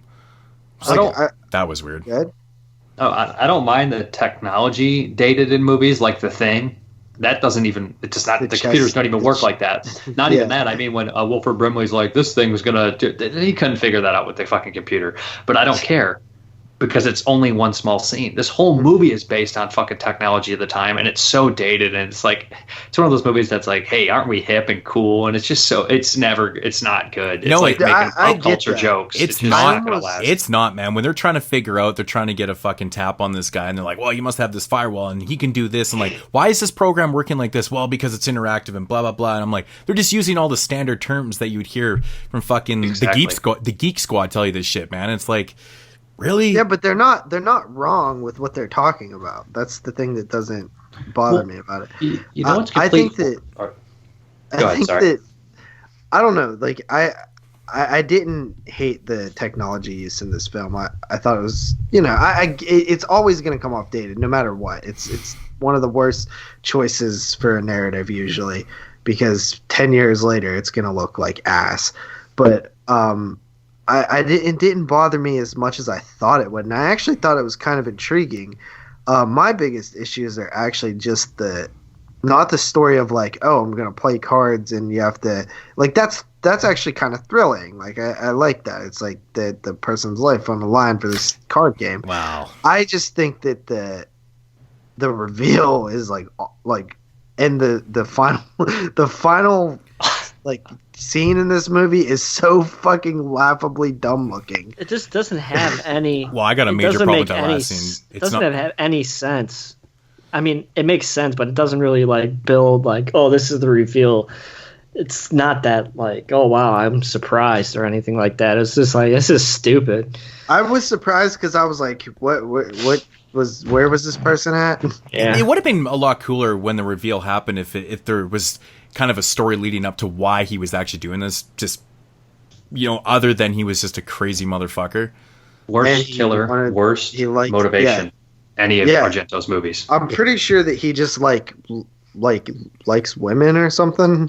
But doesn't like them because he just has a fucking thing out for, like, I mean, I understand like using this narrative and stuff, but the way it's executed is pretty fucking bad. I mean, there's this like right at the beginning of the film, we're like, oh, they make the conscious decision of not playing the game, and then she dies like right away. So then obviously they got to change their approach here and play the fucking game, and they all suck, and everyone's huddled around like they're playing Keno or something like that. Yeah, like there's only one crime in a whole fucking city, and none of these cops have to do anything else. Just the approach in this is ridiculous. And then of course they realize that they all fucking suck. They lose again, and someone dies and shit. So like, but okay, here's the thing. No, this is where it gets stupid. It's just this is one of the more luck-based poker. Yeah. Like it's not that you don't have an opportunity to read players or count cards or anything. Yeah, but they do. They get this Rayman guy. But this is where it leads to, but that's not their mentality. Their mentality is that, oh, we're not good. We need to go find somebody. So they end up finding this young kid that's winning at video poker at this at this club or whatever, and then they bring him in, and all of a sudden he's just like working for the police, and they're just trusting this guy with all these lives and shit. I'm like, this is fucking crazy. This would never. I know you have to separate yourself, but that's ridiculous. That's just never going to happen. I mean, I don't know. No. And how the game works doesn't make any sense. Like, you can see, because when you play like poker and you can exchange 3 cards, you don't get to see the other fucking person's hand. That doesn't make any fucking sense. Why am I seeing their hand? Because if I know I got, you don't get to see their hand until. We don't know if he could see. The second person going, the person that goes last is already. He knows what. How do you know what he's seeing on his screen though? Because you can see their hand. Because you can see their hand, though. It's shown. You can't until after you've went. I don't think so. Because I think they show his hand. Their hand is face down until after you decide what you're drawing. Well, from what we're seeing on the police side, it's not working like that. But yeah, but for the reveal at the end, it doesn't even fucking make sense. So it doesn't work anyways. No, because I noticed there was 5 of the same suits in one point. Like, no, there wasn't. Yeah, like. The lady had 3 and the guy had 2 with the same numbers. I'm telling you, go back and watch. No, I believe you. I believe you. Okay, are we talking about the very last scene? No, I'm talking about when they're playing cards. Oh, well, the last scene, actually, they fucked up in that, too. The winning hand actually wasn't the winning hand. But didn't the computer crash or something? Well, I'm just saying, like, when the guy's claiming he's got a royal flush. And then she has a flush, too. She has a flush, too, but she had a low straight flush. Yeah. Which is fine. A royal flush beats a straight flush. Yeah, I know, but they claimed in the movie that she won it. She won, yeah. Right? You can't beat a royal flush. That's what I'm saying, dude. In the movie they did. Unless you have another royal flush. He has a fucking heart royal flush, which is the best possible hand you can have. She had an ace to 5, which straight flush, which is the second best hand you can have, and she's the one that won. I can't believe they even had the nerve to do that. And who has a card game about cards and death and doesn't do aces and 8 dead man's hand? Dude, you stole my fucking... I even have that written down. I was like, how the hell did they not have the dead man's hand? I agree, dude. Fuck that. I'm 100%. That was originally the title of this movie. Yeah. What, dead man's hand or aces and 8s? Dead man's hand. But going back to what you were saying, JP, about the screen, at the end, they're playing on the same computer screen, so they can see each other's fucking hands. Dumb. So it's stupid, but they fucked up, and she shouldn't have won. But it doesn't. Look, here's the thing about seeing each other's hands, though. It doesn't really matter. Yeah. Oh, of course. It doesn't matter if you can see each other's hands because you're still gonna have to you're still gonna go for the best hand that you can get, unless you're like, oh, I already won. I mean, honestly, dude, if you've ever played poker, I mean, if you're playing it like that and you see what they have, you're going to probably play your hand a little bit differently and take different chances too, right? Yeah. Well, you can't raise and No, it's not about that. I'm talking about two of a kind. See, if you don't know what they have, you don't know what you need to beat. If you see what you need to beat, you're going to play your hand different. I agree. Right? Yes, obviously, but I'm saying like in that situation, it doesn't matter that much because they're both going for like whatever the highest that they can get is in that situation. Well, the thing is, though, she was forced to go for that because she went second. He got the royal flush, and she's like, "Oh, he's got a royal flush. Now I have to fucking either tie that or whatever." She got an advantage. But not always. Yeah, but I mean, like, let's look at my hand. I have two of a pair. I have two pair, and I see this dude's hand. And I have a natural two of a pair right off the bat. This dude has a full house. I'm going to be like, fuck that. Exchange 3 cards for me because I'm going to try to beat this full house with higher cards. Yeah, but otherwise I just stay. If I knew I had two of a kind, I would exchange one card. It's exactly right. It's exactly right, man. I mean, I used to play cards all the time as a kid. You know what I mean? I played poker forever. I used to host fucking Hold'em tournaments here in my house. Yeah, the second person clearly has an advantage, but it never comes into play in the movie. No, but we're just stating the facts. Like, because the movie sucks. It does. Where's the fucking kills? That's also the program though. There ain't any. They're actually the card game. This is what I'm talking about, man. See, like, this is what I was talking about with the seizure thing. Phantom of the Opera to Sleepless to this. He like went right back to like low production. The kills are fucking terrible, and the bodies are like. Dude, nasty I love looking. the autopsy. Well, they're nasty. The autopsies those are great, but those aren't kills though. Those are just after. That's the coroner's ridiculous. I'm okay with. Gross. The coroner's the best part of the movie. You know me, man. Tap dancing thing. That guy loves his job way too much, man. Danny DeVito. Like, super happy. He calls about them it. dolls. He's like, "Don't touch my dolls." It's like, what? You're fucking fired, bro. You know me, man. I can't fucking stand anything to do with eyes. And that scene where like they're digging in that corpse's eye with the fucking tweezers, I'm like, I can't handle it, man. There's a really good shot in her apartment, where the camera like goes up above. Like where the rafters would be and like pans over like behind the couch and shit like that. Super underrated shot that is. I don't know if you guys remember that. I don't think so. I do remember when she sees in the reflection, and that's a pretty good scare. Yeah. Mm-hmm. I don't know. I didn't think it was like horrible. Ouch. I mean, it's totally watchable. It's not bad. I just think it's dumb. Yeah. Like I don't have a beef with like I actually really like the video poker stuff. I just have a problem with the reasons. The video like poker stuff for myself was the most interesting part because I played poker for so many years. I'm like, this is cool. Like whatever, I could see his hands and like see how things are developing and shit. It's the story. It's the narrative. I don't like that's horrible in this movie.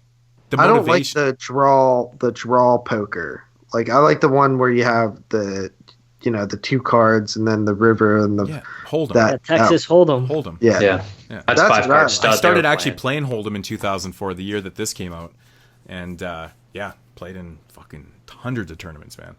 But anyways, I find that to be the most interesting thing about this is just watching the cards and the way they're going to play. And Dave, that's so funny. You bring up the dead man's hand. I was like, fucking, how could they not utilize that? Like, I told Dustin an apple cart to use aces and eights. Yeah, nice. It just makes so much sense to do that, right? It's almost like they don't know cards at all. Well, considering the hand that won in the end wasn't even the winning hand. Yeah, no shit. Here's another thing about the commentary that they mentioned multiple times. First, this was a sequel to Stendhal Syndrome originally, which is really odd. But then also that there was many rewrites and the killer was changed multiple times. 3 different killers. It feels like it. Yeah, like the bomb, the bomb was originally going to be the killer at one point. Well, the reveal is like so ridiculous in this. Terrible. It's absolutely horrible. How does it work? Like if they're playing and pre-recorded, it's like, oh, they lost, which makes no sense. Yeah, but how would it be? It's not interactive. I guess it's all rigged automatically. But that's where it's all faulty. Exactly, because they're saying that those murders were pre-recorded. 2 hours ago, but if it's interactive, which they claimed, and they stuck with that because I the think techie. what he's saying is the card game's rigged too. Then. Well, it has to be. Then he always says he plays fair, but it's horseshit. Yeah, he was saying that, but even the tech said because they're the ones analyzing the game. They're like, no, this is interactive. You know, it has to be being played. So if that's the case, then they fucked up again. Because how the fuck did they? Sorry. No, go ahead, man. I was gonna say, how the fuck do they not know that they're in Rome? They're like, we can't find where he is. No shit, he's in Rome, dude. That's where all the people are getting kidnapped from. You dumb fucks. Stupid fucking writing. Dude, I fucking thought the exact same thing because the first time where they were like, no, I think it was or after, you know, it was the sergeant's daughter gets kidnapped, and they're like still trying to figure this shit out. I'm like, this makes no fucking sense to me. Yeah. Like, does he have someone? He's across the world. And he's got someone working over here in Rome, kidnapping people. Because she was in Florida, wasn't she? And then she ended up back in Rome, and all the other people were from Rome. That's slop shit. That's sloppy.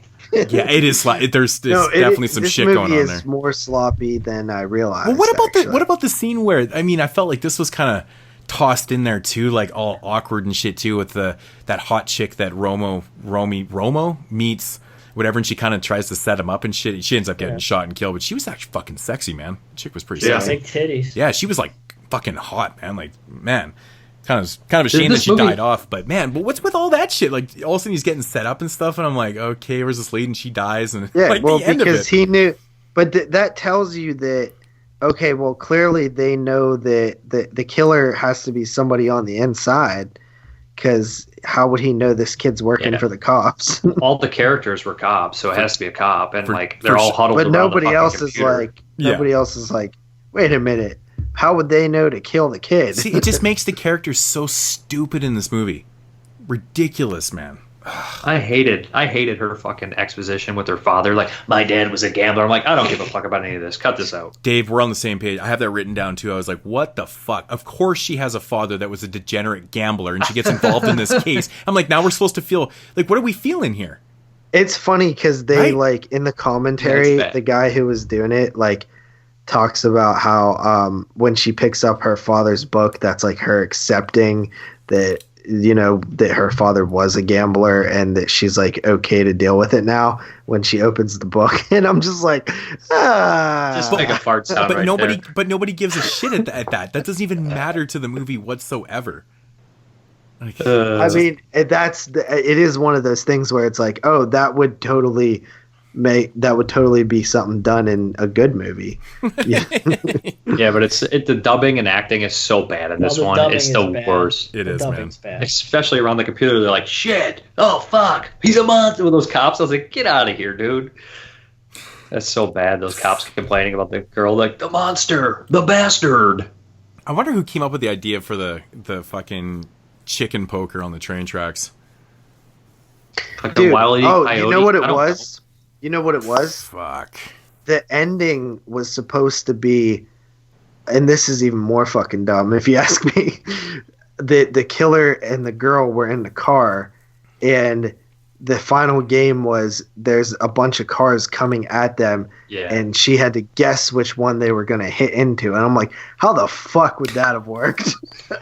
And she also had like she got car sickness and shit. Yeah, they said there's stuff in this movie that was like that was left in this movie. This movie might have the most bizarre last scene ever in a film.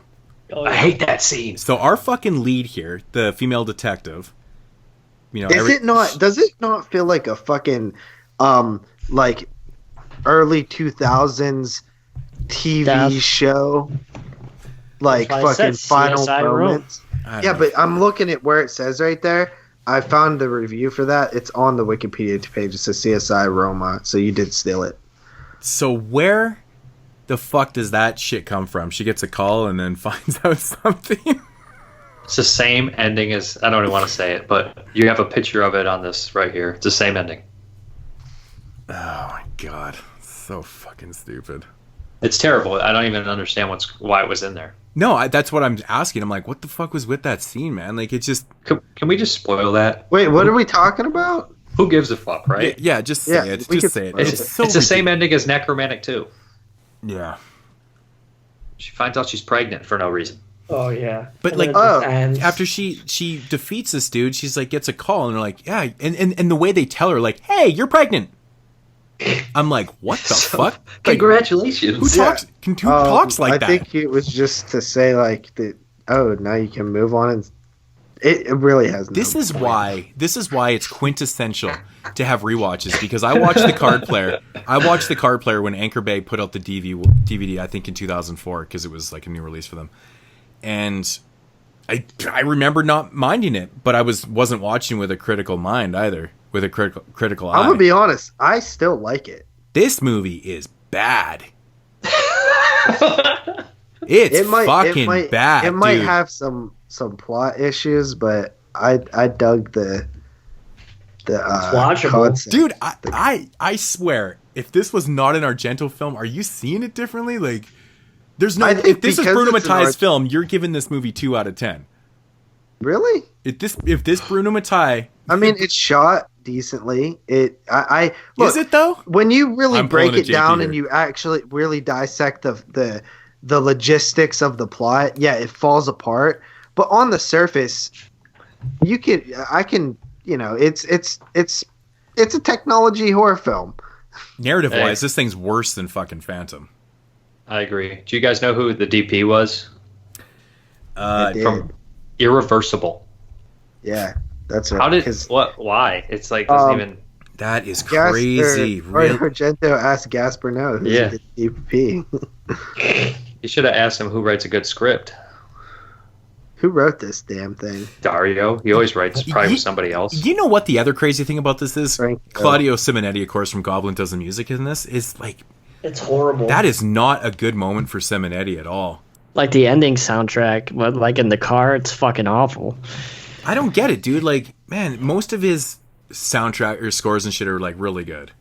He was trying to do the technology shit. He said so, and that just doesn't work. It totally didn't work, and I had to double check, and I'm like, did Simonetti do the music for this? Because you can kind of tell, with certain people they have a style and stuff like that, and I was like shocked. It's crazy. Did you? I like the lighting in the. There's some decent like soft lighting that looks different from what you normally. Dude, you are gonna pull a muscle right now, reaching, man. Honestly, dude, I don't have a huge. I mean, yeah, the lighting? story is. In what scene? In like the computer scenes or what? Or? Yeah, like when in the offices and stuff, it's very different from what you normally see with Argento. Yeah, because it's not Argento. I don't like how this looks. No, either do I. It's just a product of its time. I hate how movies look from that time period, and I don't like it. I just don't like how it looks. I do. It's man. Kind of nostalgic. I just find this so crazy again. Like I keep going back to this, but you got Phantom, Sleepless, then this. Like, what the fuck happened in this period, man? These shits are all over the place, man.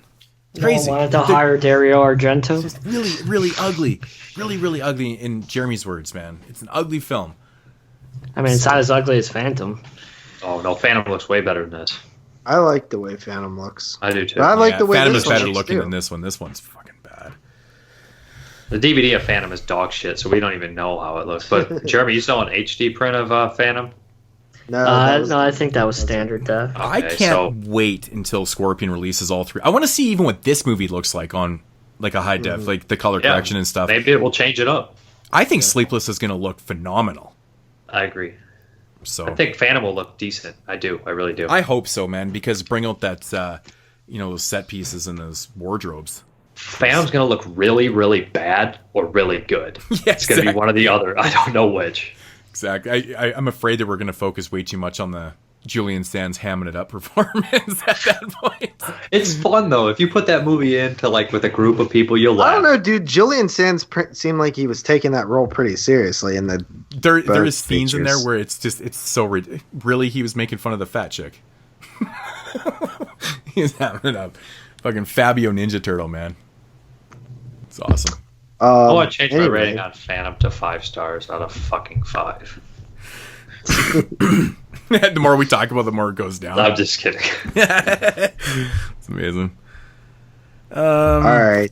I don't really have any more on this. I don't have just anything besides else if you want to comment, like somebody gets run over by a train, and the effect is so funny. It's so funny, man. If you take the train scenes from Cat O' Nine Tails and Sleepless and compare it to the train like scene in the Card Player, you'd be like, this isn't even the same guy. No, it's so true. It makes the whole scene in Phantom of the Opera like that shit was top shelf right there with the Rat Machine, man.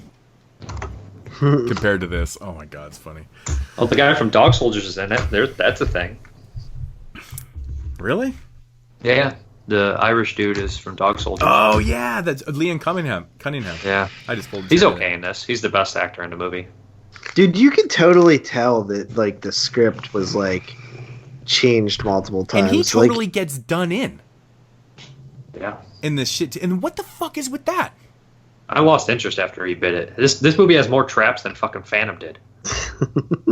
But like, it seemed a little bit out of character too. For some odd reason, I don't know. This guy's focusing on one thing, but he's setting up these elaborate fucking booby traps. I agree. These and what kind of cop doesn't call for backup? I know, right? This movie's bad. It's so stupid because you given that situation, you totally would.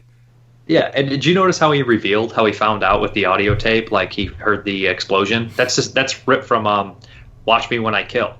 How the dude like takes the audio layers and hears the sound. Oh, dude, I haven't watched it in a while, but that's amazing that you thought of that though. It's awesome. I just watched Watch Me When I Kill, but I bet there's probably movies that do that previously. Oh yeah, because Severin just dropped the Blu-ray, right? Or no, Synapse. That's what I meant to say. Yeah. I've got the 88 Italian one, so.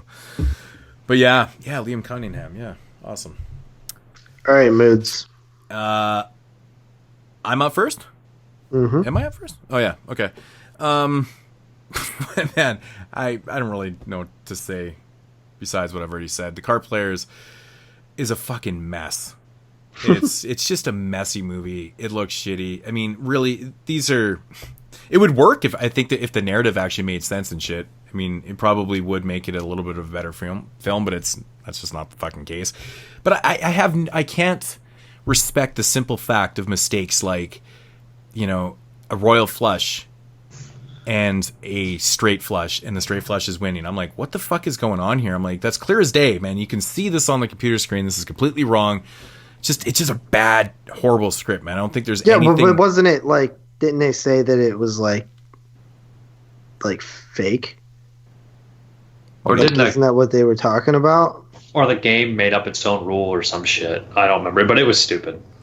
Either way, she was claiming that she won. Blah blah blah. It doesn't really matter. I mean, that whole scene is ridiculous. I don't know, man. I thought I liked this back when I saw it. This is just wow. It's just such a bad, messy film. I think I like Phantom more than this movie. I'm coming in at 3.5. Okay, I honestly liked it, dude. I don't know. I see where you're coming from. It definitely is super messy, and I honestly truly didn't notice as much until we started talking about it. I knew that there was some mess in it. Like I was like, oh, this ending is like really, the motivation is whack, and it like even the way that like, okay, wait, she has a key, but like his key doesn't work. Almost every scene is ridiculous. Did they explain that? Did they explain did I miss something there with the handcuffs? Oh, about him having the duplicate that doesn't work? Yeah, why? No, that's just no, because I don't know. Great writing. There's nothing alluding to the fact that she switched the keys or gave him there's nothing there. Why would he even give her an opportunity to do that? Well, exactly. If he had made a duplicate, why wouldn't he still have the duplicate to the fucking handcuffs? Yeah. Okay. And yes, there's right? It's stupid, but doesn't make sense. For whatever reason, I just thought that it was fucking pretty cool whenever, the end and everything else is dumb, but I like when they're playing the card game and the girls could die, and it just, I don't know, I was really into it. So I'm gonna lower my rating because I do recognize that there's a lot more flaws than I did whenever I first watched it. After we talked about it, I actually was at a 6.5 originally. I'll come down to a 5.5 and give it the same as Phantom. Cool. Who's up next, Jeremy? Me. 5 out of 10 for me. Didn't you give it a 6 earlier? Yeah, but I changed it after we talked about it. Why do you never say that? I just give my rating like I always do. I know, but that's a good reason to explain your rating, is if you change it. 5 out of 10. I'm shocked that you like. That's crazy. I thought we were having a Hall of Pain here. I thought maybe. Okay, this is gonna blow All right. people's minds that neither one of these made it. Okay. You want me to do my rating? Yep. Originally, before we started talking about it, I was like, I didn't really know where I was going to rate this. I was thinking about it. I watched it, and I was like, I don't think I'd ever watch it again, but I didn't hate it. Started talking about it more, and I got to come in at a 4 as well. I mean, I'm 4. I didn't care for it. I would never watch it again. It's just ugly. It's boring. It's poorly acted. The characters suck, and the best character dies halfway through the movie, and I lose complete interest on anything. I don't feel anything for any of the characters. It's just not good. It's not well written. It's the motivations. It has none of the interesting stuff that makes Argento movies fun to watch and carry over through his career with all the reoccurring things. I mean, just is like, it's just not anything for me. So, but in some aspects, it's not the worst made movie I've ever seen. So I'm going to go with a 4 out of 10. Yeah, it seems foreign, doesn't it? You know, it's just it's Argento. It's like Bizarro World Argento, man. But yeah, that's the thing, man. I mean, this narrative, that's the biggest key to these type of mystery thrillers, giallos, whatever you want to classify it as, is having a good narrative. And, you know, I mean, it doesn't have to be 100% perfect, but this one is just messy all over. Like you said, the coolest character dies halfway through, and the prettiest bitch dies within 3 minutes. Like, what the hell's going on here? But these are my problems. I mean, I can forgive the technology on the poker and stuff, but I can't forgive the hands being fucked up. That's just ridiculous. Oh, the plot holes. There's also like stupid people do stupid shit. Well, all the characters, they've got to be the stupidest characters ever. Or just like rushed exposition and like, oh yeah, my dad was a card player gambler. It's like, dude, now she's got to face her fucking fears, and it's never been established. It's so shit. It's just convenient, you know. It's like, of course this is going to fucking happen. It's lame. I'm shocked that JP and Jeremy were actually on board with this. It's crazy to me, man. This has been happening quite frequently lately. I don't know, man. It was just entertaining. You know what I mean? I was into the movie. I am aware that there was more. I wasn't when I was watching it. I noticed some flaws. I feel like we've talked out more flaws. They didn't bother me as much as they do you guys. Mm-hmm. Fair enough. No, this movie seems like it takes place in a serious world, while Phantom takes place in a dumb, ridiculous fantasy world, and I can forgive some of that. I can't forgive a serious world as much. I feel that. Yeah. I like Phantom, too. I've said that a lot of times, too. You know, depending on where a movie's set in, man, it's just kind of make your mind from there. Maybe it also had something to do with the first-time watch. I mean, you said you liked this your first time. Well, the first time I watched it also was when it came out in 04, 05, whenever Anchor Bay dropped the DVD. I remember picking it up. But I truly believe that was the last time I seen it. I've never seen it. I don't think Me either. I don't think I can ever put another point on ever watching that DVD since. It's crazy. The first time watch. I'd watch it again. Yeah, I'm actually shocked by that, Dave, that you'd never seen this one before.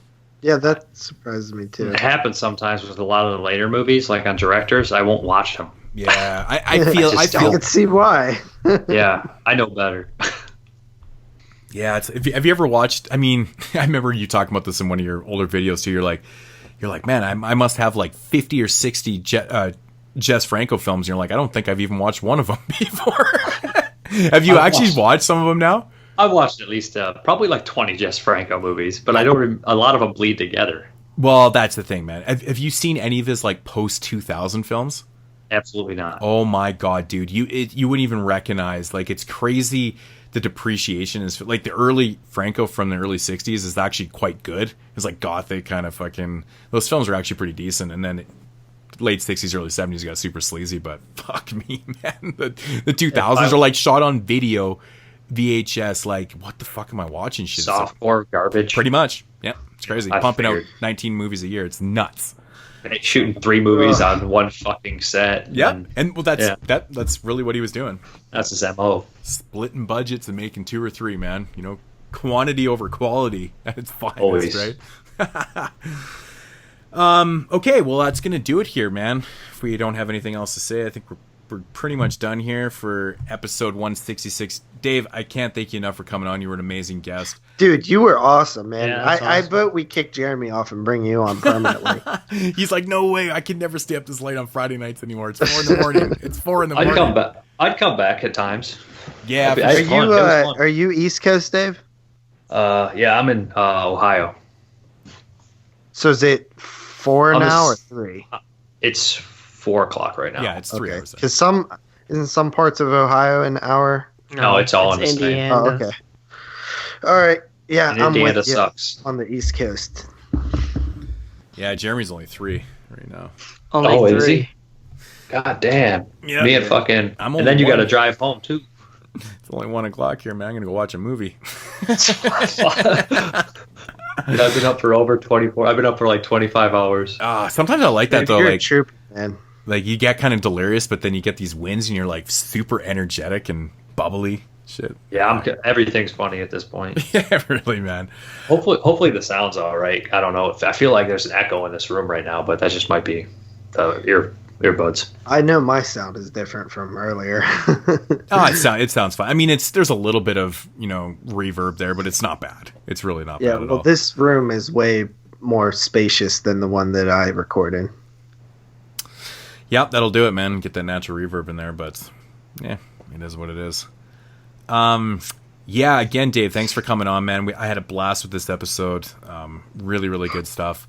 And of course, you're welcome back anytime. Maybe we'll figure out a show in the future or something if you want to come on. Sounds great, man. As long as it's Friday, my work slowed down big time. I could come in on Fridays for sure, or a Saturday, but weekdays would be hard for me.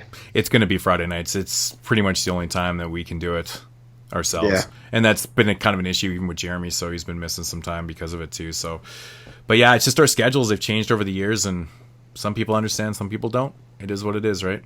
Yeah, yeah. But yeah, Jeremy, you want to take us out? All right. Thank you, everybody, for listening to this week's episode of the 22 Shots of Moods and Horror podcast. So if you want to follow the man, Moods himself, you can do so at youtube.com/moods616. If you want to follow JP over on his channel, please go over there and tell him that he sucks because he failed 31 Days of Horror once again. youtube.com/doubleshotj. Follow me on my channel, youtube.com/NESHorror22. Of course, follow Mr. Parka at his channel, youtube.com/Mr. Parka. Check out his podcast for sure. Yeah, buddy. Support him on the Patreon. You can support us on the Patreon to get the sand sucked out of my vagina. Patreon.com/22shotspodcast. Please leave us a voicemail at 724-426-6665. We probably won't answer you. Leave us a question at the 22 shots of moods and horror at gmail.com. That's 22 shots of moods and horror at gmail.com. Please follow us on the Facebook page, facebook.com. Search bar 22 shots of moods and horror podcast. And please buy a t-shirt because no one has, and we want to sell some t-shirts. So buy. Oh wait, a bunch of people have bought t-shirts. What are you talking about? How many shirts do we have left? Like 55. What? Really? Yeah. Oh damn. So we sold over half. Yep. And next week we'll be back with that no good son of a bitch Jerry. Oh boy, it's going down. Get out the gloves. Fight night is here next week. Another first time guest, so I'm gonna have to come up with some more questions. It'll just be questions about gingerism. Oh man. That's not even a word, is it? Here you go, hand to hand. Deuces. All right, bye. See ya. Bye.